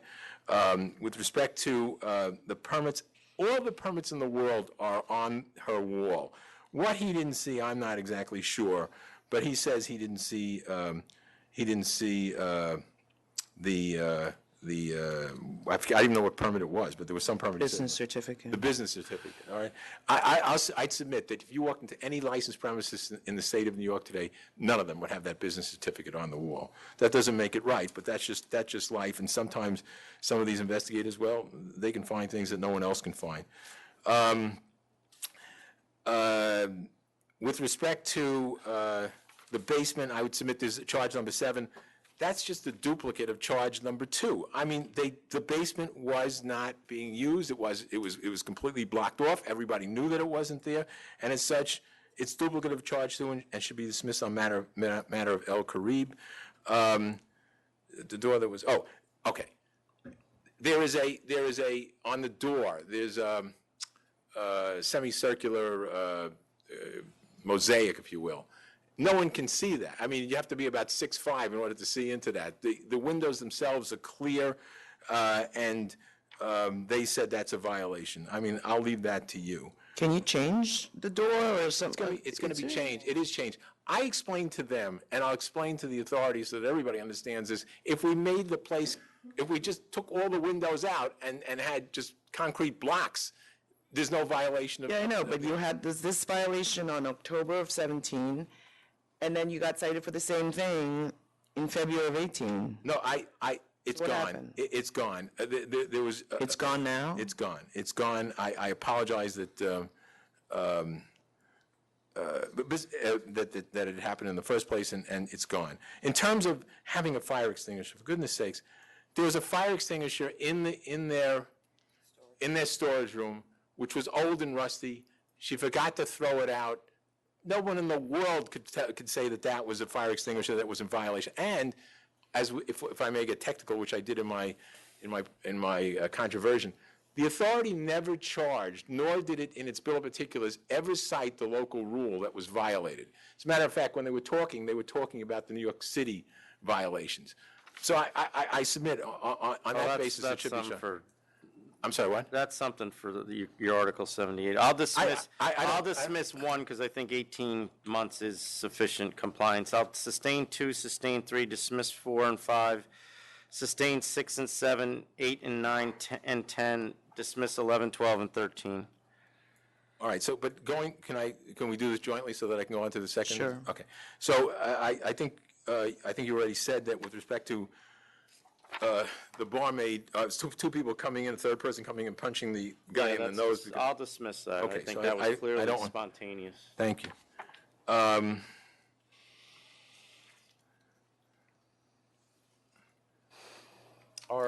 With respect to charge number 2, what this was, there's a display behind the bar. Nobody paid anything to get their name on the football pool. At the end of the year, she decided to reward the winner with a dinner in another establishment. The case law is very clear. The case cited. That's what she says. No, but the police didn't deny that. The police never said that they saw any money exchange. They said they saw that no monetary, no money being, no cash bar, no cash pool in this thing. They all The admitted to evidence this. here says the premises participated whereby the patrons would purchase a box or boxes identified by amounts of cash to be won depending on the results of a particular professional football game. No. That to me is a pool. He never said that. You can look at that record up and down and around. He never said that. He said, I saw. Am I reading something different than you? But I don't know where the disconnect came from the ALJ. None of this is in the record. All he said was, I saw this thing on the wall. That's all he said. No, and then according to the ALJ, the bartender was asked about these spreadsheets and the bartender did not respond. Right. She because this was her thing. That's an NFL pool. I don't care. That's not gonna change. All right. Well, all right. That's all right. Well, Now, curtains? Now, all right. So then, charge number 3 with books and records. She didn't know where they were. Okay. This was a new bartender. She didn't know where they were. You can deal with it as you will. But charge number 4 is the one that gets me. You know, I've been here a long time. I was in counsel's office. There was a complete change of 106 Subdivision 9. There used to be a 9A. There used to be a 9B. It used to deal with curtains. It used to deal with drapes and things of that nature. All of that was removed. The window has to be clear. By the way, they weren't talking about that thing on top on this one. They were talking about the window itself because it had a curtain on it. And I tried to explain this to the ALJ, and he said, no, it's the obstruction. And it is not the obstruction. It is the type of obstruction. That's clearly a matter of law. It was a curtain. It wasn't the frosty glass of the Did anyone door. ever produce a picture of this door? Yes, it was. No, that wasn't the door. This was the window. The window. This was the window. No, that was shown to them. This was an exhibit that was shown. But the judge admits that it was a curtain, and he says that it's the obstruction. And I would ask counsel and former counsel to at least, you don't have to corroborate what I'm saying, but this is what happened. About 20 years ago, you changed. Maybe 30 years ago, you changed the law and removed the curtain, removed the drape. Yet he still has the drape as being a violation, and that's just wrong. That's just absolutely wrong. Accurate? I mean, I have to know more about exactly what was seen. All right, I'll dismiss. I'll That's dismiss accurate. 4 too. Well, okay, the secretary who used to know more was the. We agreed. All right, I've anyway. been here longer, that's all. All right, So thank you. dismiss 1, sustain 2, sustain 3, dismiss 4, sustain 5. Now, withdraw 6 and 7. Right now, 8, 9, 10, and 11 should be treated together. Yes, the CO2 cylinders were not chained, and yes, there was an extension But cord. they're 4 different. No, but wait a minute. The other ones dealt with what was in. Look, this place, this The building. basement was licensed. No. They had a room within the basement that was licensed. This was found in the hall outside the basement. There was a great deal of renovation going on because 3 or 4 other places had. The way I read it is that these were found in licensed areas, plus 1 was a gun. No, but So again, they're getting sustained. Sustain 1, 8, 9, 10, and 11. sustain 12, dismiss 13, withdraw 14, sustain 15, and dismiss 16. Well, 15 was the messy, this is where he said, I saw them, but they were messy. This was the books and records. They were there. He said they were there. He says they were too messy for him to look at. Well, that's not really books and records, then, is it? It's just a pile of paper. But it was there. He didn't want to see them. He said, no, they're too messy for me to look at.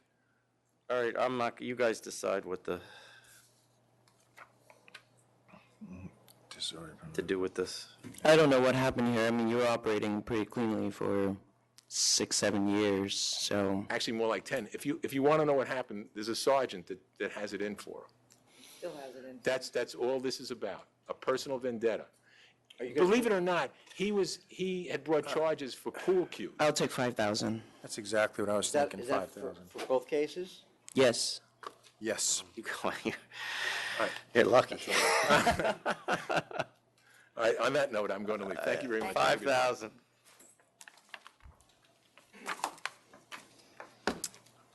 Next item, 1691, Add Restaurant Group, Inc.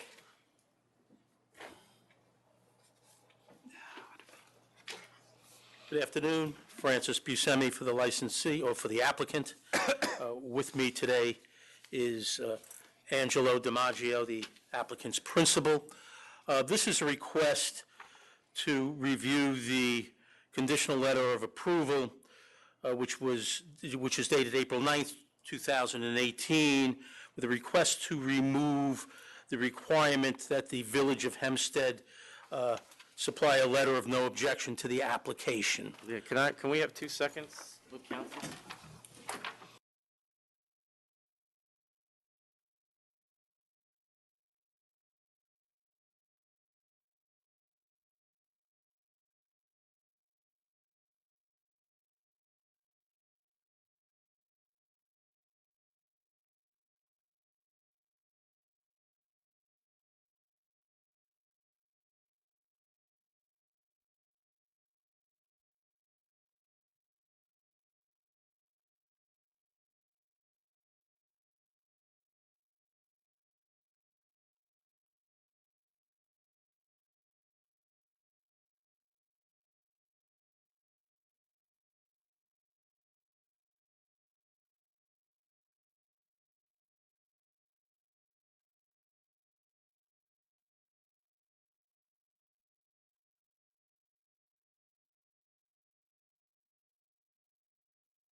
The record here.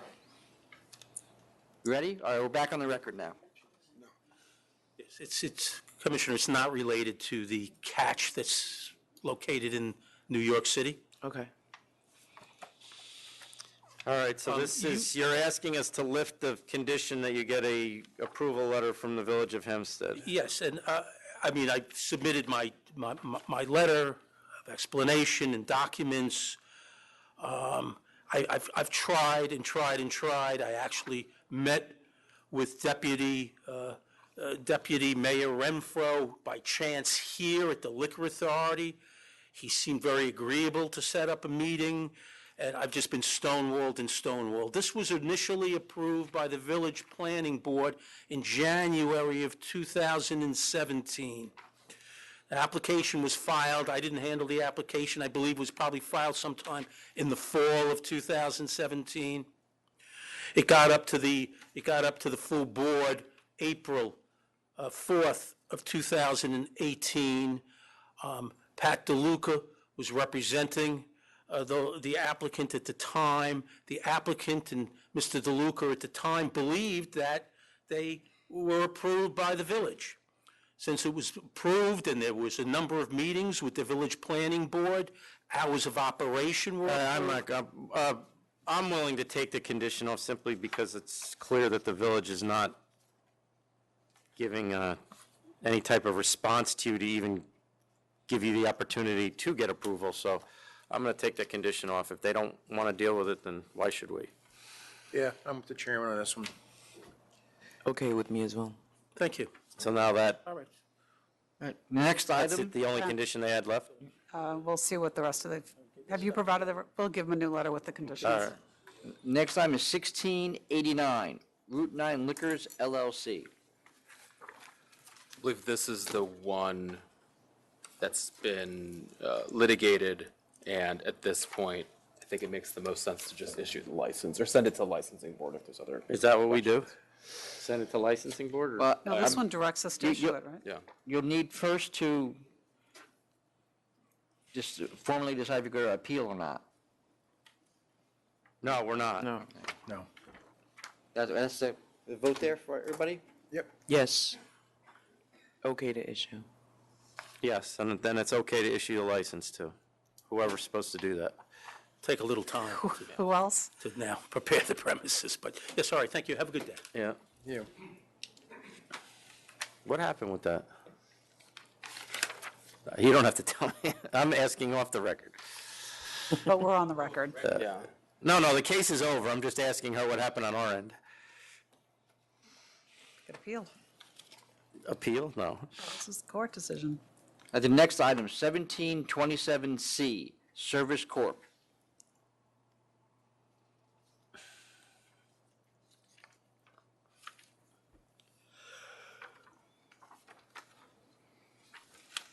Good afternoon. Mitchell Siegel for the applicant. We request that the default be removed from the calendar and sent back to council's office. Yeah, I think that's what Margarita wanted to.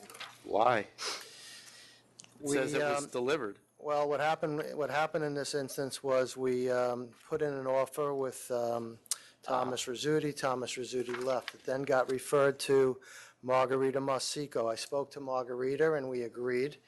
And What was the offer, counsel? the offer was $4,000 for the two violations of, Are you still offering that? yes. Two violations. This is one. So I'm going to lift One it. two 121277 and 122429, and just so you know, I sent us. Whoa, is that case on here? No, neither one of those cases are on. We're at 126408 right now. This is an unlicensed security guard I case. have an email from Margarita saying, these two cases will be, the default will be removed from the calendar on 8/29. And what happened was, is I sent her. All right, I'm going to send it back. Send it back. Okay, thank you. Send it back to counsel's office to straighten this out. Thank you very much. I will get new paperwork, right? Next item, 1711, Pacific Liquor Store Corp.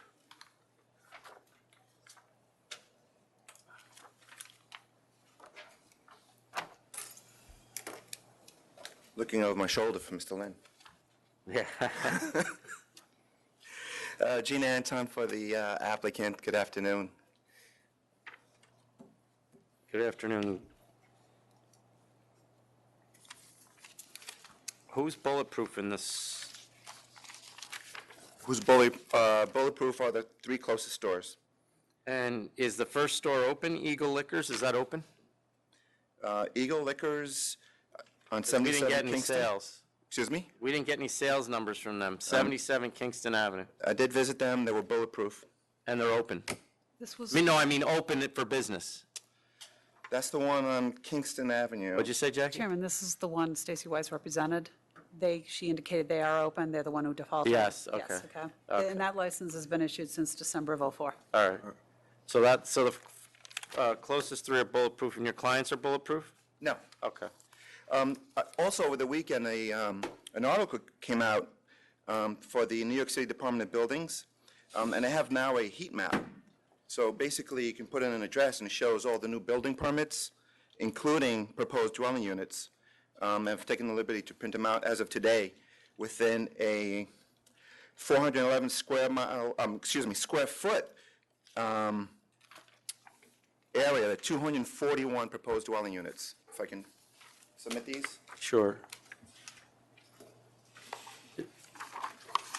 We did get a protest letter. Thank you. Thanks. Yes, this is something new that came out. The Department of Buildings now has a nifty new web tool. You can put in an address and you see all the building permits, including the proposed residential units. And what you see on the map within that area is the 241 proposed units.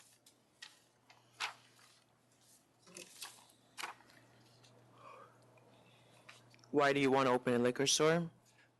They live right across the street. The place has been closed for 2 years, more than 2 years. It previously was a liquor store? No, it was a variety store / something. It did have according to the records, I think it had a beer and wine license, but it's been closed for over 2 years. It's only going to have. So who is they? Because she's the only one who is on the application. Yes, this is her husband, Carlos Martinez. He's going to be the manager. Okay. So it's going to be 250 square feet, pretty much of retail. It says 650. 650 square Oh, I'm feet. sorry, 650 retail, 400 square foot storage. Right. Do I have Back a to her question? question, why a liquor store other than the fact that the building was there? Why do they want to get in the liquor business? Well, they've both been they're actually both in retail. They live across the street. It's convenient for them. It's an economic opportunity for them. He works in New Jersey, so it'll be, literally across the street. It's a big difference of a commute between New So Jersey is he and managing the store or is he working in New Jersey? He's going to be managing the store. So he's quitting his job in New Jersey? Right. Okay. But I don't have his questionnaire. This questionnaire should be in the package. Additionally, I just wanted to point out, they both did ATAP training. I supplied the certificates in my email, along with the other exhibits. They have 200 signatures on a petition. They're right around the corner, literally feet away from a beer distributor. So, this location is Did clearly he file going to one, Jackie, a I'm looking. personnel question? We don't have it.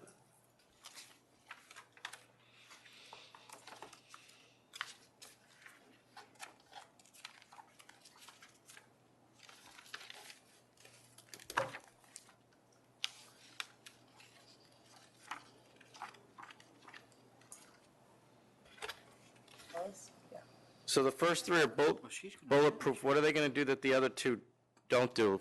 Wine tastings, anything like that? I'm sorry? Are they going to be doing wine tastings, anything like that? Yes, they're going to be doing wine tastings, and additionally, as you know, Brooklyn now has several distilleries that are producing whiskeys and gins and vodkas, like Brooklyn Republic Vodka, New York Distillery, which has gins and whiskeys, Brooklyn Distillery, which is a whiskey distiller in Brooklyn now. So they're going to dedicate approximately 30% of the store just to those local products. We have his personal questionnaire and everything that he stated is consistent with what's in there. You did get it? Yeah. Okay.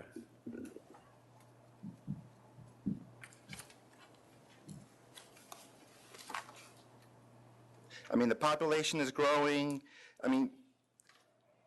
It's an immensely dense area, Crown Heights North.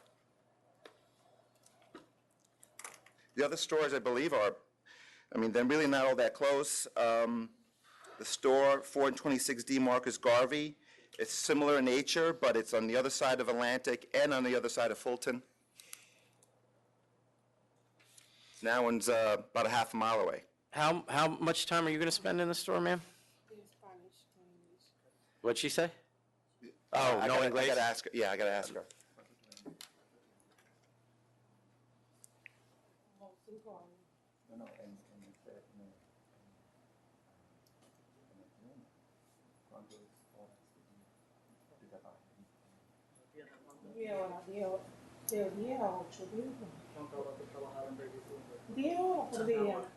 About, yeah, she mentioned 10 hours a day.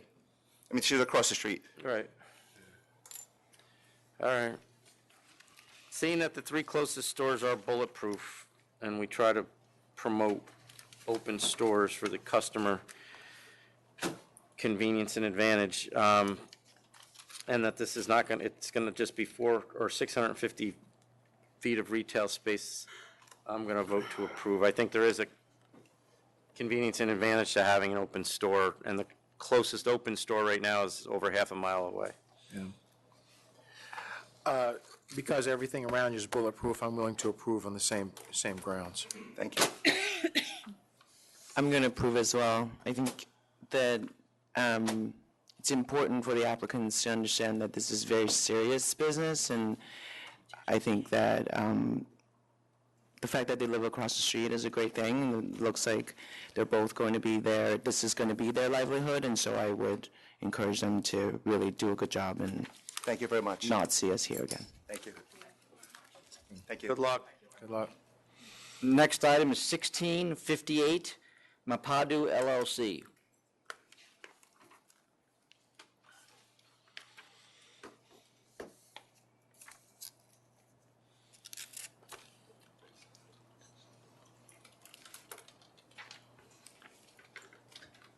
Good afternoon. My name is Benjamin Korngut. I'm the attorney for Mapadu LLC. I have with me Patrick Dacey, who is the owner of the licensee, and Shane Smith, who is an employee. I'll keep my remarks brief because most of my arguments are outlined in the letter of support that I submitted. But in summary, this is an application for removal to remove the current license from 170 Franklin Street to 114 Franklin Street, which is approximately 2.5 blocks away, or 850 feet away. The change in square footage from the current store to the proposed store is about 170 square feet. The current store is about 450 square feet, and the proposed store is 620 square feet. The reason for the move is really they've been unable to secure a long-term lease with the landlord. And at this new location, they've been able to secure a longer-term lease where they can invest in the business and continue to grow it. In relation to the four closest stores, it's actually, the proximity is the same. It's the same four stores for both locations. And in fact, 3 of the 4, the new location is further away than the existing store. And the only store that voiced any opposition, this is significantly farther away. It was basically a block away. Now it's 4 or 5 blocks away. Who's Patrick? This is Patrick. And I assume you're not Mary. Correct, Mary's my wife. Mary's your wife. And so who's the other gentleman? Shane is Your manager. employee. Your employee, okay. Sorry, keep going. Are they changing their business model? Well, the hope is to include wine in the new store. You're not now. That's the objection, because you're moving actually further away from Dandelion. I would think that they'd be happier with that move. Right, exactly. But you're adding wine, I take it you don't sell wine now? They don't currently sell wine. Okay. There's a condition. Oh, okay. Is there a condition on the license? Yes. So you're going to reapply and try to get that condition removed? How are you going to No, sell we were wine? gonna- we were doing it all at a. Oh, that's part of this too? Yeah, kind of missed that. Who did? I did? I did. You never make mistakes. So what's the explanation for that? What's the thinking? Because I think your competitor feels like it's sort of a bait and switch. I'd like to hear what happened. Just a few, I'll let Patrick speak to this in a second, but a few things on that. When they initially applied, it was kind of, it wasn't anticipated, and they kind of just, it was almost like a throwaway for them. They didn't anticipate selling wine, so they didn't think that it was worth fighting for, and they agreed, like, the commissioner at the time basically said, "Oh, will you agree not to sell wine?" They said yes. They jumped on it, so they never even really. Well, because the bottom line was Dandelion was already there, right? Dandelion was there. So yeah. you weren't getting the license. Right. Unless you said that. That's, I wasn't. Well, I mean, I've done it here, and that's why you say it. Because, Right. all right, we're willing, if you're not going to hurt this other business, we're willing to give you the opportunity to sell the distilled. But now you want to move, and even though you're moving a little further away, you want to now go head-to-head with them when you wouldn't exist without that condition on it. Right, well, to that point, I don't think we are going head-to-head. They could speak about the products that are being offered. Okay. The neighborhood. Let's let Patrick speak. Okay. I'd like to speak to that, please, if I could. Yep. We've been there 5 years, and for 5 years, we've educated our clients, and we've sold a very small production level of spirits and ciders and fortified wines. And for 5 years, we've had our clients and customers and existing residents, I live in the neighborhood along with my wife, asking us for specialty wines that aren't available currently. There isn't anyone specializing in wines that work very well with the cocktails or with the spirits that we sell for home cocktailing and that sort of thing. So when you mention us going head-to-head with someone, that's absolutely not the case, and that's not our intention. So you're not going to carry wines that they sell? No, absolutely not. In fact, we're looking for. We're entering wines or markets with wines that aren't supported in the neighborhood anywhere, not just in that space. So they're known, and for spirits, they're known as a unique destination with small batch that you can't get anyplace else. I understand that they're listed in guidebooks, and when I understand. I've seen the 5-star reviews. And just one other thing on with respect to Dandelion, my understanding is that the individual who submitted the opposition letter is no longer on that license. So I don't know. or is in the Lily- process of being removed. Lily Peachin? I know that as a fact. She's not. Isn't she opening another store? Yes, and she's selling In the wine and Domino spirits. Sugar Exactly. factory? Yeah, she's good.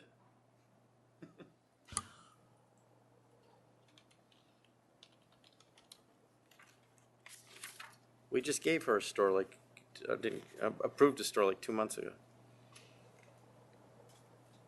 I think I remember that. Did she sell her store already? I mean, everything that I've been able to, I submitted a FOIL request. There's a conditional letter of approval outstanding, but I guess it hasn't been, the conditions haven't been complied with yet. She was removed through a corporate change on that license. Okay. I believe to her mother.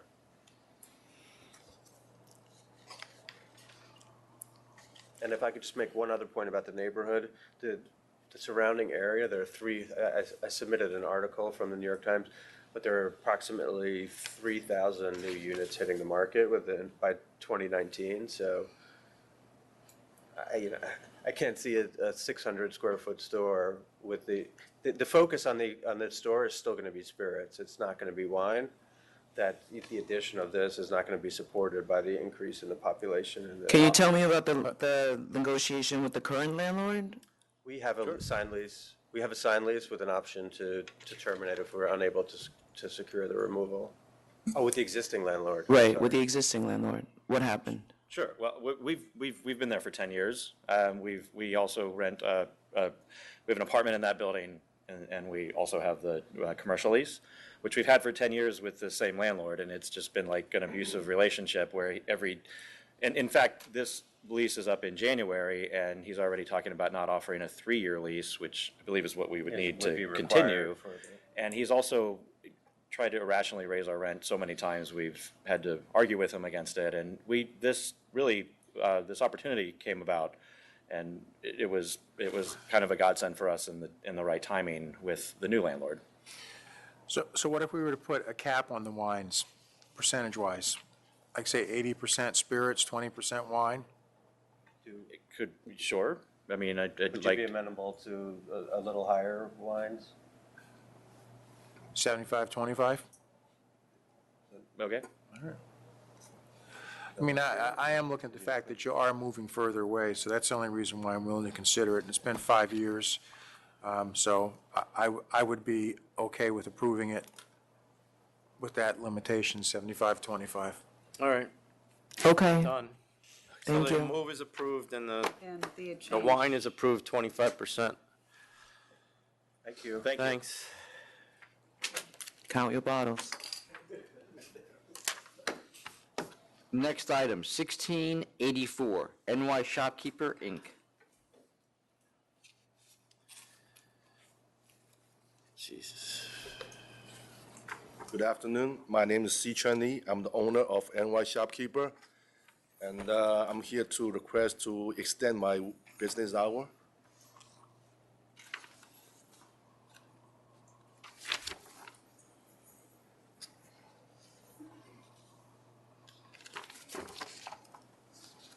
Does the community board know?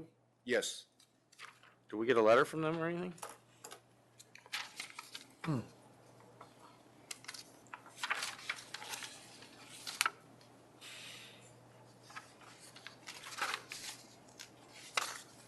I take it, they just did, they were notified, we just didn't get anything from them? Correct. Okay.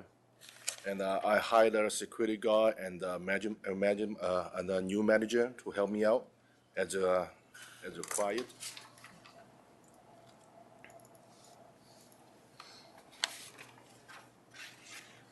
What is this, you karaoke bar? Yes.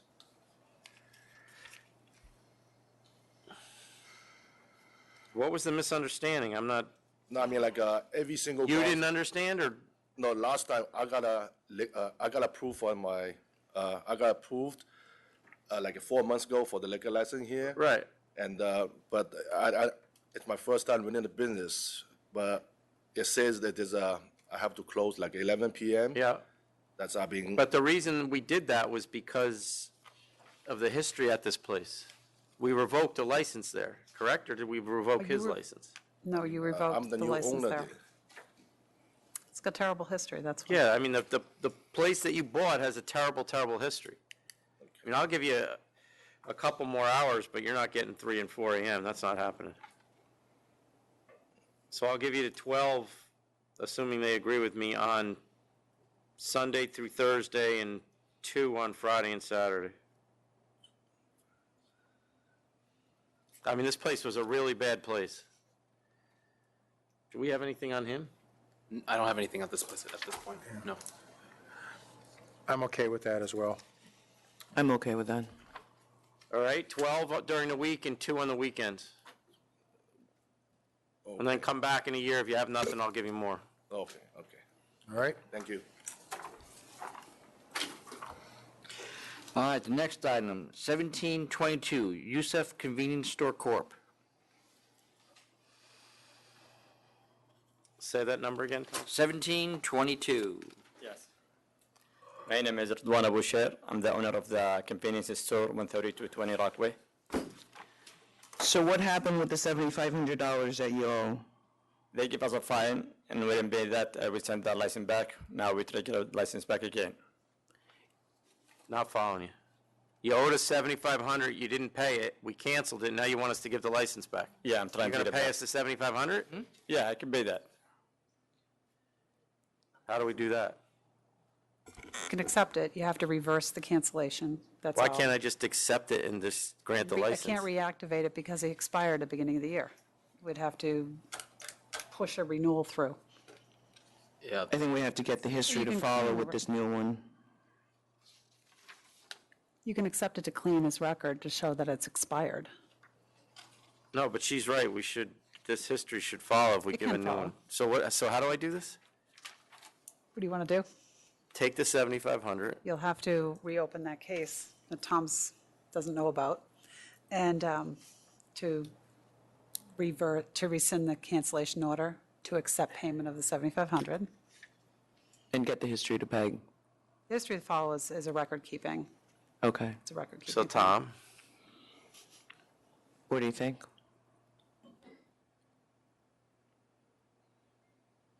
Are you ready to pay the money? Say it again?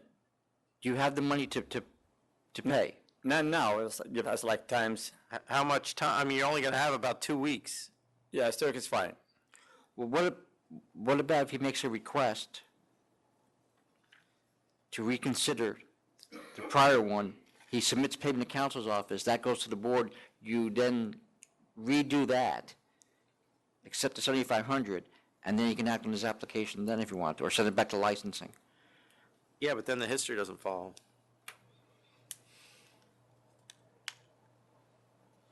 Can't we undo the cancellation?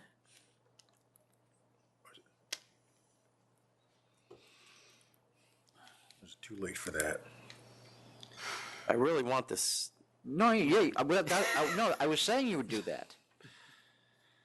All right, do that But I'm just saying is, I think you should wait to make sure he pays. until we know he, so I would say treat it like a reconsideration where. All right, so you gotta send, so somebody, can we send him a letter that says you need to send the check in and ask for reconsideration? I'll be in touch with council's office and we'll arrange for him to make a request for reconsideration with him, once he has the money, okay?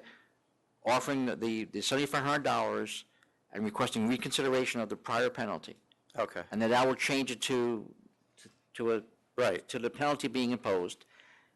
And then he renews. No, No, you can't. I'm not going to renew. How old is it? And then. Years. Yeah, that's. Then you can act on this application. We'll just carry it over. Or we can set, or we can hold it over until. Oh, I or see, send do it- the recon on the enforcement action Get and then that act done on the new first. one. Get And then that act- done first Right, and then before act we on do the new anything one. with All right, this. let's do that. The only thing I would ask is, can the board now vote that if that happens, that it just goes through, so it doesn't have to come back up here as a recon? Yeah. Yeah, right, that would make it easier, right? But if you- Yes. As long as everything But is. if we don't get them, I think we should have them come back. Yeah, we should have them come back. No, I'm just saying on the old Why don't, disciplinary. why don't I hold this over without a date until we get Defer through? on acting based on the history. Yeah, Yes. that's fine. So I would be punting it back to you anyway. So let me hold this over without date. When the recon gets done, I'll put them both on the same calendar, and there we go. Okay. Do you understand? Say it again? So, That's I my- don't know if come you back understand. here or I'm not get sure if I it- understand, so. I don't know that we understand, so. I mean, we're trying to help you out. You were owed $7,500 and then you skipped that, and then you just disappeared. Okay. And then your license got taken away. Now you're reapplying again. Like, you can't really like outsmart the system here. Like, your history follows you around. And so we're trying to figure out a way for you to have your business back, but also sort of pay your dues. So what we're going to do is ask you to do a reconsideration for your prior license, pay your $7,500 that you owe. We're not adding to that. Since it's been a while, we're not asking you for interest or anything like that. Okay. And so pay that, and then we'll see you here again. But you'll get something in the mail. You'll get something- Someone will contact you. You'll either hear from my office or from the prosecutor. All right, you get something in the mail. Okay. All right? Thank you. Okay. All right, the next item is a report of litigation, 1690, is KNC Liquors, Inc. This is the one that, based on this decision, was scheduled for a reconsideration hearing in front of the full board. Someone signed in for this. Richard Kim? Maybe he left. So I don't know if you want to take care of this now or later. Let's do it later. Yeah, all right? No, why don't we just do it? There's no, you don't want to appeal this, right? Yes, so there's no need to appeal the decision, put it back on the calendar for a full board, Well, because we're going to need updated information. so I'm going to send it back to licensing so they can update everything, or just? Yeah, That's a wherever good we idea. get the updated Yes. information. It's got to be me. All right, so I'll send it back. So we're all on board with that? Yes. Sure. Okay. Do I need All right, the next, do I need to keep this, or No. give me a new one? no, that you can get rid of that now. Next items is two separate matters, each with two agenda numbers, 1669 and 1670, and then 1672 and 1673. It's LCY Enterprise, Inc. I'm sorry, what's this number? 1669 and 1670, that's the first one. The second one is 1672, 1673. It's LCY Enterprise, Inc. So these are two matters that both had 2-year prescriptions imposed, and you're looking to have the prescription taken I'm off, okay right? with it. Yes, Gregory Gallo for the applicant, and I have with me John Gonzalez from 71 North Franklin LLC. And to be clear, because I saw how it was docketed, what we're really asking for is just one portion of relief from the order of January 22nd, 2018, and that's to lift a 2-year prescription against the premise owner. Yeah. Not against the There were- licensee. Right, but there was actually two actual prescriptions put on, so that's Yes. why it's, So my only question is, at some point, with all this stuff going on in your property, you have an obligation to do something. Well, he did, Mr. Chairman. What'd he What do? Well, what happens, he got rid of the tenant. And the other thing, too, is that as you look in the paperwork, what happened is when they bought the property in 2014, from 2014 to 2017, apparently there were no problems with this tenant. No, And but it from all- 2016 on, it looks like Well, I've got they him went on off the 20 reservation. I've got him on 2017, at least in the revocation, the prescription. It's listed in Exhibit C. It shows 2017. A lot of the violations were internal, for instance, the warning sign wasn't properly displayed and stuff, so on and so forth. So he didn't, that's what I put in the papers as well. He didn't really have a lot of lead-up time to figure out what was Well, I going mean, on. the things that really jumps out at me is a failure to conform to the application with us. And that means that he's not running the business that he told him he was going to run. Well, it's not him. It was, right, it was the tenant, LCY Enterprises. Right. That's why I'm saying, so what. But they at do- some point, the landlord has to have some level of responsibility. That's why we mail them all the charges. That's why when there are these charges made against the licensee, we send it to the landlord. That's why the landlord should have in their leases clauses that protect them, because I would think they have a vested interest in making sure that this doesn't happen. And we have a right to do this. You absolutely do, but that was the point in the letter. Just to give a little context to the whole thing is what happens is Mr. Gonzalez and his group, when they bought this property, none of them had any SLA or liquor license experience. And what they did is they took the property subject to an existing lease, and that lease was through the tenant LCY. And initially, as I said, for 2014, 15, and as far as I know, 16, things were pretty smooth. 2017, it all seemed to unravel. And when it happened, 71 North Franklin LLC did in fact receive the notice of hearing from the liquor authority, and they did contact the tenant to figure out what was going on. The tenant said they had counsel. Counsel's communications are in Exhibit B. And that they would handle it, saying it's our problem and we'll take care of it, and obviously we do know Well, in the the future, result. it's not their problem. It's Correct. his Well, too. so. I'll lift the prescription. but- Thank you. That's. I agree. I will lift as well. Thank you.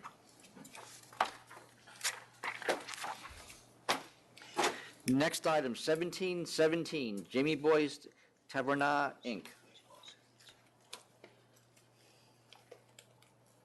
It's probably a typo. No, it's Taverna. Okay. How you doing? Jamie Block, owner of Jamie Boy's Taverna up in Orange County. I'll grant the recon, and we get him a temp again?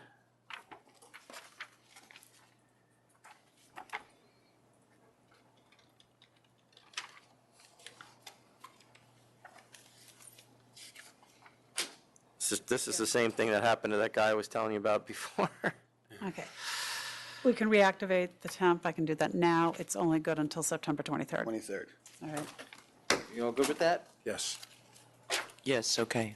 Thank you, board members. Obviously, the application back to me, right? Say that again? The application's back to me. Next item is, Take just a 2-minute break.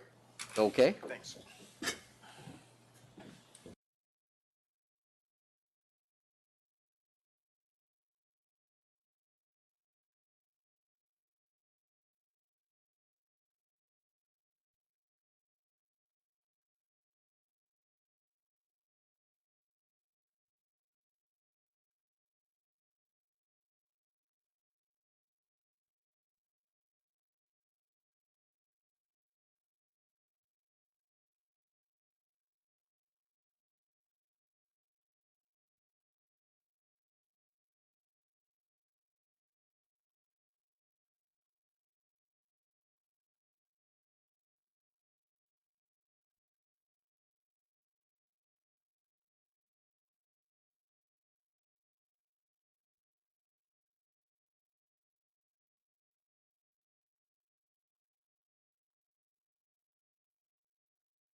You all set?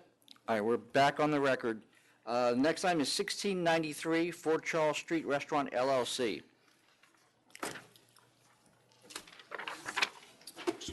Good afternoon. Joseph Levy here on behalf of 4 Charles Street Restaurant. Is that on? Is this working? Yeah, okay. I just got to speak closer to it. The application before you is for an extension of hours during the week.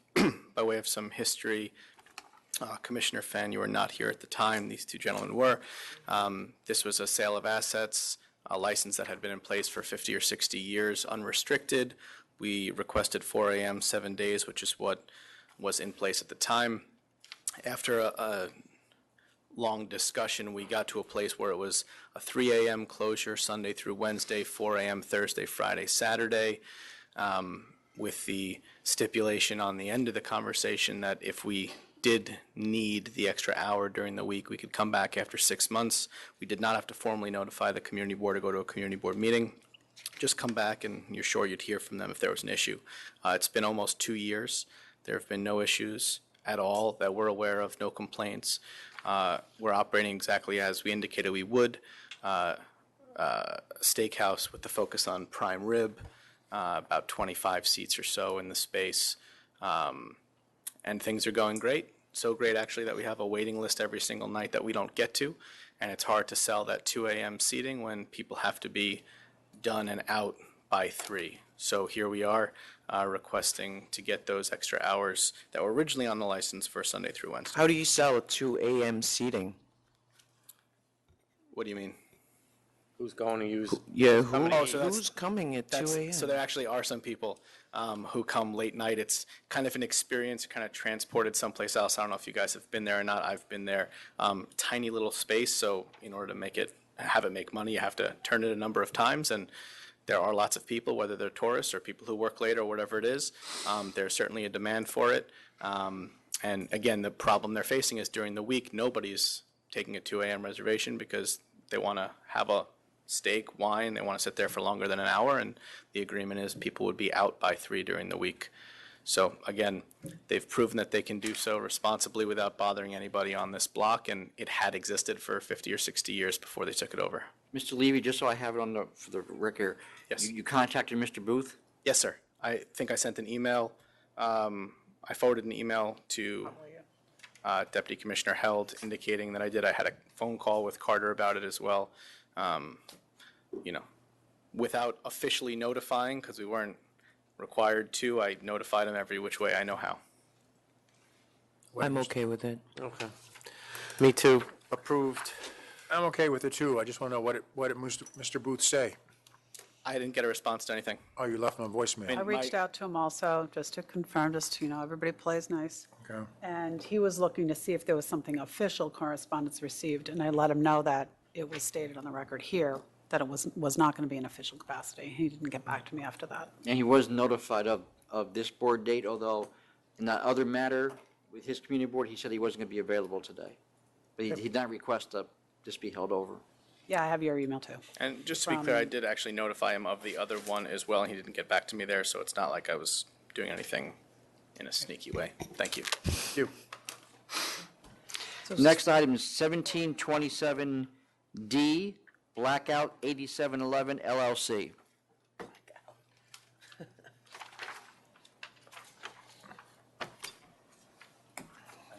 Sand Park representative, and then owner is the Mr. Yu Alex, and he's the employee is the Jonathan's. So this is a default which was delivered. Yes, Your Honor, it was totally a misunderstanding because we got an issue of a ticket from police, so we went to court. The case was totally dismissed. So we thought that, everything was canceled out. No, that's not the way it works. Okay. I'll go 1,500. So Okay. was the person, did the person gain entry into your club? Yes. Okay, all right. Do you have security? We don't. It was just a very tiny community bar, in Flushing.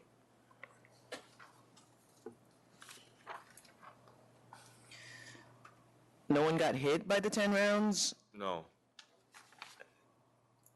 Very fortunate. Because if it hit anybody, we'll be talking about Yeah, because closing I think the place. incident all happens outside, you know. I'll I mean, take the it's 50. not in the, 1,500 as well. okay, thank you.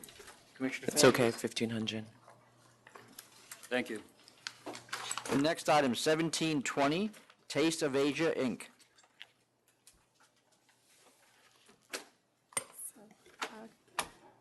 Okay. Good afternoon, Jen Harris representing Taste of Asia for reconsideration. And I'll be brief. I'm just asking the members to please consider that there is a public Yeah, interest. no, we have it. I've read it. I'll grant the reconsideration and send it back to licensing. Thank you, sir. Same here. Same here. Thank you. Thank you so In the much. future, you do know it's in the application. We requested at the time Will of never file. happen It's again. written in there, must Yes. submit. You have my word, it won't All right. happen again. Thank you. I appreciate it. You're on tape, so. Next item is 1667, Best Theme Corp.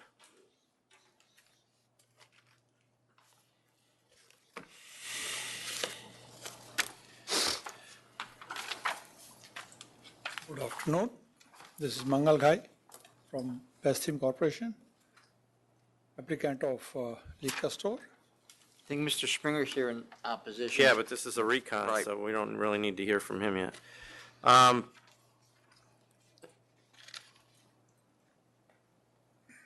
Look, why should we reconsider this? Because the area is developed. Because what? Area is developing, increasing, the county. The town population is increasing? Population increasing. Because the casino came out over there. It is Jack's 59. And more than 500-600 families, they are moving in that area. Anything else? That's it. I find, Go ahead. I find it hard to believe that none of Steve? the other stores are promoting local wines or conducting wine tastings. Well, that's not new anyway. So I don't see any, in my view, there's 4 stores in 2 miles. I don't see anything new here. I don't even think that the population numbers you gave us are accurate. Because our people looked it up and there's no evidence of population growth in the area. So I'm going to deny the reconsideration. I'm going to deny as well. I don't see anything that says we should change. Okay, thank you. I'll deny as well. Thank you. Next item is 1662, WIZGZ, Inc.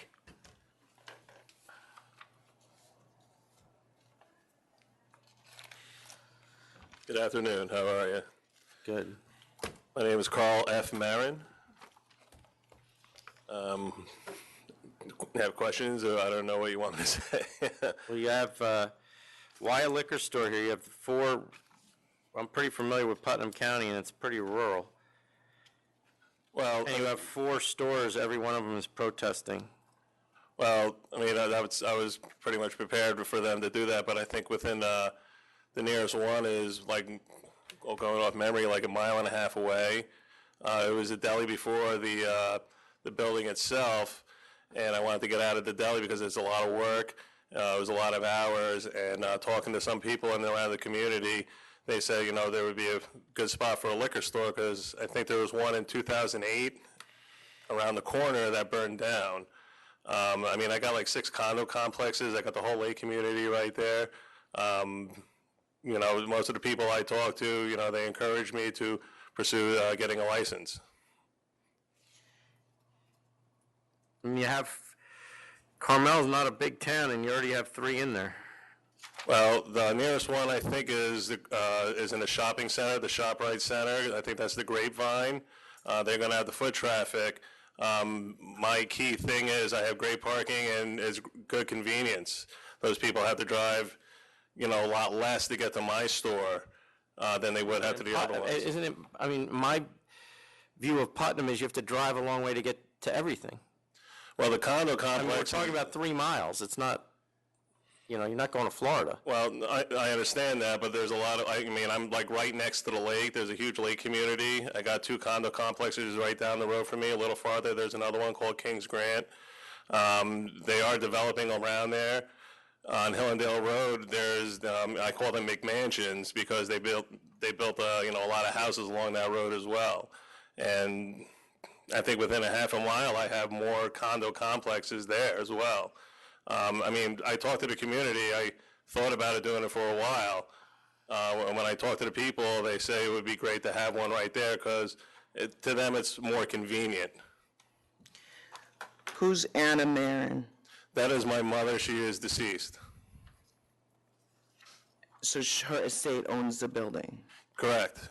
I'm a beneficiary. My sister Carla L. Marin is the executor. She's my sister. We're working together to keep the building going. She wants a lot of activity there. We had a long discussion. I don't want to do a deli anymore because there's a deli right across the street from there. And I think it would just be better for a liquor store to be there, less hours for me and the family. Did you take this photo where a child is holding the retail sign? Yeah, my daughter was helping me. That's the kitchen area that I plan to use for storage. I was hoping it would come through a lot clearer, labeling what it was. Because I was busy, I've been working diligently cleaning the place out, getting it ready, putting up shelving. You run a deli, so you know the importance of the ABC laws. It doesn't seem like great judgment to use a child in this photo. Well, she was just wanting to help out. She was there helping me clean out. I have no plans of having them in that store at all, like I did with the deli. Yeah, but you understand what I'm saying. Correct.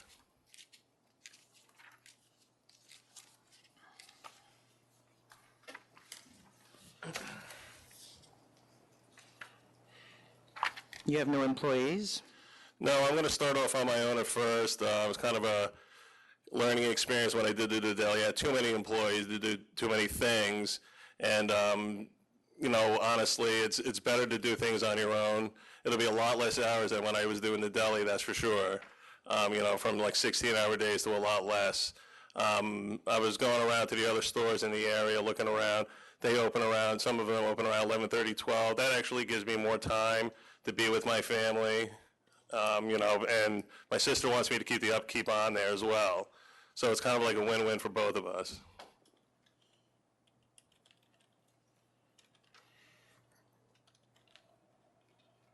And the deli's still running now. You're going to close it? No, the deli's been closed. Been closed. Yes, I closed June 30th because basically all my permits, when I had the beer license, it was going until the end of June. That was the last day I had open for business.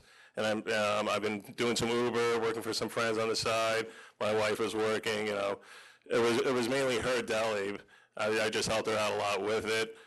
But again, it's a family-owned building. And we don't want it to be empty. That's the thing, because I gave the deli 4 years, and it's just too much. doing a deli. A liquor store would be a lot easier to do, hours-wise. All right, you guys have any questions? No, good. Go ahead. I'm looking at where you're located at the southern tip of Lake Carmel, and I'm looking at all the neighborhoods that you're nestled within and everything. Looks like a whole bunch of homes there. Yeah, so I live it's like a 5-minute walk for me as well. Yeah. From my house. And I think that there is a public convenience and advantage that would be met for that all that community around the lake. Doesn't seem like there's anybody else there, so I would vote to approve. Commissioner?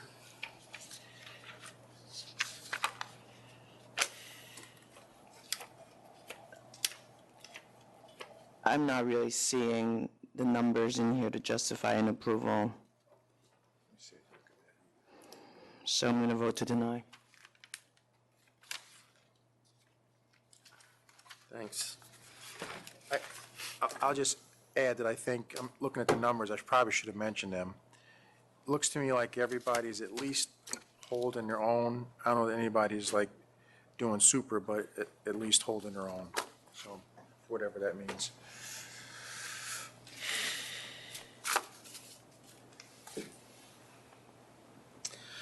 All right, I'll vote to approve.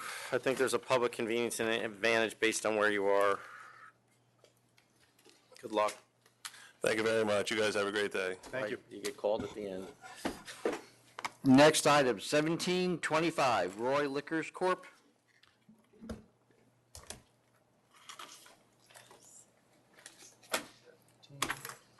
Paperwork there. Just trying to approve them. Good afternoon, John Springer for the licensee applicant who is with me. We're not aware of any opposition. This is a removal from Manhattan to Brooklyn. The gentleman's store in Manhattan is in a very saturated area. He's having trouble making it. The landlord's jacking the rent up significantly. He needs to get out of that area. Where he is now, there's 6 stores within 2,000 feet. Where he proposes to move on Ralph Avenue in Brooklyn, the closest store in any direction is 0.5 miles. None of the 4 closest stores are on the same street.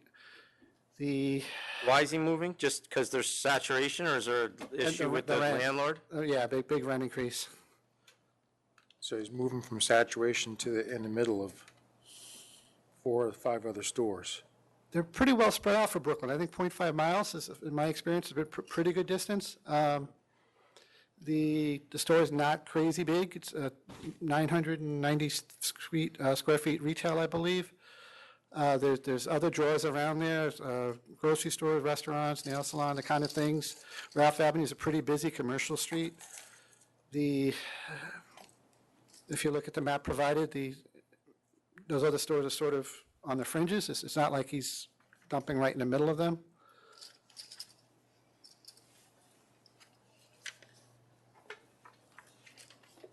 I don't see any opposition. Yeah, there isn't. Yeah. I probably would have. I'm sure the sales aren't real If you look at robust, but since there is no opposition, I'll vote to approve. I'll vote to approve. Same here. Thank you. Next item, 1721, Classic Ameriwine, Inc.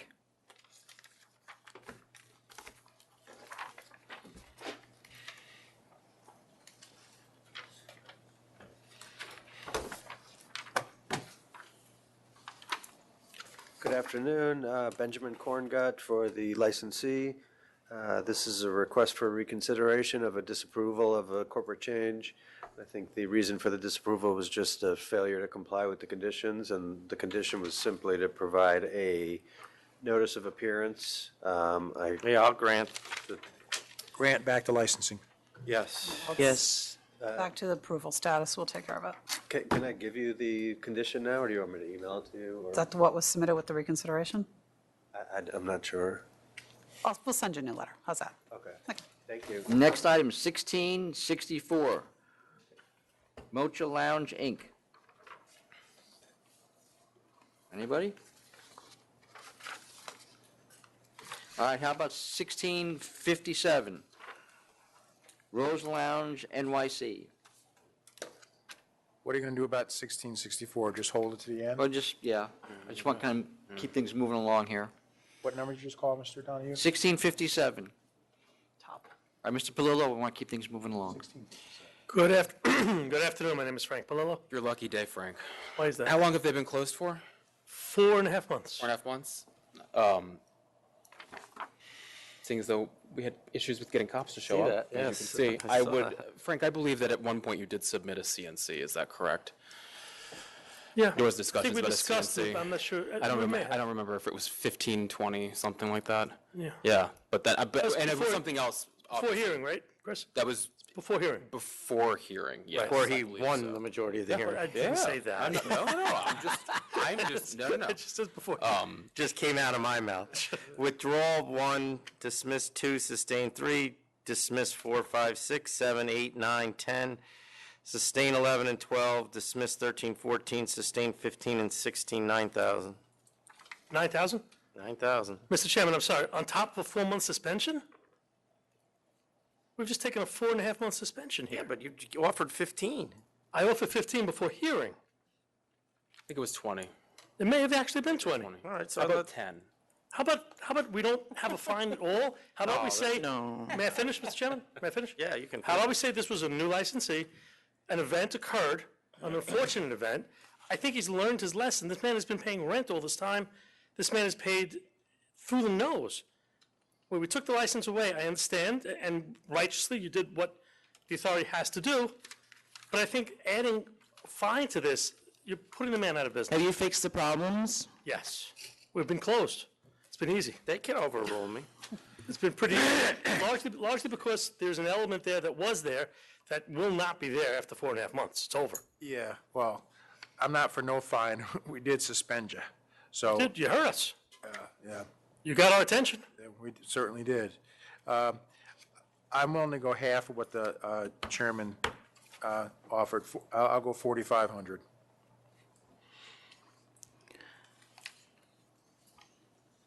I had 20K written down, so I would do 7,500.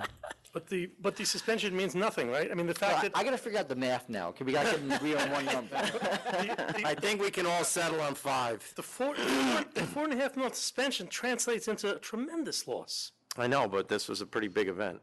And just because you won the disorderly premise doesn't mean the events didn't happen. You realize the judge indicated that our security guard did not allow someone to come in with that firearm. You recognize that, and that the video shows this kid spent over a minute and a half on this particular individual. 7,500. I thought we said 5. Going in the wrong Oh, direction. he and I are at 5, so, So I have 2 votes for 5? yeah. You have 2 votes for 5. 7,500. Yeah. Then this is fine. Thank you. Wait for me. You better hope next time you're up here that all 3 of us are here. There won't be another time. Not with me anyway. 1688, Spark Group USA. I'm standing up here for Mr. Flynn. Yes, this is return to council. Which one is it? And Terry and I, 1688. yeah, Terry and I have no problem with that. We talked about it ahead of time. He texted me from the pool. He wants to know what's happening. You all on board with that? Wait, sorry, what? 1688, council's office is agreeing to return to council. Yes. All right. Oh, okay. Yeah. Thank you. 1727B. Same request. The other one? Same one, yeah. Everybody on board with that one, too? Yes. Okay. Thank you. Was that one? Back to council's office, yes. 1715. Is it Drapin Foods? Right? Do you have something signed in, sir?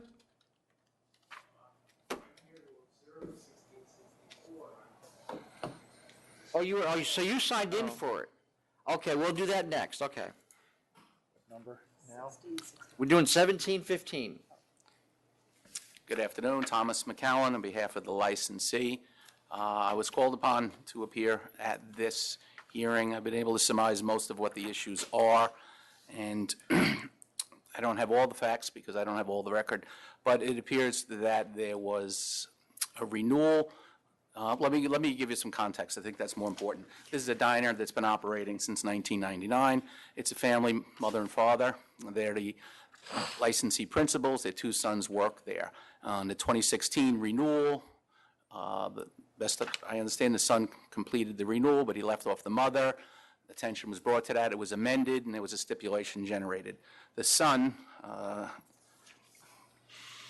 probably didn't recognize the significance of the stipulation itself. They come to the 2018 renewal, and there's an issue with it, which brings us here. Clearly, the acts were acts of, omission, not commission.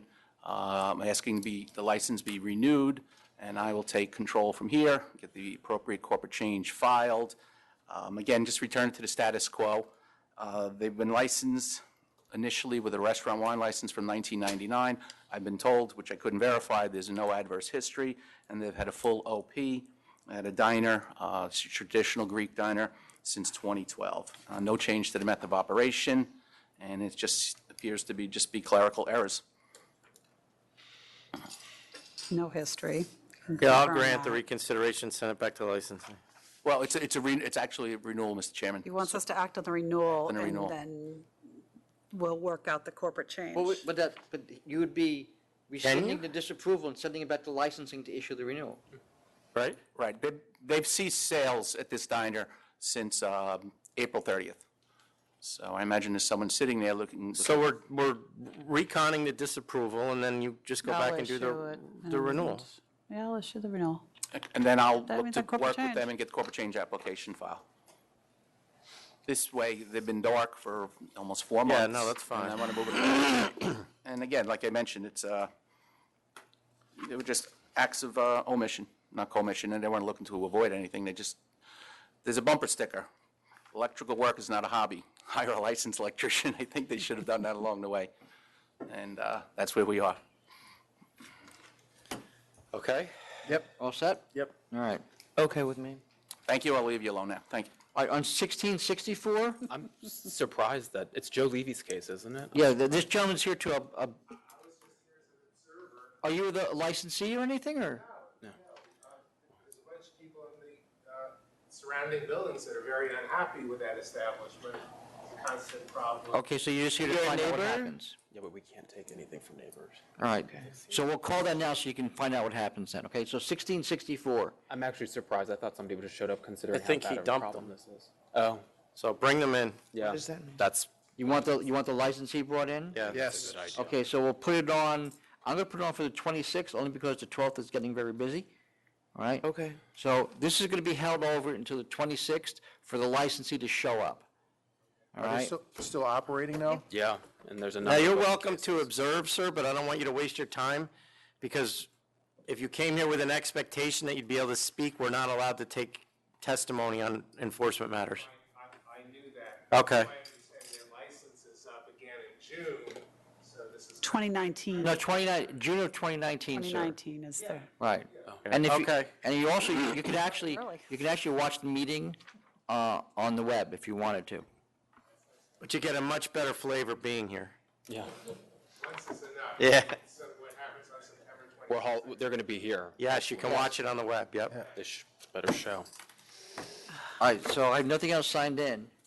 You want to proceed, or you want to? Yeah. Break? Yeah. All right. 1674. Cancel and bond, okay. Cancel and bond. 1674, cancel and bond, yep. 1677. Cancel and bond. Cancel and bond. Why are we starting so Revoke high? and bond. 1674. Those are different. Yeah, you can say revoked, didn't you? Wait, 1677? 1677. Revoke and bond. Okay. Revoke and bond, 1677. Good with that, Commissioner Ford? Yes, 1677, revoke and bond. 1678. Accept. Accept. Accept.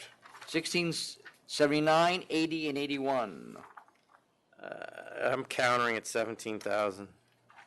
I had 20. Okay, counter 20. 20, counter. Okay, 1685. Accept. Cancel and bond, accept.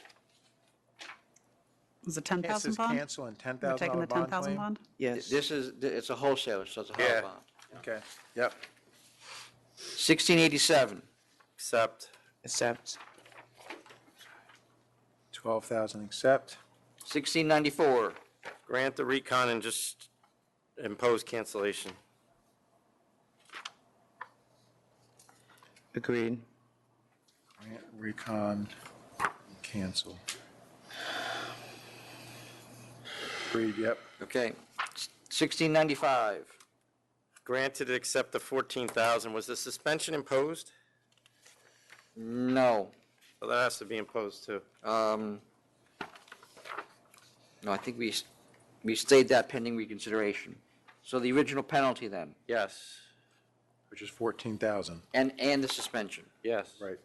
all right? All set? Agreed. Yep. 1697. Accept. Accept.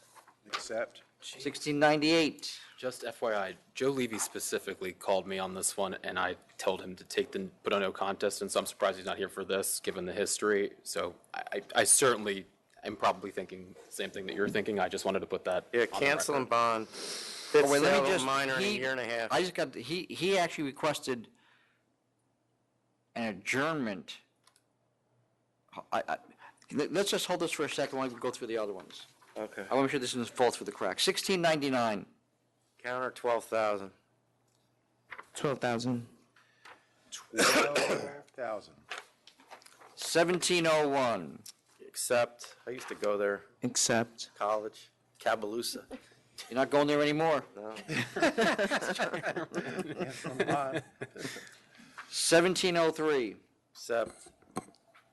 10,000 Accept. Yep. 1704. Accept. Bad case. For, I have 10,000, but accept. We can't prove, yeah. accept, yep. 1705 and 1706. Counter at 20 or bring them in. I do believe we have other open Wait, you cases, want to counter at 20 or bring them in? I had Oh, no other, both. I showed nothing else because I was looking under SAPA. So Counter at 20, or then just bring them in. Just We'll- then we'll you want to bang hold it over until the 26th, we'll bring them in? Yeah. All right. That good for everybody else? To Yes. To 9/26? Okay. Yeah.